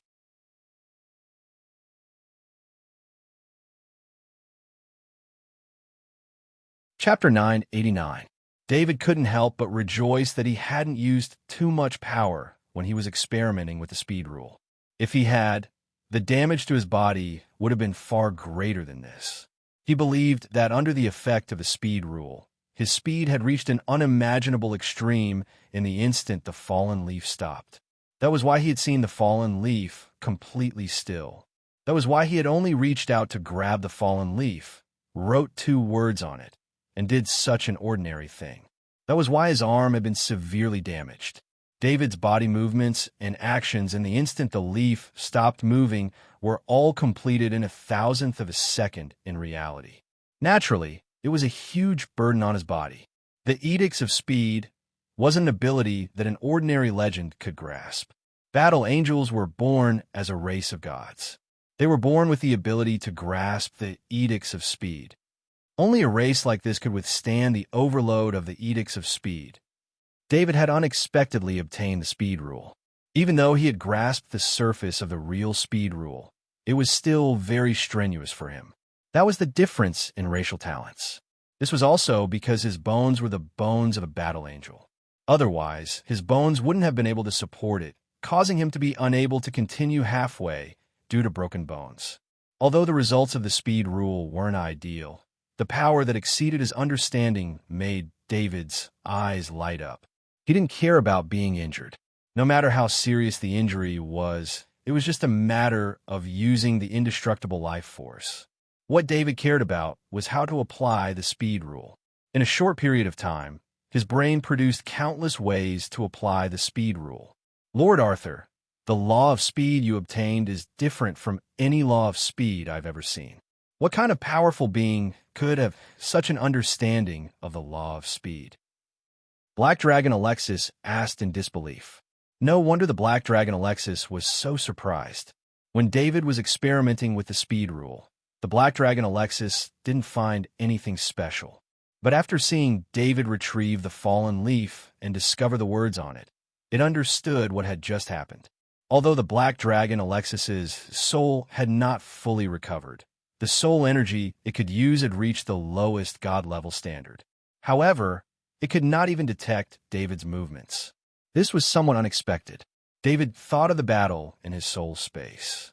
Even though she was reduced to a remnant soul, the battle angel was still able to suppress the bald man god.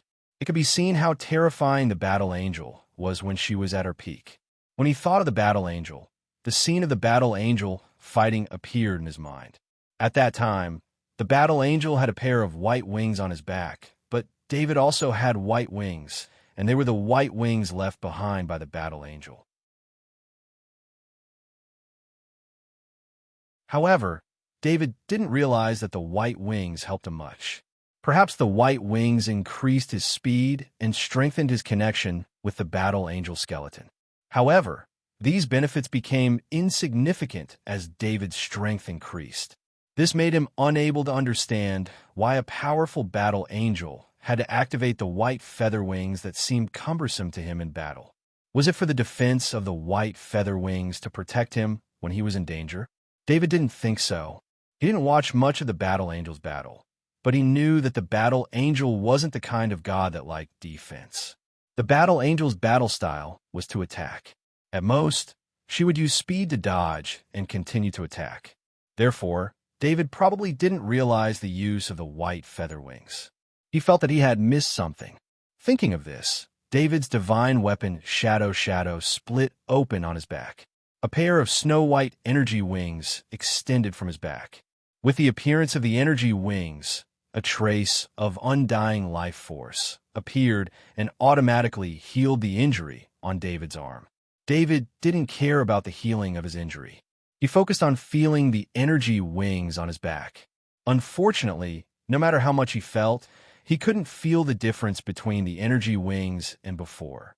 His gaze landed on a fallen leaf that came with the wind. With a thought, he activated the speed rule in the small world of his soul space. A trace of the speed rule power was generated. David moved the speed rule power out of the small world. Just like the last experiment, the entire world stopped. The fallen leaf stopped in midair. He didn't do much.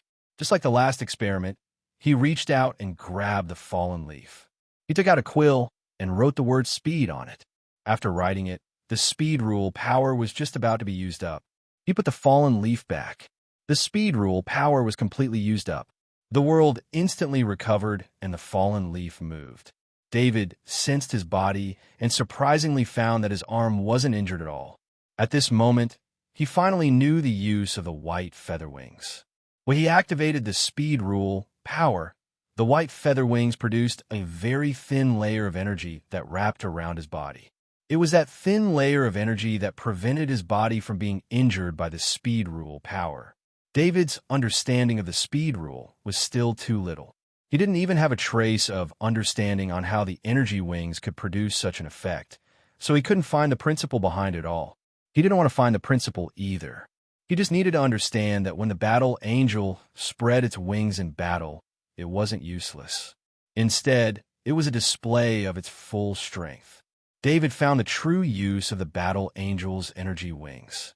It also allowed him to use the speed rule in battle. Next, David continued to experiment with the speed rule. He increased the power of the speed rule bit by bit to find the maximum value of the energy wings protection.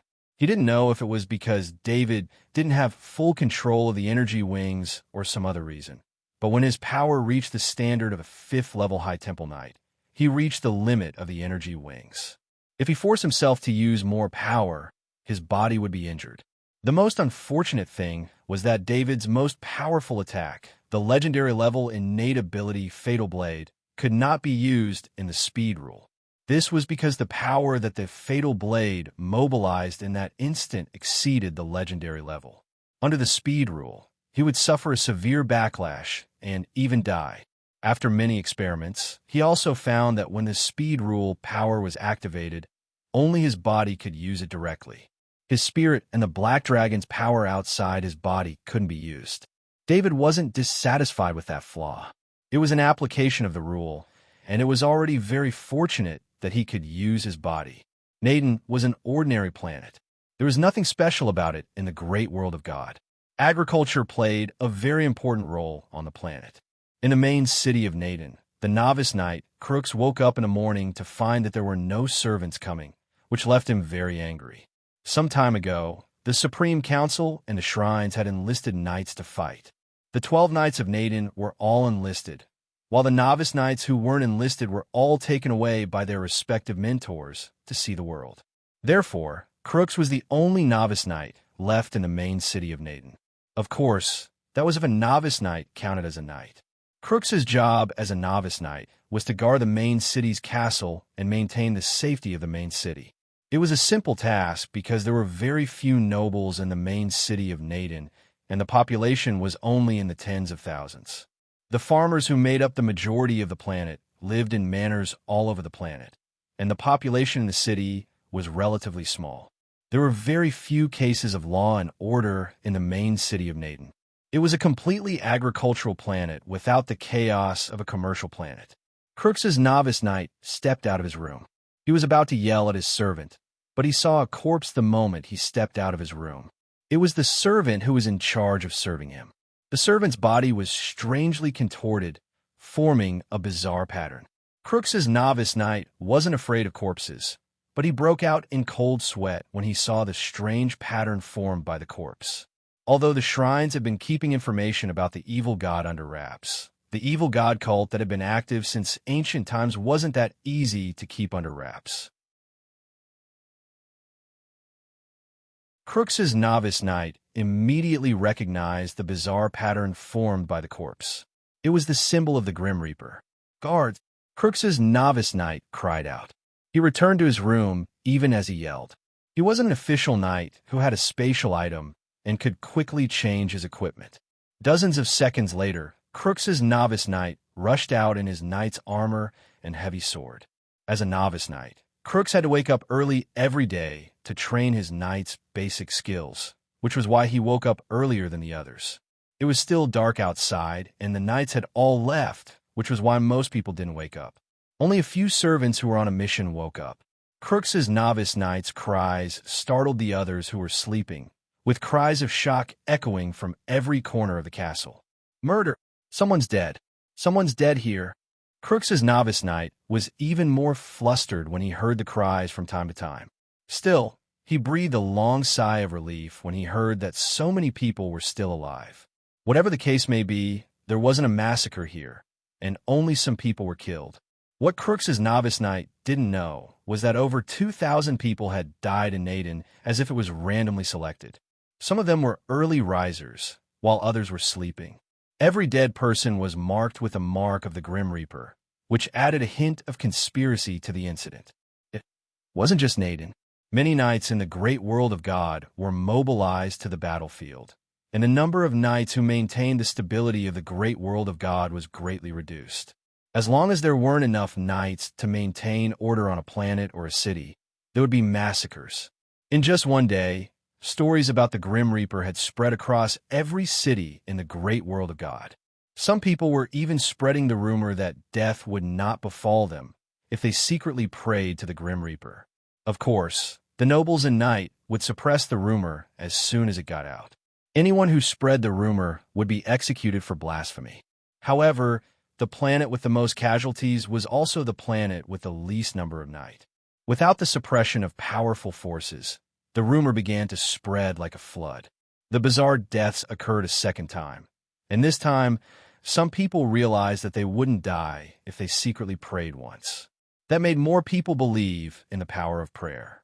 Although the deaths of the third and fourth times were small in scale, it was precisely because of that the commoners believed that praying to the Grim Reaper worked. As long as they prayed in secret and didn't show it publicly, the commoners would believe that they didn't lose anything and could keep themselves safe.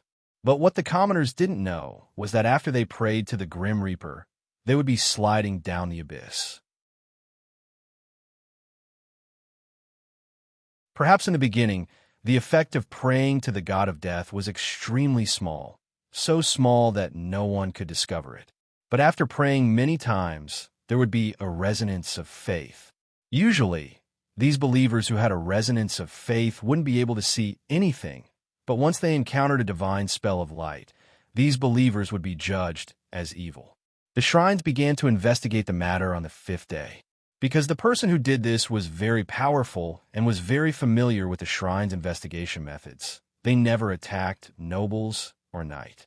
Therefore, the shrine's investigation priests didn't find any clues. This didn't mean that the shrines weren't capable, but that a lot of manpower and material resources had been invested in the war. At this time, the great world of God had never been so empty. Also, because nobles and knight weren't involved, the aristocratic affairs office didn't move, and the shrines only sent low-level priests to investigate. This also reflected the biggest problem of the great world of God, which was the lack of attention to commoners. If it wasn't for the Grim Reaper, the deaths of commoners would probably only be handled by the law enforcers of each planet, and wouldn't alert the shrines at all. With the increase of investigation efforts and the intervention of mid-level and high-level priests, some clues surfaced. Many organizations of evil believers, including the most powerful organization, Doomsday Dusk, were involved in this incident. The shrines also found that the nobles were involved, which made it easier for these evil believers to move. When the initial investigation was concluded, a full 30 days had passed since the incident. In these 30 days, the Grim Reaper's belief had been widely spread. In a short period of time, the Grim Reaper not only took back all the lost believers, but also increased the number of believers by many times. The deaths continued, and those who died were those who stubbornly refused to believe in the Grim Reaper. These faithful believers who were supposed to be protected by the shrines at night, but because of the war, they lost the protection they deserved.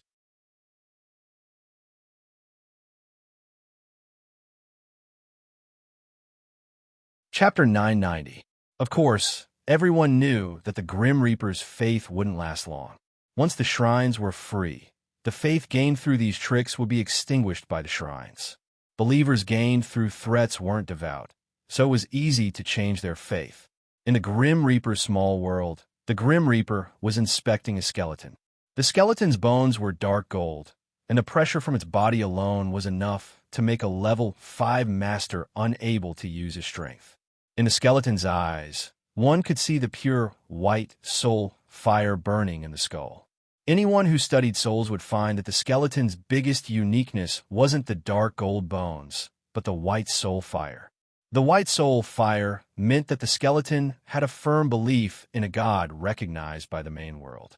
In addition to the dark gold bones, one could determine that this was a devout believer who had reached the level of a demigod. It was just unknown which of the 5 gods he believed in. Firm belief and tenacious will are a joke in front of absolute power. The Knights of the Holy Spirit, the god of war's favorite, became my puppet in the end.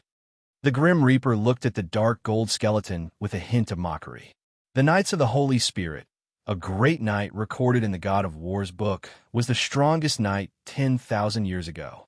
He destroyed countless evil god believers in the world and died in the evil god's trap.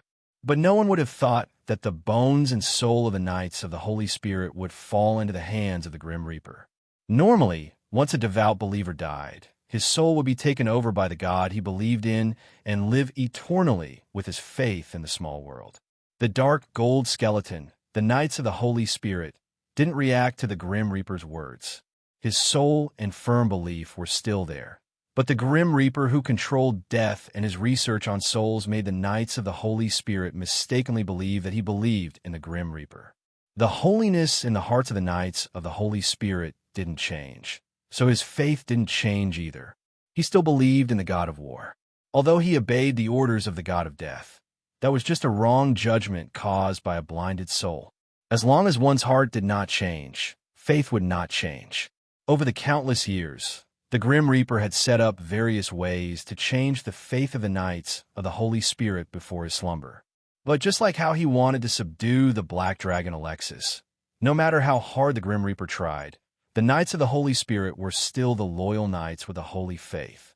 If everything went well, the Grim Reaper might have entangled with the Knights of the Holy Spirit for tens of thousands of years to make the Knights of the Holy Spirit his Holy Spirit.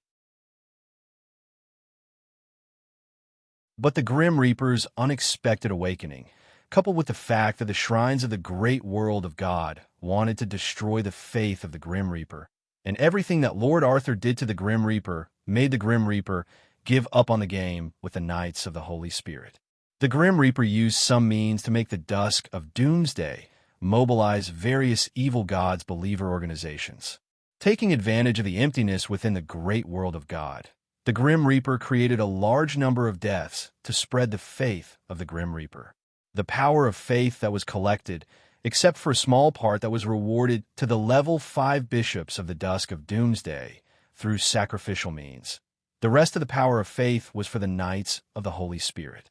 The Grim Reaper, who controlled the power of death, controlled the power of faith in his hands to surround the Knights of the Holy Spirit. On the dark golden bones, first granulation appeared, followed by complete muscle tissue and nerve tissue. The various internal organs of the body also appeared, and finally, skin appeared to cover everything. Death and life were 2 opposite sides, but the Grim Reaper, who had mastered the rules of death, could use the power of death to give birth to a trace of life, and use this trace of life to reshape the body of the Knights of the Holy Spirit. Of course, the premise was that the Knights of the Holy Spirit had their own bones and soul, and in the small world of the Grim Reaper, they would accept the Grim Reaper's absolute orders. In the small world, the Grim Reaper had extremely strong control over everything. As long as there was enough divine power, he could create anything. If this creation was not supported at all, and was completely created by the power of faith, then it could only exist in the small world. When it left the small world, it would automatically return to the original energy. The Knights of the Holy Spirit had the strength of a demigod. If it was not for the trap of the gods, he would not have fallen. In fact, to reshape the body of the Knights of the Holy Spirit, as long as the body was reshaped, the demigod's bones and soul would still be as strong as they were 10,000 years ago. A demigod's soul could not be created by the gods. In other words, all souls could not be created by the gods. The gods could modify the souls they obtained, but they did not have the ability to create souls. Not to mention the soul of the most powerful demigod in the main world. Even the bones could not be created, because the bones contained the blood of the Knights of the Holy Spirit. The flesh and blood wrapped around the dark golden bones of the Knights of the Holy Spirit.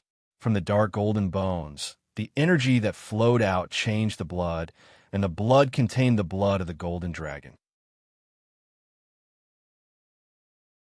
If David was here, he would find that the golden dragon blood of the Knights of the Holy Spirit had reached the limit of the dragon blood that a human could have. This bloodline talent was almost the same as the bloodline talent of the 13 Black Dragon Knights he created.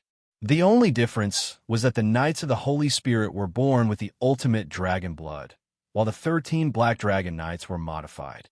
When the Knights of the Holy Spirit were reshaping his body, the Grim Reaper continued to provide the energy converted from the power of faith of the Knights of the Holy Spirit.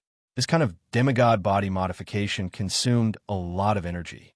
Without the help of the Grim Reaper, the Knights of the Holy Spirit had almost no possibility of recovery with his own ability. The Knights of the Holy Spirit absorbed the power of faith that the Grim Reaper prepared for him, which included the Grim Reaper's own divine power and the energy of the small world. In order to reshape the Knights of the Holy Spirit, the Grim Reaper put in a lot of effort this time. The Knights of the Holy Spirit only finished the restoration work when the Grim Reaper was a little distressed. His muscles were well proportioned, his skin was as white as jade, and the trace of holiness emitted from his soul gave him a special charm. Go, sweep away the evil, especially the extreme evil of Lord Arthur, the Grim Reaper said in a deep voice. The Grim Reaper waved his hand, and he used a sacrificial passage to release the Knights of the Holy Spirit back to the main world.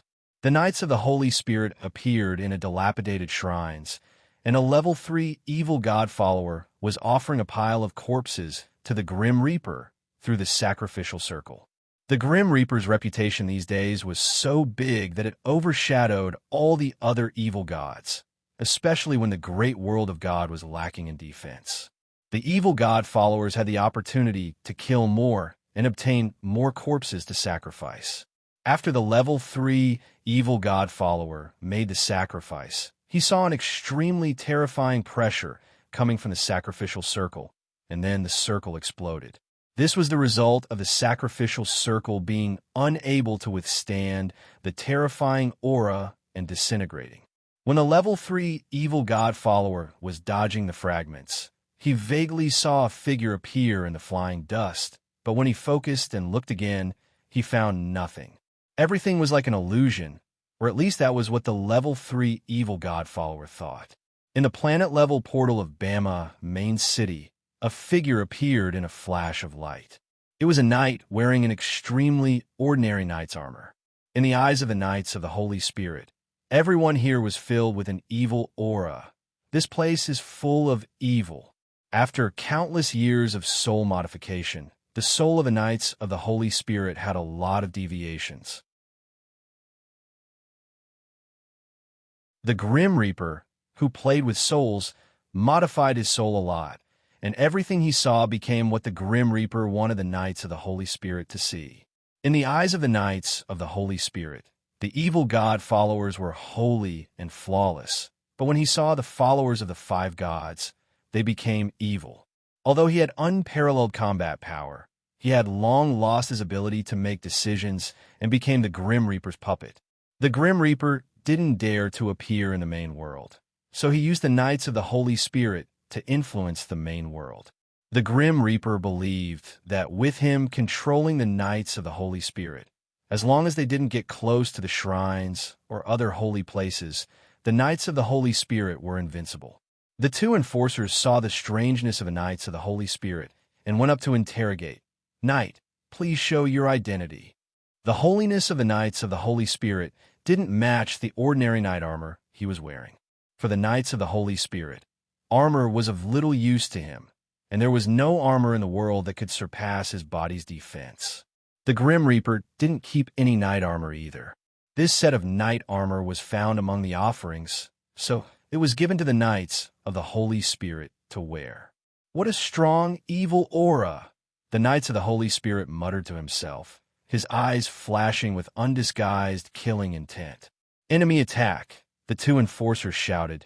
The killing intent made their hair stand on end. But before the 2 enforcers could do anything, they were enveloped by a special energy. "All evil shall die by the holy fire," the Knights of the Holy Spirit said calmly. His voice echoed throughout the Bama main city. Except for those who didn't have faith or didn't have strong faith, the followers of the five gods in the Bama main city were enveloped in white flames. They didn't even have time to scream before more than half of the Bama main city's population turned into ashes. Fear, extreme fear. This was the only feeling the people who were still alive felt. It was almost the same as the power of divine punishment, making the people who were still alive feel like their faith had collapsed. The Holy Spirit realm, the domain ability of the Knights of the Holy Spirit, was based on the rule of Holy Word, and the Holy Spirit realm created had the ability to attack like sound waves. But it was different from real sound waves. The Knights of the Holy Spirit's Holy Spirit realm had an obvious style of war shrines. The pure white holy fire was a method that war shrines often used to destroy blasphemers. Of course, the holy fire wasn't the entirety of the Holy Spirit realm. This holy fire was just one of the weaker manifestations of the Holy Spirit realm. In the Holy Spirit realm, the scariest thing wasn't the visible energy attack, but the spiritual impact after being affected by the rule of Holy Word. In the past, the Knights of the Holy Spirit used the Holy Spirit realm to fight against many followers of evil gods. He used the rule of Holy Word to make many followers of evil gods kill each other. The Knights of the Holy Spirit only stayed in the Bama main city for 5 minutes before leaving through the planetary level portal. Those who were worried about their own deaths only recovered after realizing that they hadn't been hurt for a long time. They screamed in fear, as if this was the only way to express their emotions. A priest ran in from the golden tent on Tula and reported loudly, "Lord Bishop, many planets have been attacked. The castles of 5 noble families have been breached. There are many casualties." The 5 bishops of the 5 shrines were all present in the golden tent. They were also the chief commanders of the defense of Tula. Because the shrines had gathered too much manpower here, whenever something big happened in the great world of God, it would be reported to them. Only here could they mobilize enough manpower to deal with emergencies. What's wrong with the intelligence department? Why do they have to wait for such a big thing to be reported together? Bishop McKinley asked the priest who came to report in dissatisfaction. It was no wonder that he was angry. Many planets had been attacked, and the castles of 5 noble families had been breached. Any one of these things had to be reported to him. There was no need to wait for everything to be reported together.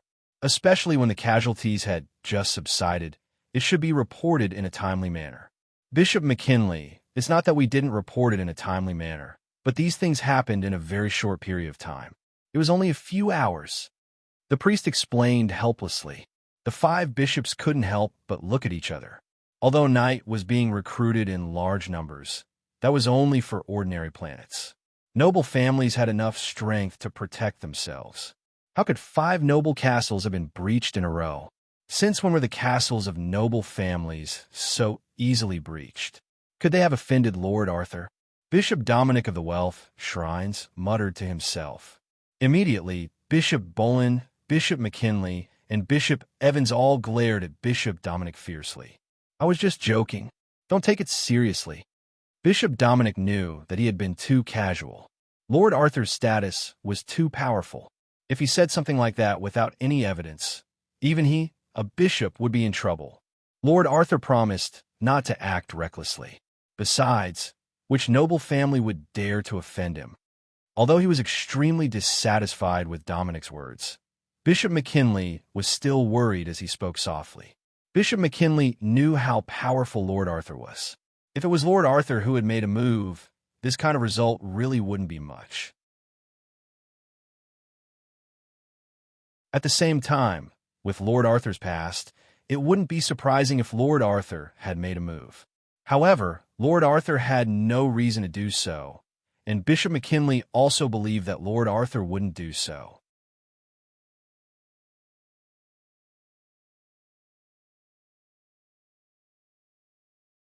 Chapter 991. Your Excellencies, there are witnesses who are still alive. The murderer they saw was not Lord Arthur. The priest who came to report heard the conversation between the 5 bishops. He wanted to ignore it, but he had to make himself clear. "Bring me the information." Bishop McKinley said in a low voice. The priest stepped forward and handed over a stack of information. He had made 5 copies of the information before coming. The 5 bishops here were all important people, and he could not afford to make any mistakes. The 5 bishops took the information and read it carefully. Bama City. In just a few minutes, or maybe even a few seconds, more than half of the city's residents were burned to ashes by white flames. Bishop Bolin read the report in disbelief.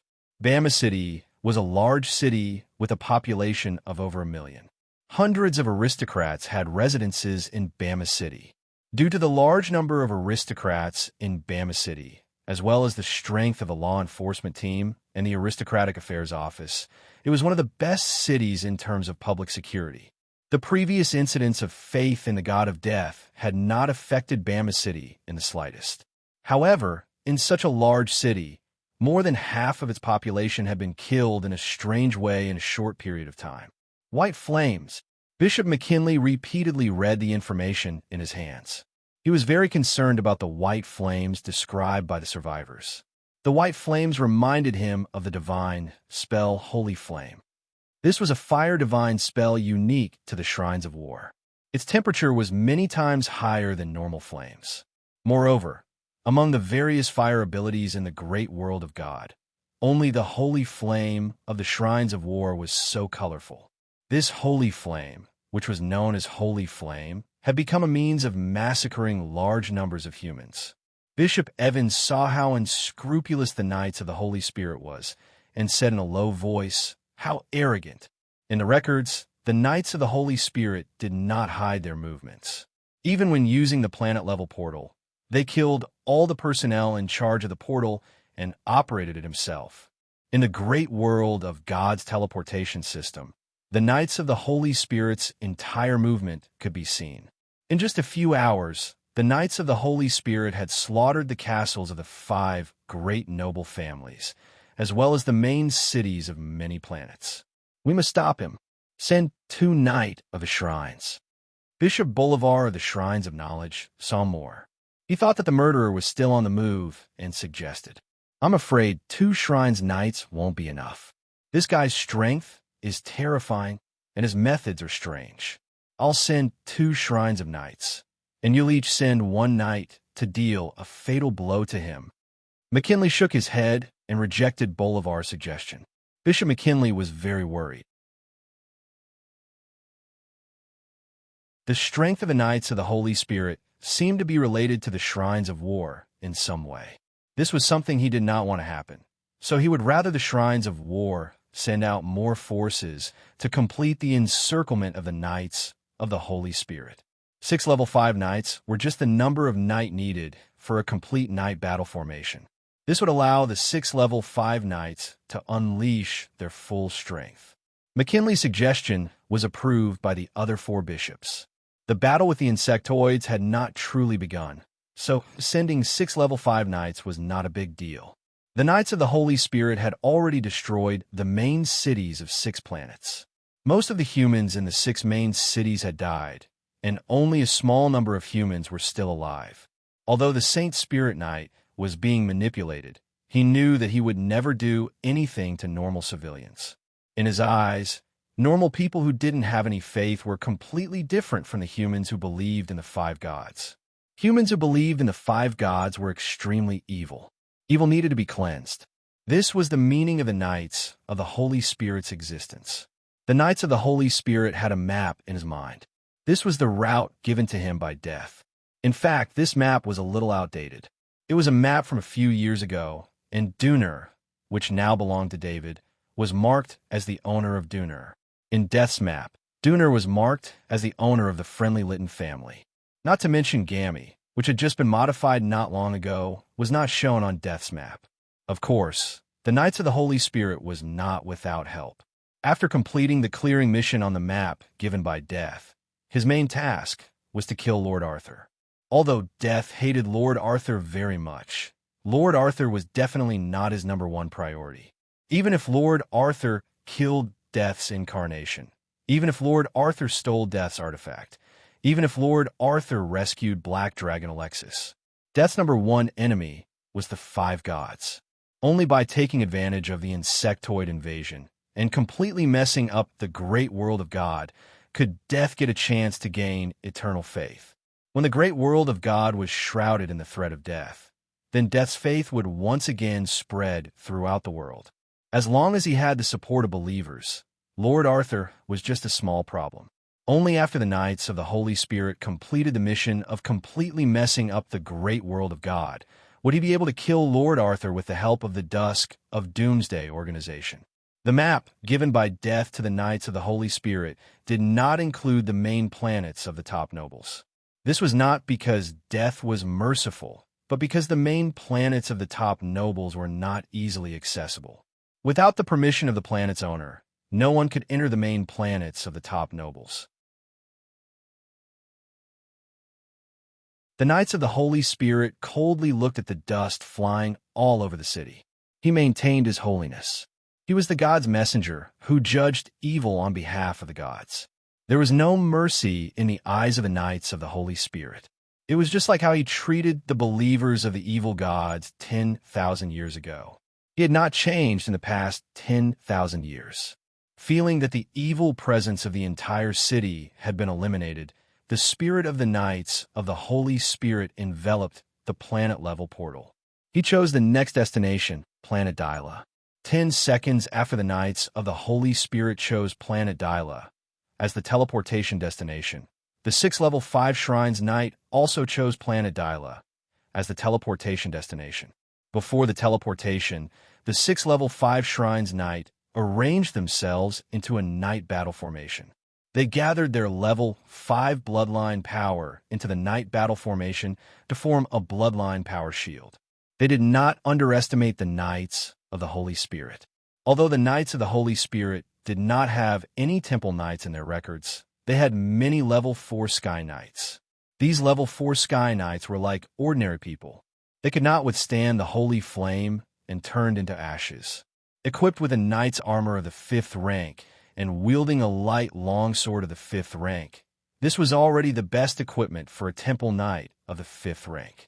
As soon as the 6th level 5 Shrines Knight appeared from the planet-level portal, they saw pillars of white flame erected near the portal.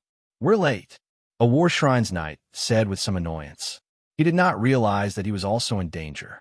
He only felt guilty for not being able to save the people of Dyla. The Knights of the Holy Spirit was only 30 meters away from the 6th level 5 Temple Knights. This was understandable. After the Knights of the Holy Spirit teleported over, he did not move much. He did not need to move. Just by activating his Holy Spirit realm, he could cover the entire Dyla. In the Holy Spirit realm, all lives were within his control. The Saint Spirit Knight would only be cruel and merciless towards his enemies. As soon as the Saint Spirit realm was opened, white holy flames lit up all over the main city of Dyra. Everything that he thought was evil was burned by the holy flames. What an evil presence! The Knights of the Holy Spirit muttered as he noticed the 6 level 5 Knights. He looked at the 6 Knights of the Holy Spirit fiercely. Since the 6 level 5 Temple Knights were all Shrines Knights, in the eyes of the Knights of the Holy Spirit, they were naturally even more evil. However, due to the 2-second space protection of the planet-level portal, the Knights of the Holy Spirit could not attack them immediately. It was more likely that the Knights of the Holy Spirit did not want to use more powerful means to kill the 6 level 5 Knights in advance. In the eyes of the Knights of the Holy Spirit, the 6 level 5 Knights were no different from ordinary Knights. This was normal. To the demigod Knights of the Holy Spirit, anyone below demigod level was just an ant. The 6 level 5 Knights would not let go of such a good opportunity. They thought that the 2-second time was the best time to defend, but the key was that the Knights of the Holy Spirit was just 30 meters away from them. The ordinary armor on the Knights of the Holy Spirit that could be thrown away made the 6 level 5 Knights think that they could kill the Knights of the Holy Spirit with a single charge. They did the same. Under the charge of the Knights, the 6 level 5 Knights formed a cone-shaped battle formation and rushed towards the Knights of the Holy Spirit. In front of the Knights' battle formation, the level 5 bloodline power gathered together and formed a sharp cone-shaped head. From the moment the 6 level 5 knights came out of the planet-level portal and saw the tragic state of the main city of Daira, to the time they launched their attack and charged, the whole process took less than 2 seconds. When the 6 level 5 knights charged in front of the Knights of the Holy Spirit, the 2-second spatial defense had just passed. A level 5 light, long sword, slashed towards the Knights of the Holy Spirit. The level 5 bloodline power that was driven by the sword reached the body of the Knights of the Holy Spirit faster than the cone-shaped head of the Knights' battle formation. A hand reached out and grabbed the level 5 bloodline power sword. The sword that was powerful enough to cut through level 5 defenses was controlled by the hand, as if it was a physical object. The level 5 knight at the front of the Knight's battle formation, who launched the attack, felt that the level 5 light longsword in his hand was also controlled by the hand of the Knights of the Holy Spirit. It should be noted that the level 5 light longsword in his hand did not come into contact with the Knights of the Holy Spirit's body. What attacked the Knights of the Holy Spirit was only the sword light from the level 5 light longsword.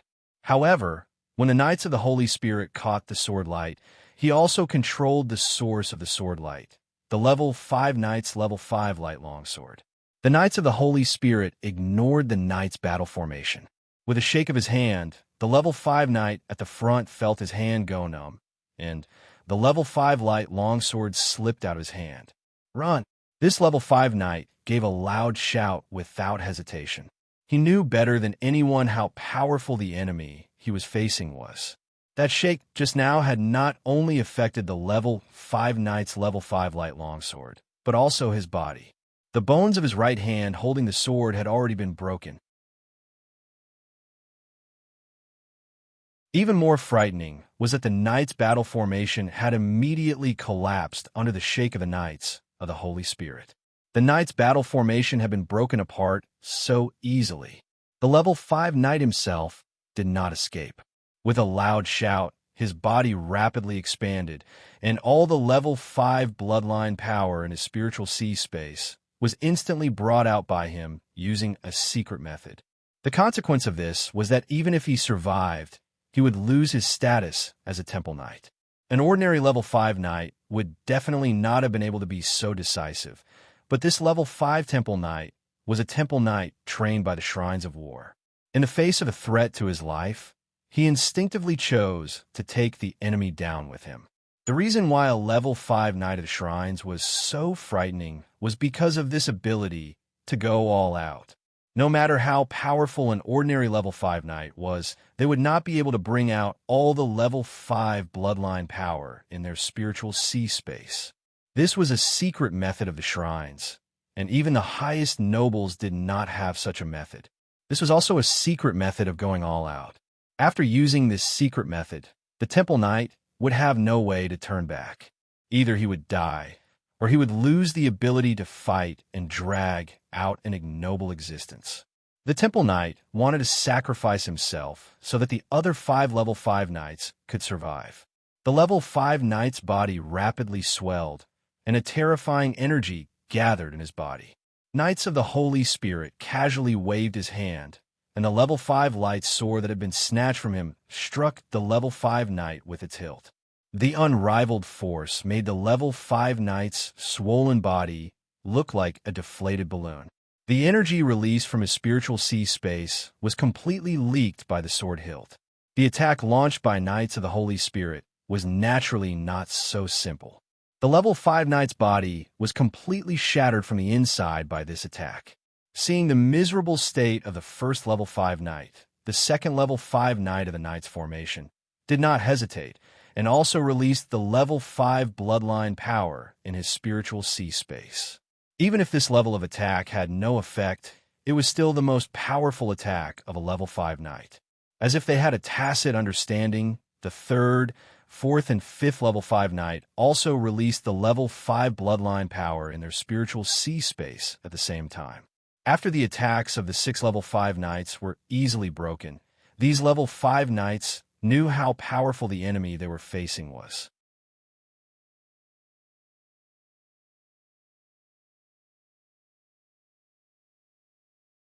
Chapter 992. As 5th level Knights, nurtured by shrines, they knew better than any other fifth-level knight just how powerful the Knights of the Holy Spirit were. Being able to easily break through the Knight's formation was even more powerful than a legend. This made the fifth-level knight think of the word demigod at the same time. This was also why the fifth-level knight didn't choose to escape, but chose the extreme method of self-destruction. In front of a demigod, there was no way to escape. The suicidal attack of the 5 fifth-level knights was only for the last fifth-level knight. This fifth-level knight connected his spirit to his own communication array and sent out a message. So you still have some tricks up your sleeves. The Knights of the Holy Spirit said. The Knights of the Holy Spirit weren't familiar with many things at the present time, which was why the last fifth-level knight was able to send out a message. Otherwise, with the strength of the Knights of the Holy Spirit and his domain of the Holy Spirit, this kind of thing wouldn't have happened.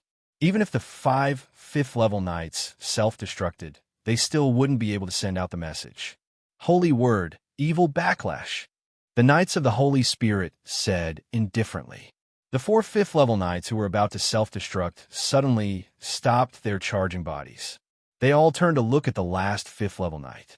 The last fifth-level knight saw a strange holiness on the faces of the 4 fifth-level knights. The 4 knights who had known each other for many years had unexpectedly turned against each other at this time. Why? The last fifth-level knight didn't understand until his death why the 4 fifth-level knights would turn around and take him down with them. The final expressions of the 4 fifth-level knights were as if they were completing some kind of task given to them by the gods. Holy and solemn, great and noble. Even before the explosion, the 4 fifth-level knights had a look of relief on their faces. It was the satisfaction of being able to return to the small world of the God of faith. In the explosion, the bodies of the 4 fifth-level knights exploded along with the bodies of the 5 fifth-level knights they were hugging. The 5 powerful fifth-level knights were turned into fragments. This was the true terror of the Knights of the Holy Spirit. He didn't even need to use the battle strength of a demigod. He only needed to use the holy word of the domain of the Holy Spirit to easily kill an enemy as powerful as a fifth-level knight.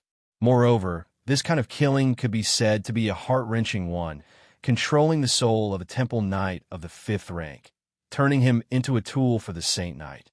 In the small world, death used the soul connection with the Knights of the Holy Spirit to perceive what had just happened. Death shook his head slightly. He knew that the shrines would definitely know of the power of the Knights of the Holy Spirit and would send out oracles later. He definitely didn't want the Knights of the Holy Spirit to come into contact with oracles at this time. The one he didn't want to come into contact with the oracles the most was the oracles of the God of War. This didn't mean that the oracles could really threaten the Knights of the Holy Spirit with God's descent. God's descent needed to take the oracle's physical condition into consideration. The oracle's bodies had the greatest endurance, so there was a limit to the divine power they could use during God's descent. This limit would greatly reduce the battle strength of the gods. If they wanted to kill a demigod like the Knights of the Holy Spirit, they would be somewhat powerless. But this didn't include the oracles of the God of War. This was because the Knights of the Holy Spirit had a devout belief in the God of War. When the Knights of the Holy Spirit and the God of War met face to face, it was very likely that the Knights of the Holy Spirit would be able to escape from Death's control. Death's research on the soul allowed him to have absolute control over the souls of the Knights of the Holy Spirit. This control was using the devout belief of the Knights of the Holy Spirit. But because of the devout belief of the Knights of the Holy Spirit, when the Knights of the Holy Spirit came into contact with the God of War, the God of War would discover the state of the Knights of the Holy Spirit. It was very likely that he would use the connection of belief to awaken the Knights of the Holy Spirit. This was something that Death definitely didn't want to see. Once the Knights of the Holy Spirit woke up, it would mean that Death's operation had failed. This might be Death's last struggle. If it failed, Death might not have another chance. In order to take advantage of the Zerg invasion, Death had used all of his trump cards.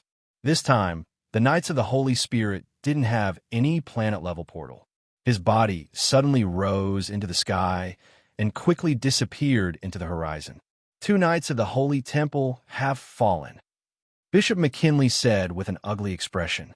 Bishop McKinley had just sensed that 2 cards of life in his space ring had shattered. Cards of life were used a lot in the great world of God, but few among the powerful knights of the Holy Temple would use them. This was because the cards of life required the owner to leave their blood and spirit in the card.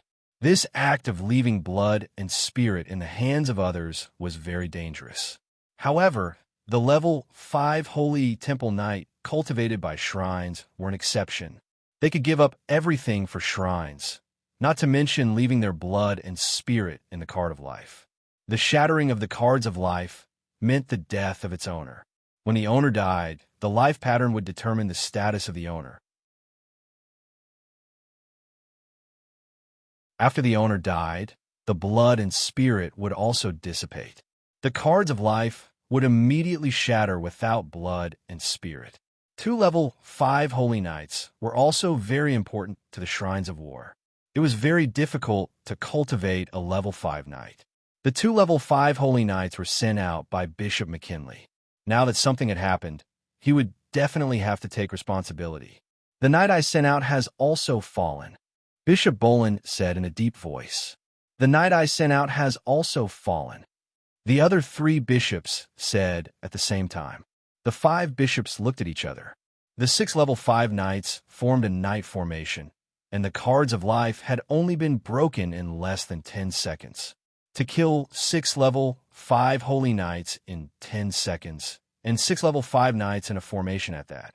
Just how powerful was the culprit? I received a message from the knight before he died. Bishop Bolin sensed the extra message from the communications circle and hurriedly said, after scanning it with his will. Although it was a message sent by a level 5 holy knight of the Shrines of Knowledge, Bishop Bolin knew that it wasn't easy for someone who could kill 6 level 5 knights in a few seconds to send back such a message. It should have been under the protection of the other temple knights of the 5th rank, which made this possible. As for why the level 5 Shrines of Knights trusted each other and were willing to give their lives for each other, it was because the 5 shrines had a close relationship. Knights often trained together, and that was how they cultivated their friendship. During their training, they were trained to react to powerful enemies, using the efforts of other knights to send out messages for the most advantageous knight. That was why Bishop Bolin didn't check the message immediately, and instead sent it to the other 4 bishops. The content of the message was a picture and a sentence. The picture was a portrait of the Knights of the Holy Spirit, and the sentence was super powerful, suspected to be a demigod. Demigod? How can a demigod appear? Bishop Domini of Shrines of Wealth shook his head. There hadn't been a demigod in the past 10,000 years. How could a demigod appear now? Could he be a legendary? Did they misjudge his strength? Bishop Bolin also shook his head. No, he's a demigod, and the most powerful demigod in the world. Bishop McKinley's expression changed rapidly, from surprise to disbelief, and then to helplessness and fear. After that, he heard the discussion of the other bishops, so he continued. Bishop McKinley recognized the portrait of the Knights of the Holy Spirit, which was drawn by the last knight of the Shrines of Knowledge. The level 5 knight of the Shrines of Knowledge had great talent in drawing, which was normal among the Shrines of Knowledge. Many knights had non-combat abilities that they were good at, which was also a way for the Shrines of Knowledge to spread knowledge. At the last moment, the Knight of the Shrines of Knowledge used his spirit to copy the appearance of the Knights of the Holy Spirit, and only had time to leave a short message. It was also because of the Knight of the Shrines of Knowledge's talent in drawing that not only did he draw the appearance of the Knights of the Holy Spirit, but he also drew the holy aura of the Knights of the Holy Spirit. Bishop McKinley didn't worship many people, but the Knights of the Holy Spirit was one of them, and he was his idol since he was young. Although he didn't walk the path of a knight, it didn't affect his worship of the Knights of the Holy Spirit. Bishop McKinley was familiar with the legend of the Knights of the Holy Spirit, and he was quite familiar with his appearance. In the Shrines of War, there was a portrait of the Knights of the Holy Spirit. It was drawn by the master painter himself, who drew the aura of the Knights of the Holy Spirit. When Bishop McKinley first saw the portrait in the intelligence report, his first thought was that it was too similar to the portrait of the Knights of the Holy Spirit. In addition, the intelligence report stated that the Saint Spirit Knight had the strength of a demigod, and the Saint Spirit Knight was a demigod. Bishop McKinley, you recognize him? Bishop Evans asked with a raised eyebrow. It's him. There must be a mistake. Bishop Bolivar's knowledge was very complicated, and he recognized that the owner of the portrait was most likely the one in the legends.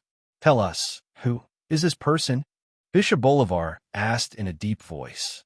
If the intelligence report is correct, then this is the Knights of the Holy Spirit before the great world of God was established. His specific name has long been lost, Bishop Bolivar replied. Before the title of the Knight of the Knights of the Holy Spirit was mentioned, many people didn't remember it. However, after being reminded of this demigod existence in human history, how could the bishops forget it? It was no wonder that even with 6 temple knights of the 5th rank joining hands, the Saint Knight was able to instantly kill them. The difference between level 5 and a demigod wasn't simple. A casual attack from the Knights of the Holy Spirit could threaten a level 5 knight. It must be the Grim Reaper. The Grim Reaper actually blasphemed against the Knights of the Holy Spirit. Bishop McKinley roared. The biggest thing that had happened recently was the awakening of the Grim Reaper. The Grim Reaper had created a portal, and at this moment, the Knights of the Holy Spirit had appeared again and swept through many planets with an invincible force. Considering the terrifying existence that could control the demigod Knights of the Holy Spirit, the Grim Reaper was the most suspicious existence in the great world of God. However, even with this suspicion, it was useless. The Grim Reaper was more difficult to deal with than the Knights of the Holy Spirit. How can a demigod be defeated? Bishop Dominic listened to Bishop Bolivar and Bishop McKinley's confirmation and believed their judgment. The most important thing was that at this point, eliminating the threat of the Knights of the Holy Spirit was the most important thing. Bishop Bolivar shook his head and said, even if we send more level 5 knights, I'm afraid we won't be able to deal with the Knights of the Holy Spirit. Instead, we'll just increase the casualties. According to the latest intelligence, the Knights of the Holy Spirit didn't use the planet-level portal to leave planet Dyla. Bishop Bolivar said, after checking the communication circle and providing a lot of information to the intelligence department. It was all more detailed, and he discovered an important point. The fact that he didn't use the planet-level portal meant that the Knights of the Holy Spirit was still on planet Dyla. Summon the Knight of the Annabelle of the Holy Spirit, Bishop McKinley said in a deep voice. The other bishops immediately understood Bishop McKinley's intention. In the great world of God, the status of a Knight of the Annabelle of the Holy Spirit was the highest. Even the shrine's archbishops had to pay attention to their attitude towards the Knight of the Annabelle of the Holy Spirit. The strength of the Knight of the Annabelle of the Holy Spirit was limited, but she had gone through 2 divine investitures, which allowed her to request the God of War's divine investiture from anywhere. Bishop McKinley meant for the Knight of the Annabelle of the Holy Spirit to deal with the terrifying Knights of the Holy Spirit. The Knight of the Annabelle of the Holy Spirit was originally on planet Tula, so she naturally came here quickly. I'll go find the Knights of the Holy Spirit. The Knight of the Annabelle of the Holy Spirit said, without hesitation after learning about the situation. She wasn't confident in herself, but in her divine investiture. Recently, the Knight of the Annabelle of the Holy Spirit was not far from the peak of the 5th level Knight of the Holy Spirit. If she could receive another divine investiture at this time, the benefits of the divine investiture would allow her strength to improve further. You must be careful. When you find the Knights of the Holy Spirit, immediately activate the divine investiture. Bishop McKinley cautioned carefully. I believe that my Lord will save the Knights of the Holy Spirit and let him return to my Lord's embrace, so that the God of Death's conspiracy will fail. The Knight of the Annabelle of the Holy Spirit said, with a smile. The Knight of the Annabelle of the Holy Spirit spoke casually, but when she came to the planet-level portal and prepared to teleport to planet Dyla, she had already completed the prerequisites for the divine investiture. She was ready to activate the divine investiture at any time. She walked into the planet-level portal and appeared on planet Dyla. Her eyes constantly searched everywhere. She only had 2 seconds of space protection to find the Knights of the Holy Spirit and activate the divine investiture. Unfortunately, she didn't find the Knights of the Holy Spirit. You're tuning into the Warrior Lore YouTube channel. Don't forget to subscribe and join us on this journey to catch the most captivating stories.